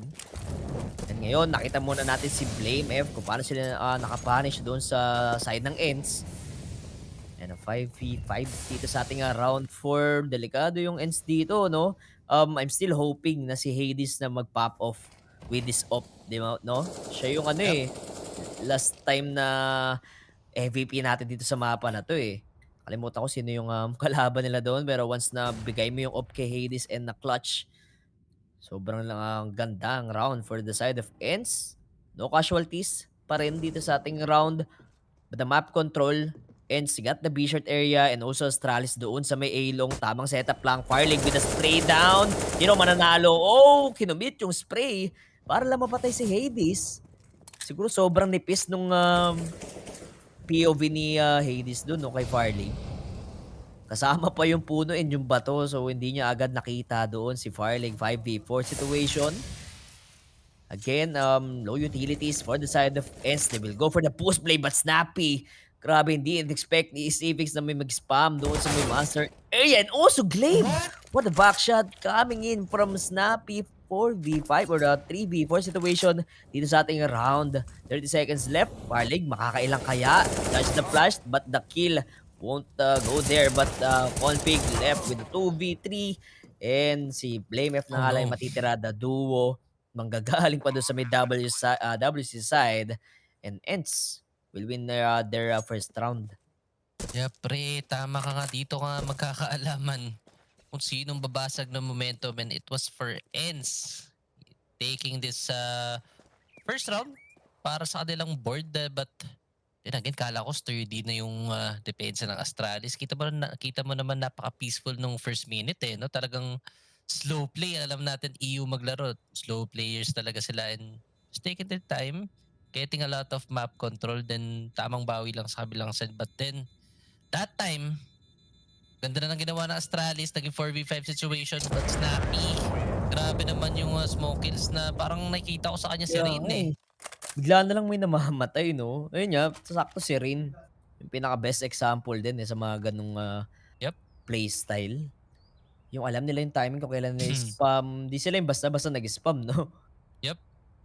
Kumbaga, yung may interval, hindi lang basta yung spam reload to spam, but ayun na nga, ENCE taking their first round. Wala pa rin naman na op yung ENCE, but on the side of Astralis, meron na si Fardig, sir. Pwede yan. Uy, Papapag kaya yan. BlameF, medyo malapit na sa kanya yung kalaban dito sa may mid. But he will expect this push, taking down one and almost doon kay Snappy. Kasi mas mabilis talaga si Snappy when it comes sa mga refrags dito sa ENCE, no? For V4 situation, Diha will try to lurk down connector. But the info is not enough. Ngayon, para sa side ng Astralis. Oh, the pick! Hoping for that flick doon para kay Fire League. And eto na naman yung upo. Si Civics naman ang gagawa kanina. Nakita rin natin to sa Copenhagen versus Sinners. But oh, naku po, ba't siya bumaba? Saktong-sakto lang yung jiggle pick ni Spinks. Oh, deleted. And na-picture pa dito si Glaive down to Config. Oh my God. Wala na akong masabi, pre. Sobrang clean headshots na lang dito sa ating mga kill feed. ENCE again. Picture. Reading that setup very perfectly, and again, the contact plays are working for them. Kita mo naman dito sa may top connector area. Fast aid lang yun coming from Snappy, but yung kapang ni Diha dun sa may B-short. Kita mo nagpa-picture si Farlig, di na nakareact. Tama ka nga dun, partner. No flick for that pick. So it's gonna be ENCE's second round. 3-2 na ang scoreline. Tamang basag lang sa momentum, no? And Astralis, walang pera, sir. Naku po, delikado. And din na lang ulit ng Astralis. More on contact play na ginagawa dito ng ENCE. Late flashes para matake yung site, and grabe, no? Talagang yung crosshair placements ng mga entry fraggers dito ng ENCE, saktong-sakto sa mga ulo ng Astralis. Oo. Lahat nakatulog no? Also, Config, lahat ng mabibilis mag-react sa side ng Astralis. Sila pa yung nalason dito. Pero what is the call for the side of ENCE? It's an easy rush ba? Let's see, couple of flashes, massive flashes. Oh, bulag na bulag dito yung mga naka-USP. But the Mach 10, traded by Civics with the USP. Madden as win. Makakapatay pa rin dito in a 3v3 situation. Pero yung damage sa side and BlameF, the hero play, taking down 2. Madden and Snappy na lang ang matitira dito with that double AK 2v2 situation, and the USP lang yung hawak dito ni Fire League. But a possible round pa nga dito, hindi hawak pa yung bomb, but Snappy, we lost that duel again. Oh my God! Smoke kill BlameF, huge round para sa kanya. My God, what a play ngayon para kay BlameF. Grabe yung last shot na magnet no? 12 and 1 ang kanyang stats dito. The only rifler for the side of Astralis stepping up naman dito sa may B side. Tamang biglaan sana yung gagawin ng ENCE doon with a call of rush B, capitalizing SMGs, and yun nga, eco yung kalaban, but then BlameF with a multi-kills na clutch pa. So it's gonna be 4-2. Lamang Astralis, basag momentum na naman sa alitan na talaga dito, but may, oh my God! What a smoke kill again coming from Astralis. Oh my gosh, pre. Lagas agad ng ENCE dito. It's Bubulgana. gonna be 4v5 situation. Binigay naman yung A area. Or A lang, I mean.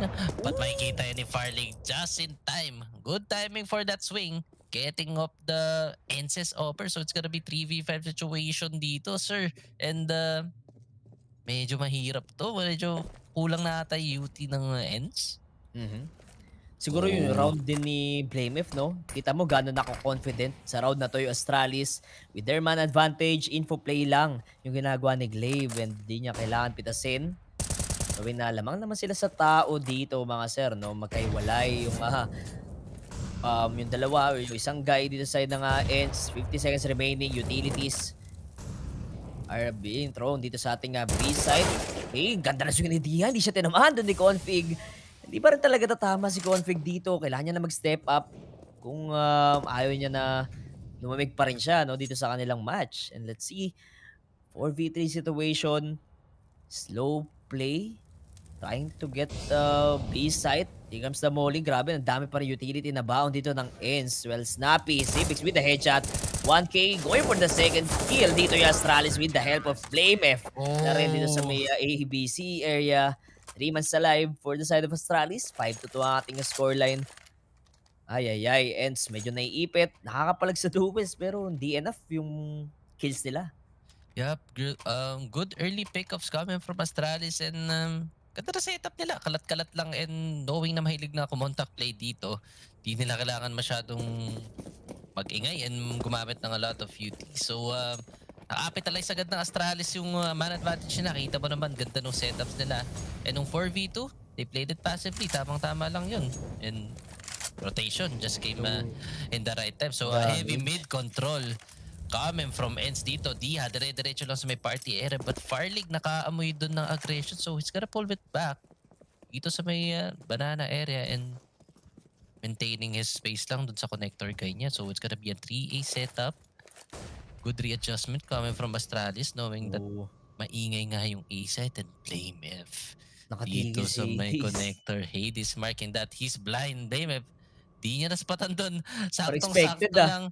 Nakalusot yun. Pero Hades, oo nga. Hades. Oo, kasi yung flash na yun for Topcon eh. Oo. And possible info pa rin kay Config. Firelink takes down one.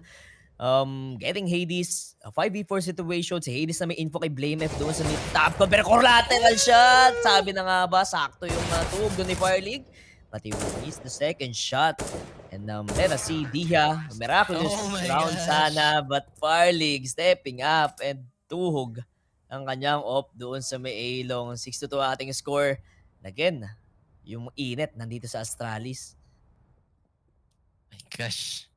Tactical post na nga ang kailangan ng ENCE doon. And knowing ENCE, they really like to play it slowly. Tapos contact play lang pagdating sa map control. But that round, basang-basa sila ng Astralis na good rotation yun. Wala naman kasi masyadong binatong UT sa B. Walang paramdam na nangyari doon. So tama lang na mag-lean nga towards A sila doon and just in the right time. Pumasok yung rotation, nag-forward yung players and a good backup coming from Farlig doon sa may A-long, no? Kasi ipit na si Blamef doon. And matik na nasa kaliwa lahat ng players kasi lahat gustong patayin si Blamef on that left side. Pero saktong-sakto na si Farlig doon. Good collateral. So it's gonna be an eco round for ENCE. Sobrang kailangan kasi si Farlig eh. Once na naka-close na dito yung ENCE, no? Hindi siya pwedeng mamatay. Siya yung offer ng Astralis. Yep. And doon nahihirapan yung ENCE. Di lang ma-takedown yung offer dito ng city side. Ito na nga mo, rush na. Manaipid. Oh, Glaive with the help. But Dia will get one. Killing Blamef. 4v3 situation. Still a good help yon para kay Glaive. Di naman siguro siya di naman siguro maasar si Blamef doon but wala siyang trade doon sa may connector area natin. But ENCE, nakanakaw na isang gun dito, A1S kay Madden. And a 4v3 situation. Config going for the info. Pwede niya marinig once na si Madden tumalon pa ng isa dyan. But the off angle, playing the garbage area. And let's see kung magpapa-info ba dito yung ENCE. And, the info? alam na naka-boost dito. So may 2 guys na nga na info para sa side. Astralis sakto load din dito si Dia and Farlig with the backup.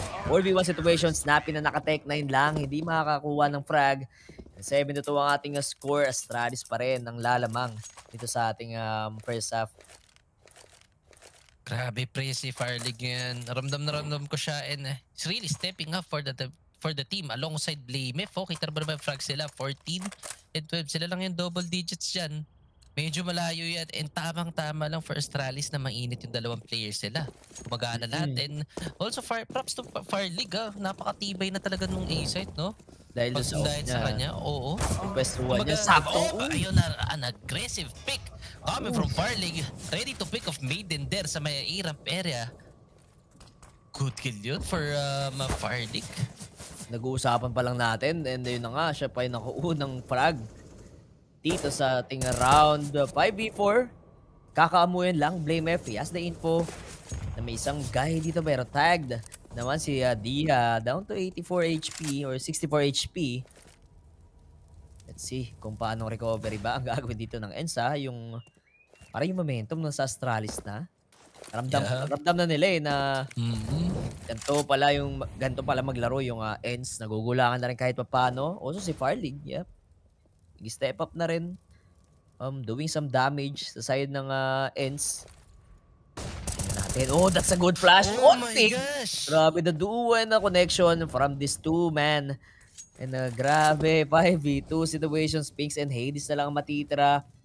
They don't have the bomb and mukhang yung oras din hindi papabor sa kanila dito sa round na to. Na-punish, Civics, naispatahan na rin si Spinks. And medyo mahirap talaga to, no? Once na si Config nakagapang na rin dun sa may likod nila. Look at the flank. Oh no! Sobrang bilis. This is Kita-kita huge! sa mapa. And mukhang anytime mapapunish siya dito yung ENCE. 20 seconds. No more duels. Ang pinapakita na ENCE. So I guess it's a call for a save. And again, Astralis possibly win this round. Mapapunish pa ata nila, no? Yup, yung Wala pa default ng tayo ENCE eh. Oh no! Ay, namatay. Naku po. Isa ka na lang dyan. And ayun na nga, Glaive with the headshot. Sakto-sakto na sa time at walang pera. Dahil yung dalawa dito or si Hades walang pera. Wala nang pera. Wala pa siyang kill dito sa first half nila. Masyadong malamigan ngayon para sa ating clutch lord dito sa Overpass. Gosh, Farlig popping off. Sabi lang natin yan alongside Blamef. Kita mo naman that round, they really proved their worth. Farlig getting that early pick up sa ramp and the timing from Blamef talaga. Mukhang alam nyo yung timing dun sa may top connector flash. Tamang-tama lang yung pagka-call niya dun. And a heavy B. Take nga dito coming from Dia. Tamang spaman lang sila dito pero walang magkakatamaan dyan na idol and it's gonna be a slow play and possible be hit but talo na naman siya dito kay Blamef. Blamef having full connector control. Has the full command with the good flash dito sa likod na tama. Cpix with the spam. Smoke kills coming from this guy. Good 2 kills coming from him. Basang-basa na dito yung ENCE. Kaso lang nalo si Blamef. So pwede ba to? Diha? Trying to get a contact dito sa may B short. The off angle coming from Config just in time para sa contemplate diyan. Farlig sealing that round. Ganda ng saluhan dito na Astralis. It's gonna be 9-2. Astralis, they are playing the angles.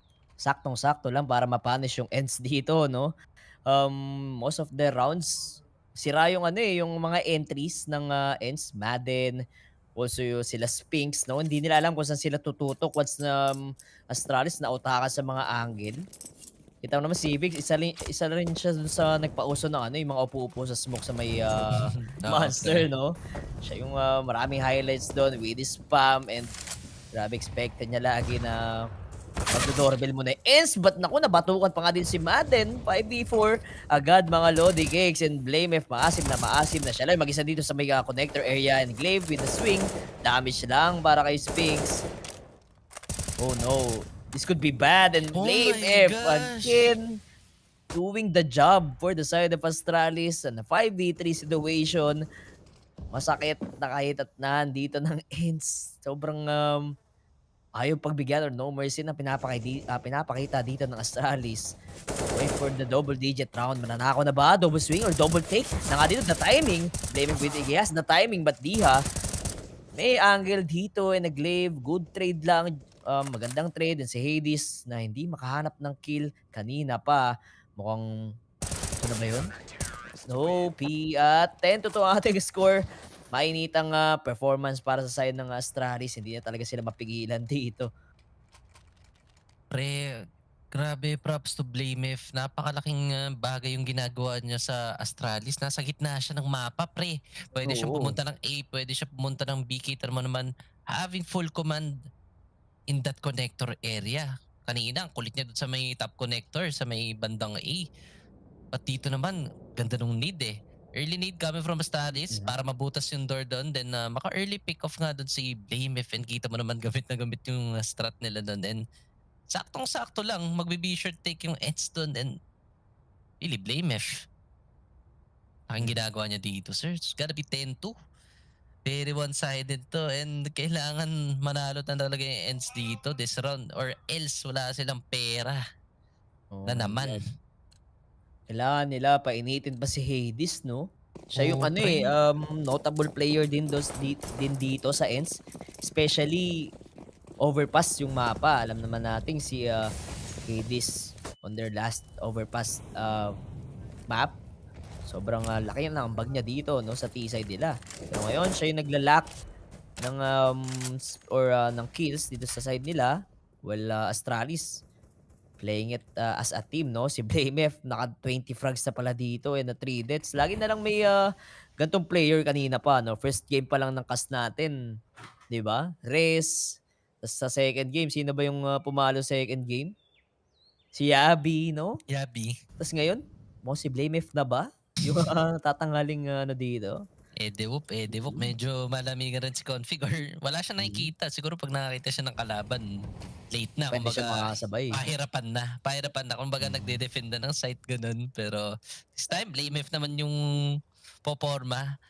Alam ko na pre kung bakit. Kasi 'di ba pansin nila lagi si Config yung makulit sa may ilong, sa may mid. This time ang Bagal makulit nila. naman sa Astralis yung connector. Yun naman yung makulit.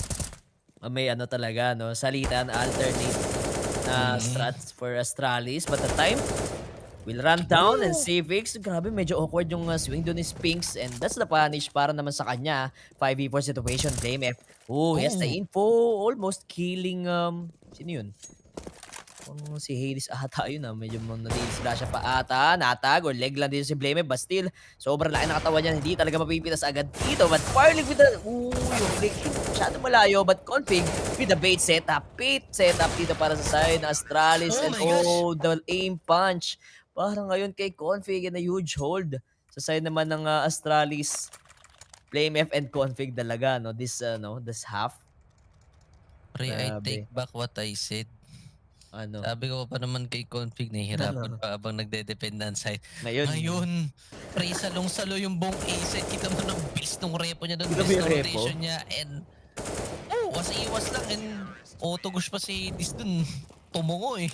Sira ulong no? Repo yun. Pre, ang Bumaril bilis. Galing dun B. sa likod ng truck. Tapos, wait lang Blame naman. Again, Astralis. Good utility usage or actually yung flash lang yun but Spinks with the 4v4 situation maaangat dito yung ENCE and grabe yun nga gusto ko sabihin no tingnan mo lagi yung kill feed pre hindi laging clean na kill lagi may kasamang flash no Pre. lagi na lang may support dito yung yung Astralis and let's see regroup ang solusyon. Saktong-sakto ba to para lang matek yung site? But Glaive, natag si Dian. Hindi pa sila nakaka-forward agad dito. And a good Molotov. Mukhang diretsoin ata ni Spinks. And ako siya yung unang na-bait doon. Hindi agad nasamahan dito ng tatlong players. And mukhang medyo delikado ba dito yung ENCE. But let's see, isang kill lang siguro to make it an equalizer. But nope, ang ganda ng off-angle doon ni Config mo. Tinuro ata ni Zivix yun. And taken down 2. 12-2 ang ating scoreline. A very one-sided pa ngayon para sa side ng Astralis. Astralis again with the perfect setup. Perfect timing lang nung paglabas ng nades and my gosh, Glaive. Grabe talaga yung timing niya sa UT, no, pre. Sobrang master siya ng UT. Pagka mahuli niya, naipit yung isang player doon. Then, wala na nagawa yung mga nasa likod since wala na sila masyadong UT that time. One flash go yata ang nais nila doon pero Dedubio ang hinarap nila. So, it's gonna be 12-2. Lamang na lamang ang Astralis. Malayong bully nila and they need to win this at least, di ba? Tignan mo yung tiwala ni Firelig kay Blame F. Na Oo, pre. si Blame F yung tumatao doon sa may fountain. Grabe, sobrang on point na dito ni Blame F. But Firelig, no, Oh no. na-fade. Kaso, good smoke. Para na makarepo and makareact yung mid guy na si Madden dito. And mukhang bait lang yun, no? Nang ginagawa dito ni Blame F and Fire League. Pero si Madden, never pa sila or most of their rounds, hindi sila makaangat dito. But Blame F, 1v1 Mac 10 to, versus AK. Oh no, maipit siya. Medyo may ipit ata si Blame F. Ni Glaive doon naman sa kabila, natag din, down to 59 HP. And 1 minute, kailangan nila i-clear out dito si Blame F. At least, ang ganda ng swing. Nakita rin yung bomb and yung Mac 10, masyado pang malayo at snappy. Kung siguro nag-walk siya doon and may info agad, grabe yung game sense dito ni Blame but the swing ng Mac 10, tamang wasiwas lang and na run and gun. Para kay Madden, si Vic sa Caswell, makakapatay, dalawang guy and grabe Oh my naman God. yun. Yung swing, medyo awkward pa nga, but wall pang, hindi pa siya tapos. Kukuha pa rin na isang frag and Dia with the trade. Oh no. 3v1 situation, hindi na-expect yun na push ng ENCE. It's gonna be Dia left with the 1v3 situation. Tatlo yung kalaban niya dito. And mukhang kakakainin yung time niya. And Farley, last bullet. And a dream ba dito para kay Dia? But he got tagged by his Molly. 13-2 ang ating score. Malinisang half para sa side ng Astralis. Ano lang to NIP kanina, no? Tsaka sino yung isang kalaban nun? Kalimutan ko agad. BNE? PNE, oo. 13-2 rin ata yun eh. And Oh my this time, gosh. Astralis, grabe, yung mga shots. Talagang nag-hit sa ends. Wala, basag yung dito. Yung tiwala ng ends, no? Sa first half nila. Tsaka pre, ang taas na ng confidence ng Astralis. Kita mo naman, iniiwan na lang sa Blame F mag-isa dun sa may party. Pre, may connector, may playground, may A-ramp. Tatlo yan. Tapos, grabe yung tiwala nila pagdating kay Blame F. And siguro nga si Blame F, pinarotate niya na si Firelig dun. Since may full control nga siya ng mid and nabubuo na yung confidence sa tiwala dito. So, it's gonna be one-sided half in favor of Astralis naman dito. So, yan natin. Pistol round kung may pag-asa pa. Diha, may dualist dito sa may connector. Siya lang tatawag dyan and aggressive. Long push. And a config. Good hold dito sa may playground. Getting that ahead from Madden. But bumawi naman si Hades dito. Killing of Fire League. It's gonna be an equalizer 4v4 situation. Pero si Blame F, may P250 rin pala dito. Will we see a contact play dito? Oh, Diha spots the shoulder. But he will not push through and just check party. Tamang info lang sa may connector area. And I think Astralis will go to A. And I think this would be a late A hit, no? Pwede. Si config, ang layo na nagapon niya dito, pre. Walang Oh tao dyan sa side ng no! ENCE. Sa Hades, mukhang matatimingan ka pa ata. Lagot ka kay master mo. At sa IGL mo, hindi ka na nakakapatay. And magpapunish ka pa ni config. 4v3 situation. Open na nga yung A site. Knowing si Dia. Siya yung maglalaro din sa may connector area with this duelist. Pwede siya makalason. Ang ganda rin ng timing niya na with the backstab dito sa side ng Astralis. But okay, Dia with the spam. Cardo Dalisay gun para mapatay si Safe. Next and 2v3 situation. Maliliko na ni Blame F. Dito si Dia na naka-duelist. Sakto, low pa si Spinks, no? May kit ba sila? Naku, wala silang kit, idol. At low pa nga dito si Spinks. The dink. Para doon kay Blame F, still, pwede pang panalo yung round. But yun nga, problema nila na wala silang kit. They will try to push Blame F and Glaive dito sa ating doubles area. But the time na lang din yung katulong ngayon, Astralis and Snappy with the 2K. No Wala silang time time. sa oo. Medyo nakakakaba yun if ever man may kit. But the round will go for the side of Astralis. Getting that pistol round, malinis na malinis. 2 pistol round makukuha nila. Yup, sayang naman yun for ends. Ganda na ng mga pickoffs nila. Ganda na ng mga trades nila. But then, pistol round, dun pa sila nag-fall short kung kailan kailangan na kailangan. Parang yun na lang sana yung pag-asa nila. Pistol round, then couple of rounds pa. Siguro at least 3 rounds. Then, tingnan natin sa next buy round ng Astralis. But then, now, 14-2 na. Panalo yung Astralis sa pistol round. And they have to force this. And yun nga, nag-force sila. And Hades with the scout. And Spinks, tamang asim lang dito. Aware ba sila dito kay Spinks? Getting that one way. May party area. Tingnan mo, gano'n sila kabagal naman ngayon, no? Sobra Alam nila, pre. ano eh, mas unang nagbabato ng utilities dito yung City. So, doon Yapi. sila alamang may mga AK sila and saktong-sakto lang yung gunpower dito ng Astralis. Since tatlo yung nakapiso sa side ng ENCE, ito yung kailangan nila iwasan, no? Magmadali dito sa round while Hades with the scout. I think na-timingan siya doon ni Config and mukhang bubulaga pero hindi agad may hit ni Config yung one tap doon. And let's see. 1 minute. Look at the map. Control for the side of Astralis. Sakop na sakop dito.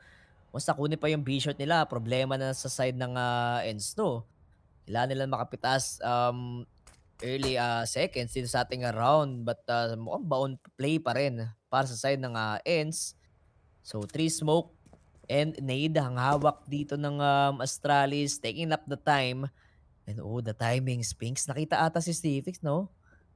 Mong saktong-sakto lang ata na nakita si Stevix doon sa bilong area natin. But nasa likod niya na agad yung dalawang player dito. And let's see kung may ipis ba si Spinks? But the dink. And sakto lang na-aim pa siya na naman siya dito ng Astralis. 4v4 situation and a pistol. Try ma-hold tong B-site natin. Kailangan ma-plant ng Astralis yung bomb or else malalason sila dito ng Astralis. No time to plant the bomb. 4v4 situation and Hades nakakuha pa rin isang frag but Parlig with the UMP. Sibix naman ang sasagot ng frag na yun. 4 seconds, enough lang yung time para ma-plant na hindi umabot. And again, hold. And sobrang chaotic round for the side of ENCE but the round, mapapanalo pa rin nila. Pre, nakakatakot yung round na yun. Kasi kanina pa nung hold yung Astralis and nakikita ko yung type talagang nauubos na eh. And medyo kinabahan ako dun kasi ganda ng setup nila sa B. Tamang passive lang. Tamang pang one and done spots tapos tingnan natin yung Macau. And yun na nga, na-hold nila yung B side dun. Wala masyadong time yung Astralis and feel ko kailangan nila bilisan this round. Oo, masyado sila natakot, no? Masyadong shinor. More sinur nila eh, yun. Nakainan sila ng oras na sana ma-point na nila but ENCE mukhang nagkakaroon pa ng pag-asa dito, no? Since nasa city side. And nakakaangat pa rin naman sila sa mga areas na gusto nilang kunin. Si Snowby dito, the trade and swing para kay Blamef. Napakagandang bait naman yun, pre. Siyempre parang maaasim ka na dun, no? Tech 9 lang yung kalaban mo sa may deepcon. Pero may ano pala. May baon pala dun yung Astralis. 5v4 situation. 3B setup and a 1A setup or a 1A para sa side ng ENCE. Sama-sama play lang to, pre. Full utilities as well para makuha yung map point. And mukhang si Config, no? With this Deagle, dun naman si Along. Medyo delikado pa rin Astralis. Iniisip pa kung saan talaga sila pupunta. Madden, good Molotov. Trying to delay Astralis dito sa B-hit. Sabay gagapang Along. Paramdam sabay gagapang Along. Config naman, no? Mukhang, ay, naku, ganda ng rotation ni Hades. And possible, ma-timingan pa siya dyan. Pero nakita niyo yung flash dito. And let's see, kailangan nila mapatay ito ni Config. Ayun na nga, that's the punish. Open na yung A-site. Ngayon, para sa Astralis, 20 seconds. Sobrang dami ng time. Nagmadali sila na ngayon. And a 5v3 situation. Impede and the frags and sequence of frags. Para ngayon sa side Astralis to get their map point. Snapin na lang matitira dito with the MP9. Sobrang near impossible na nga itong round but still he gets the head of his config. 4v1 situation. Okay, wala siyang kit and isa lang yung hawak niyang flash dito. Hindi rin ganun kaganda yung hawak niyang barrel. And I think this is safe to say na round na ng Astralis, no? Oh my gosh, Astralis really pressing the issue and kita mo naman, utak ni Glaive tinry nilang may manipulate yung rotations nila and ayun nga, medyo nahila yung ends dun sa may bandang B side, medyo naiwanan yung A side, nabigyan ng onting space si Config and Config hitting the most important shot of this round na yun nga para mapatay yung anchor ng A-site na yun na. Yung rotations ng ang tawag dito, yung rotations ng ends nagagulo-gulo na pre. Kumbaga late na yung sa may dumpster, then yung lurk nila masyadong out of position. So it's gotta be tough for ends. Good read for Astralis. Expect mo Napeke ano ng eh. bahagya no? Expect mo parang Astralis magkakulang ulit sa time, no? Oo, pre. Sobrang sakto nung paramdam nila sa may B-side. Ang galing na. Alam Ang galing natin ng na adjustment. si Config, anong gagawin niya doon? Nakadigil lang siya, but snappy. Uy, masyadong mabilis at snappy.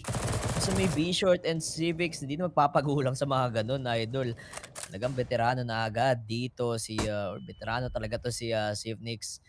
5v4 situation, a low gun for the side of ENCE. Ba't kailangan nila lapitan?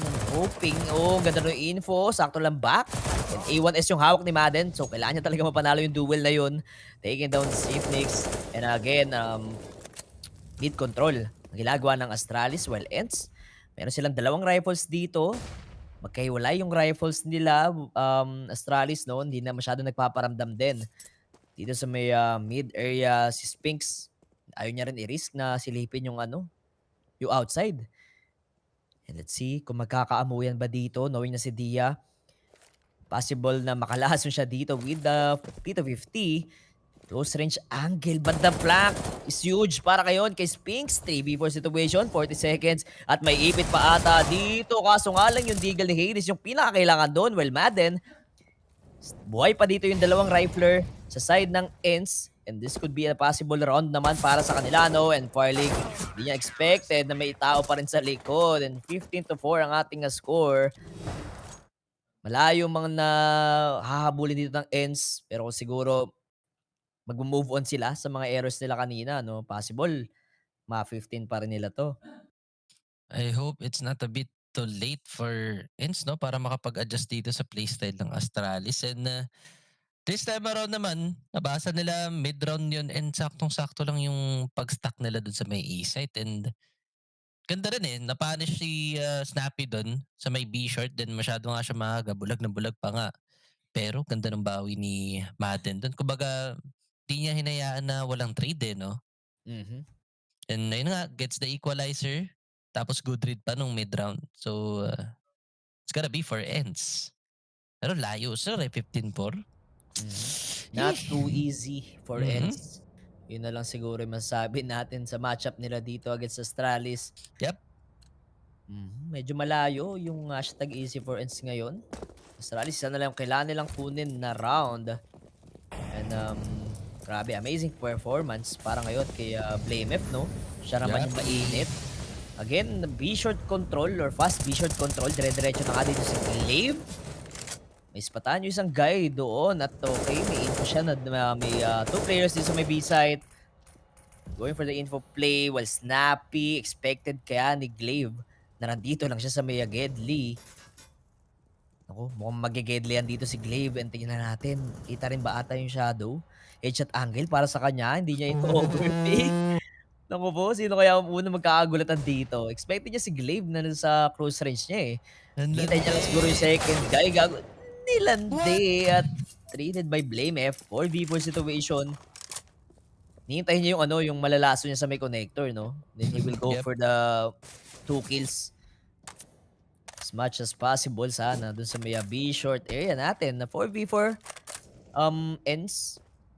Ang ganda ng baril nila dito. Hades lang, hindi sila nakapag-invest ng op. Sobrang basag na basag yung economy nila all throughout our rounds. And let us see. Smoke Heaven. No more smokes. Ngayon, para sa side, but Madden naman, makapunish pa rin na isa doon. Taking down the Clutch Meister. And also, BlameF will not connect his spray down. To kill down na Madden, Diaz will makakahanap pa rin ng frag. And 4 yung buhay sa side ng ENCE. Si Confid nila matitira dito with the Galil. And eto na, ENCE. Sumitibay na yung depensa nila dito sa may city side.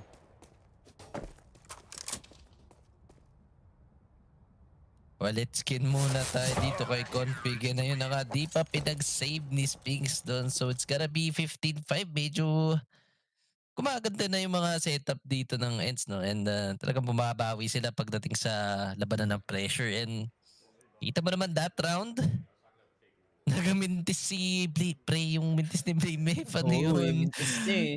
Sayang yun. Kumbaga, yun sana yung equalizer nila. Then, feel ko, tamang tahimik sila ulit dun. Then, re-hit B. Feel ko, ganun yung balak sana nila. But then again, it's gonna be ENCE's round. Ganda na pinapakita nila yan. Ganda ng timing and setup dyan. Oh, 80s. Bulag na bulag dito sa may mid. And I think Uy, naku. nakaramdam sila ng Nakatakot yan, pre. agresibo. Fast con dito. Tatlong net 9 ang raragasa dito. Flash from Uy, CPX wo. dito sa may banana area. Walang naman sa Hades dyan. Holding this top banana area lang dito pero wala siya makikita sa divider. Oh, a bit of slow play coming from Astralis. Tamang tahimik sila dito. Kita mo yung Parling. yung flash na yun. Oo, pre, pang Sobrang fancy flash, eh. no? Oo, gagi. Fancy flash, yep. Solid yung flash na yun, Doon. pre.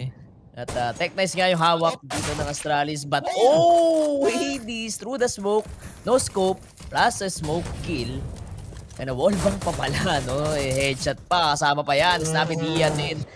2K para sa kanila. Snappy, ang ganda ng backstab niya para maipit dito yung Astralis. 50 to Just in 6. time. Pre, grabe, nakuha lahat ni Hades dun, no? Sa shot na yun. Pre, ang kate. And kita mo naman tong shot na to from Hades. Poke! Ala, Magnet eh. Diyos ko, Lord. parang pumapaling na yung momentum dito for the side of it. And yung timing nila, on point na rin ha. So, 15 to 6. Medyo malayo pa yung lalakbayin. Pero, promising naman yung pinapakitang performance ng ENCE for the last few rounds. So, it's gonna be an eco again for Astralis. Graded pistols lang tayo dyan, sir. And nagkukumpulan na sila dito sa may B area. Oh. Pre, Astralis and Heroic. Kung natatandaan nyo guys, Astralis, nahirapan talaga sila i-close out, di ba? 15-7 yung scoreline and na overtime yun ng Heroic. Hindi malabo na ma-deja vu to sa side ng Astralis, no? Pwede. Overtime pa yun and then nanalo yung Heroic dun sa Overpass map. Last Oo, tournament. pre. And nakilala naman natin yung ENCE since naglalaro sila dito sa kanilang comfort side, which is city side. Possible, mahirapan nga dito yung config at tag. Upgraded pieces lang yung hawak dito ng Astralis pero sobrang hirap nito once na talaga yung tutok ng ENCE tumama na rin sa kanila. Let's see, hindi in-expect ni Fireleague na open yung divider area natin. Di agad siya matitradean doon ni Glaive. Mukhang delikadong round for Astralis. Kita mo naman, sobrang baon na rin talaga dito ng city, no? Daming utilities and also nag-iipon din sila ng pera dito for next round if ever makalason ng Astralis. Yep, Sobrang maraming hirap. marami pang opportunity nitong Astralis. Petro nga, good flash, Ooh. bulag na bulag this Sphinx. But Oh! Sphinx, good repick. Gets 3 as go, gets 4. Para naman dito, sa round na to, Sphinx, cleaning of that eco round against Astralis. So it's gonna be 15-7. Mhm. Oh no, pwede to maging momentum, sir, ng ENCE if ever. Byron nga neto ng Astralis next round. Tapos if ever matalo ng Astralis, pwedeng ayun na eh. Pwedeng ayun na yung momentum, pre. Na bibigat yung pressure, then yung mga timings makukuha na ng ENCE. Pwede mangyari, pre. Pwede. Kasi, alam mo naman, in slot, gumagana na rin. Pero, nakita natin to sa Astralis kanina, no? Kung paano sila umasim. May tao rin sa may fountain. And let's see kung papabak ba ng flashes ng Astralis dito yung setup ng ENCE. Delikado to once na they will go for the dry pick. Mhm. And malay mo, magkaroon ng hard check dito si Glaive and let us see. Kita niya ba yung head? Ooh. Di yata nakikita yung head, no? And config, good molotov. Sa may party, sakto lang yung repo ni Hades dito. But the flash, and he will whiff the shot. But Sphinx, alam na may tugas na dito sa may mid area natin. And ENCE, ang ganda reposition. Hindi, wala nakita si Glaive. Para lang ma-trade down dun si config. And 1 minute remaining dito sa ating round 23. Minumulto pa rin yung Astralis, no? Hindi expect nila kung saan lumalabas yung mga players ngayon ng ENCE and mukhang malabo ang rotations for Astralis. Iniwan si Fireleague dun sa may bilong. Once na makarotate agad dito yung Astralis sa may mid, pwedeng mapadali yung A-site hit nila dito. wala silang info sa kun eh. Delikado pa rin. Kahit papaano yung ENCE, but the swing Dia with the info. And 11 HP na nga lang natira dito kay Blame F. So they need to go. Hades, ang ganda ng rotation niya. And knowing na siya yung offer sa side ng ENCE, kailangan niya at least makaisa. And Astralis, and let us see 4v5 situation. Hades talagang hinahag talaga tong track. Naku, na-disable na nga ni CPH, but Tiha with the 2K and the backstab doon. Almost. Lateral shot na sana kay Blame F, but the round still goes to ENCE. 15-8 ang ating score. Pre, again, Astralis taking too much time sa pag-map control nila and yun nga, medyo nababasag na sila dito ng ENCE. Kita mo naman naka-forward na sila sa may A. Nakukuha na nila yung confidence nila and kita mo naman, sobrang loose na rin maglaro nung ENCE. Yung mga flanks nila just in time, yung mga reactions nila just in times, lalong-lalo na yung rotation. So, it's gonna be ENCE's 8th round naman dyan, sir. So, from ano yan? 2, no? So, 6 rounds straight? 6 rounds. Oh, a momentum for ENCE. So, walang pera ang Astralis next round. Half buy lang sila in a couple of UTs and they just need to hold it off para matuloy yung momentum nila, no? Then, pwede magdire-diretso eh. Tapos, mag-double digits sila. So, tataas confidence sila and syempre, magkakaroon sila ng better reads. So, tara. ENCE proving they're the finalist dun sa ating last tournament.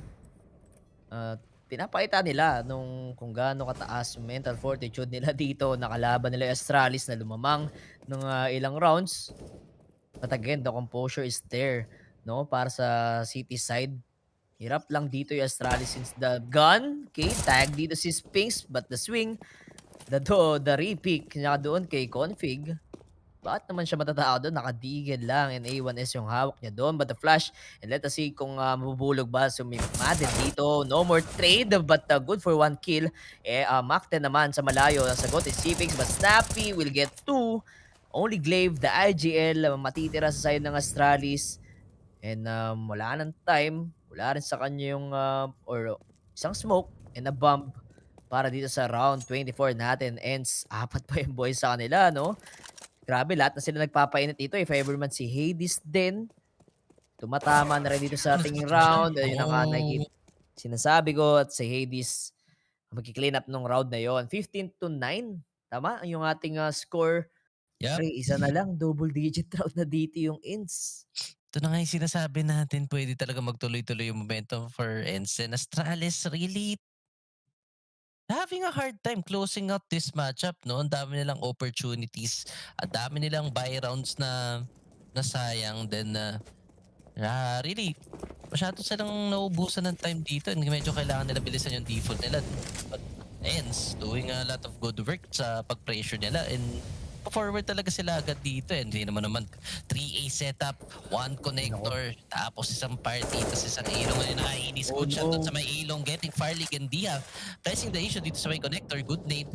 Para hindi makaswing dito si Glaive, it's gonna be 4v5 situation. Labang na yung ENCE sa tao dito. And CPX with the timing sa may vision.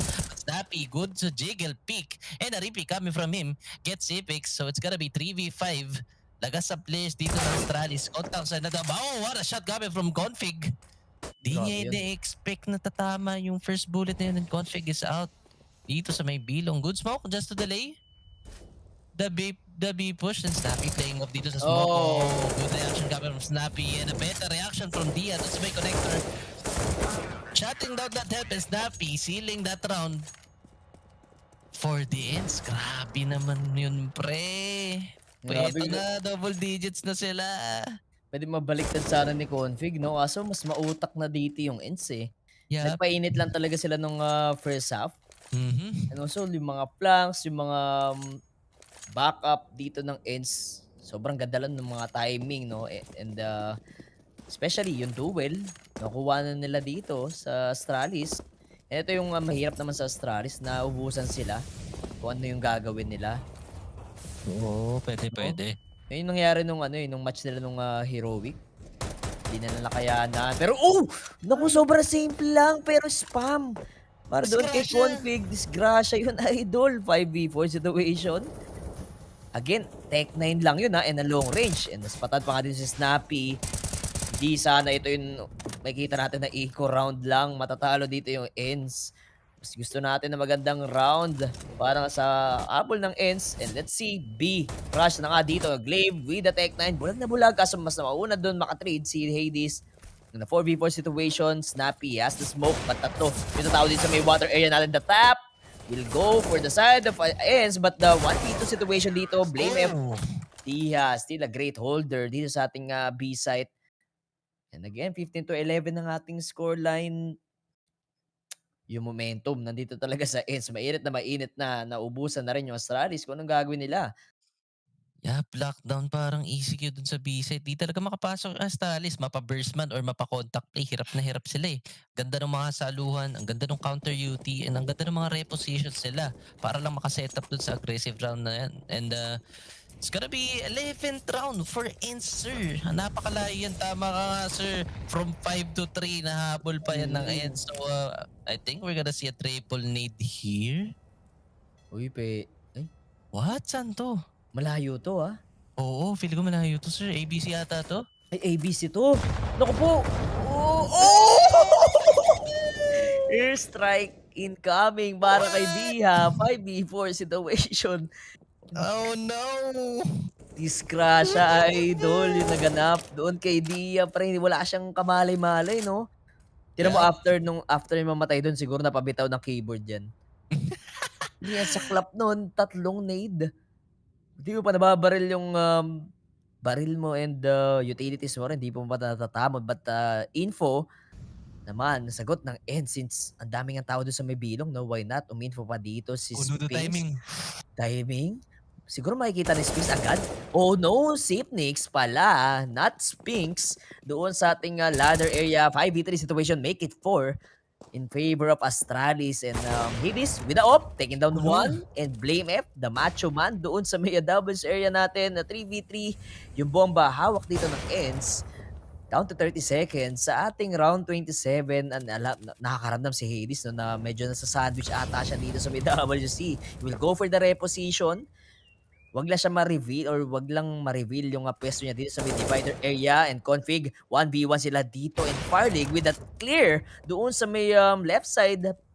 WC natin at 3v2 situation but din dito matama and grabe. Sakto lang yung dalawang frag doon ni Fire League and na Glaive. So the series will go for the side of Astralis dito sa ating matchup. Pakabalan pala yung ginawa ng ENCE doon. And kita man from 15-3, naging 16-11 and not so bad for the side of ENCE. Nakahabol naman sila ng CT side sila pero feel ko kung at least naka 5 rounds sila ng T side, pwede pang mag-overtime to or as in dikit na matchup. But then again, Astralis, kakasabi lang natin parang natalo sila nga last time dahil wala nang baon eh. Wala nang masyadong idea. Kita mo naman yung last round na yon na triple nade towards ABC area, picking off one guy. Dito for ENCE. Then, ayun pa, ceiling na round. Medyo delikado pa ngayon nangyari dun kasi dalawa yung connector na nag-push and really not expected yun for the side of Astralis. But then again, good recovery coming from them. Tamang-tama lang, capitalizing the space they got. Then, ayun nga, nasandwich yung offer nila, which is si Hades. Di na masyado naka-multi-kill eh, no? Siguro yun, sino yung triple nade doon? It's Diha ba? Si Diha ba Si yun Diha. Oo, grabe. nagsaspam sa connector. Ay, yung nakakaraming multi-kill kanina, no? Tapos mamamatay lang siya ng ganun. So, parang humina agad yung firepower doon ng ENCE sa last round ng Astralis, no? Ganun ka-brutal yung ginawa ng Astralis para lang ma-close out yung best of 1 series nila doon sa Overpass. Gumana man sila config and Blame F doon sa city. Kitang-kita naman natin yung aggression or early aggression nila towards the mid fountain, di ba? Good for frags lagi sila doon and refrags yung pinapakita nila doon with the lead. I think 12-3 no yung ating first half. Habol ng ENCE kahit papaano dito kala natin maka-replay tayo ng Astralis versus Heroic and di pala yun. Nasolusyonan na agad dito ng Astralis. Pero sa tingin mo pre, sa matchup na to, no, sino yung mas pinaka nag-pop off or talagang MVP dito sa ating match? Di ko alam pero parang blame if pa rin ako pre kasi iba talaga yung nagawa niya And ayun nga, check natin yung Sige nga, sino ba yan? MVP natin for this matchup. Ito ang rivalry MVP. Sakto yun lang. sakto lang, sir. 20 frags siya kanina no, the first half. Then Medyo bumagal nung tumal single digit yung yung deaths niya nga doon sa first half. But yun na nga, Blame F is your MVP of the game, brought to us by rivalry.com. And yun guys, sa mga gusto pang mag-deposit and mag-bet, dyan na kayo sa rivalry.com/focusfire. Use the code Lupon WXC to get 100% welcome bonus. And ayun na nga guys, habang series natuklasan natin dito sa ating broadcast. But for us, Naufu, sige, plug muna yung page natin dyan. Yan, fb.gg/NaufuCSGO. And sa akin lang, fb.gg Kenoit Gaming, and sa Twitter, Kenoit lang with the triple H. And yun nga, for us, maraming salamat sa manood dito sa Astralis versus ENCE. Very fun series na ganap dito sa ating tatlong games. Now again, we are the official Filipino broadcast of PGL RMR, presented to you by Focusfire Gaming. Kita-kits ulit tayo dito, Boss Master. This is Keanu Reeves, and welcome to Rush Lane. Rush Lane is a new intense multiplayer racing game where you can compete against real players to win real money. Set in the towering crime-filled metropolis of Hub City, here champions put their life on the line for glory, power, and riches in the ultimate death race known as the Rush Lane. How does it work? Simple. Pay a small stake to jump into the next race. All the stakes go into the prize pool, so the more players, the more money there is to win. Once enough players join, the race is on. Races last just a couple of minutes and are fully automated. Rush Lane is driven by our unique physics-based randomness engine. Starting positions, track segments, and traps are all randomly generated, and we've tested over 10,000 races to ensure no player has any advantage over another. Cheer on your racer as they scream down the winding city streets and through mysterious alternate worlds filled with dangerous traps and pitfalls. The first player to cross the finish line wins the biggest share of the prize pool. But don't worry, the top few finishes are also in the mix to win. The exact number of winners will change depending on how many players were in the race. The more players, the more winners. Rush Lane is live 24 hours a day, 7 days a week, so you can jump into the action anytime you want. Good luck out there, racers. Only on rivalry.com. 3, 2, 1.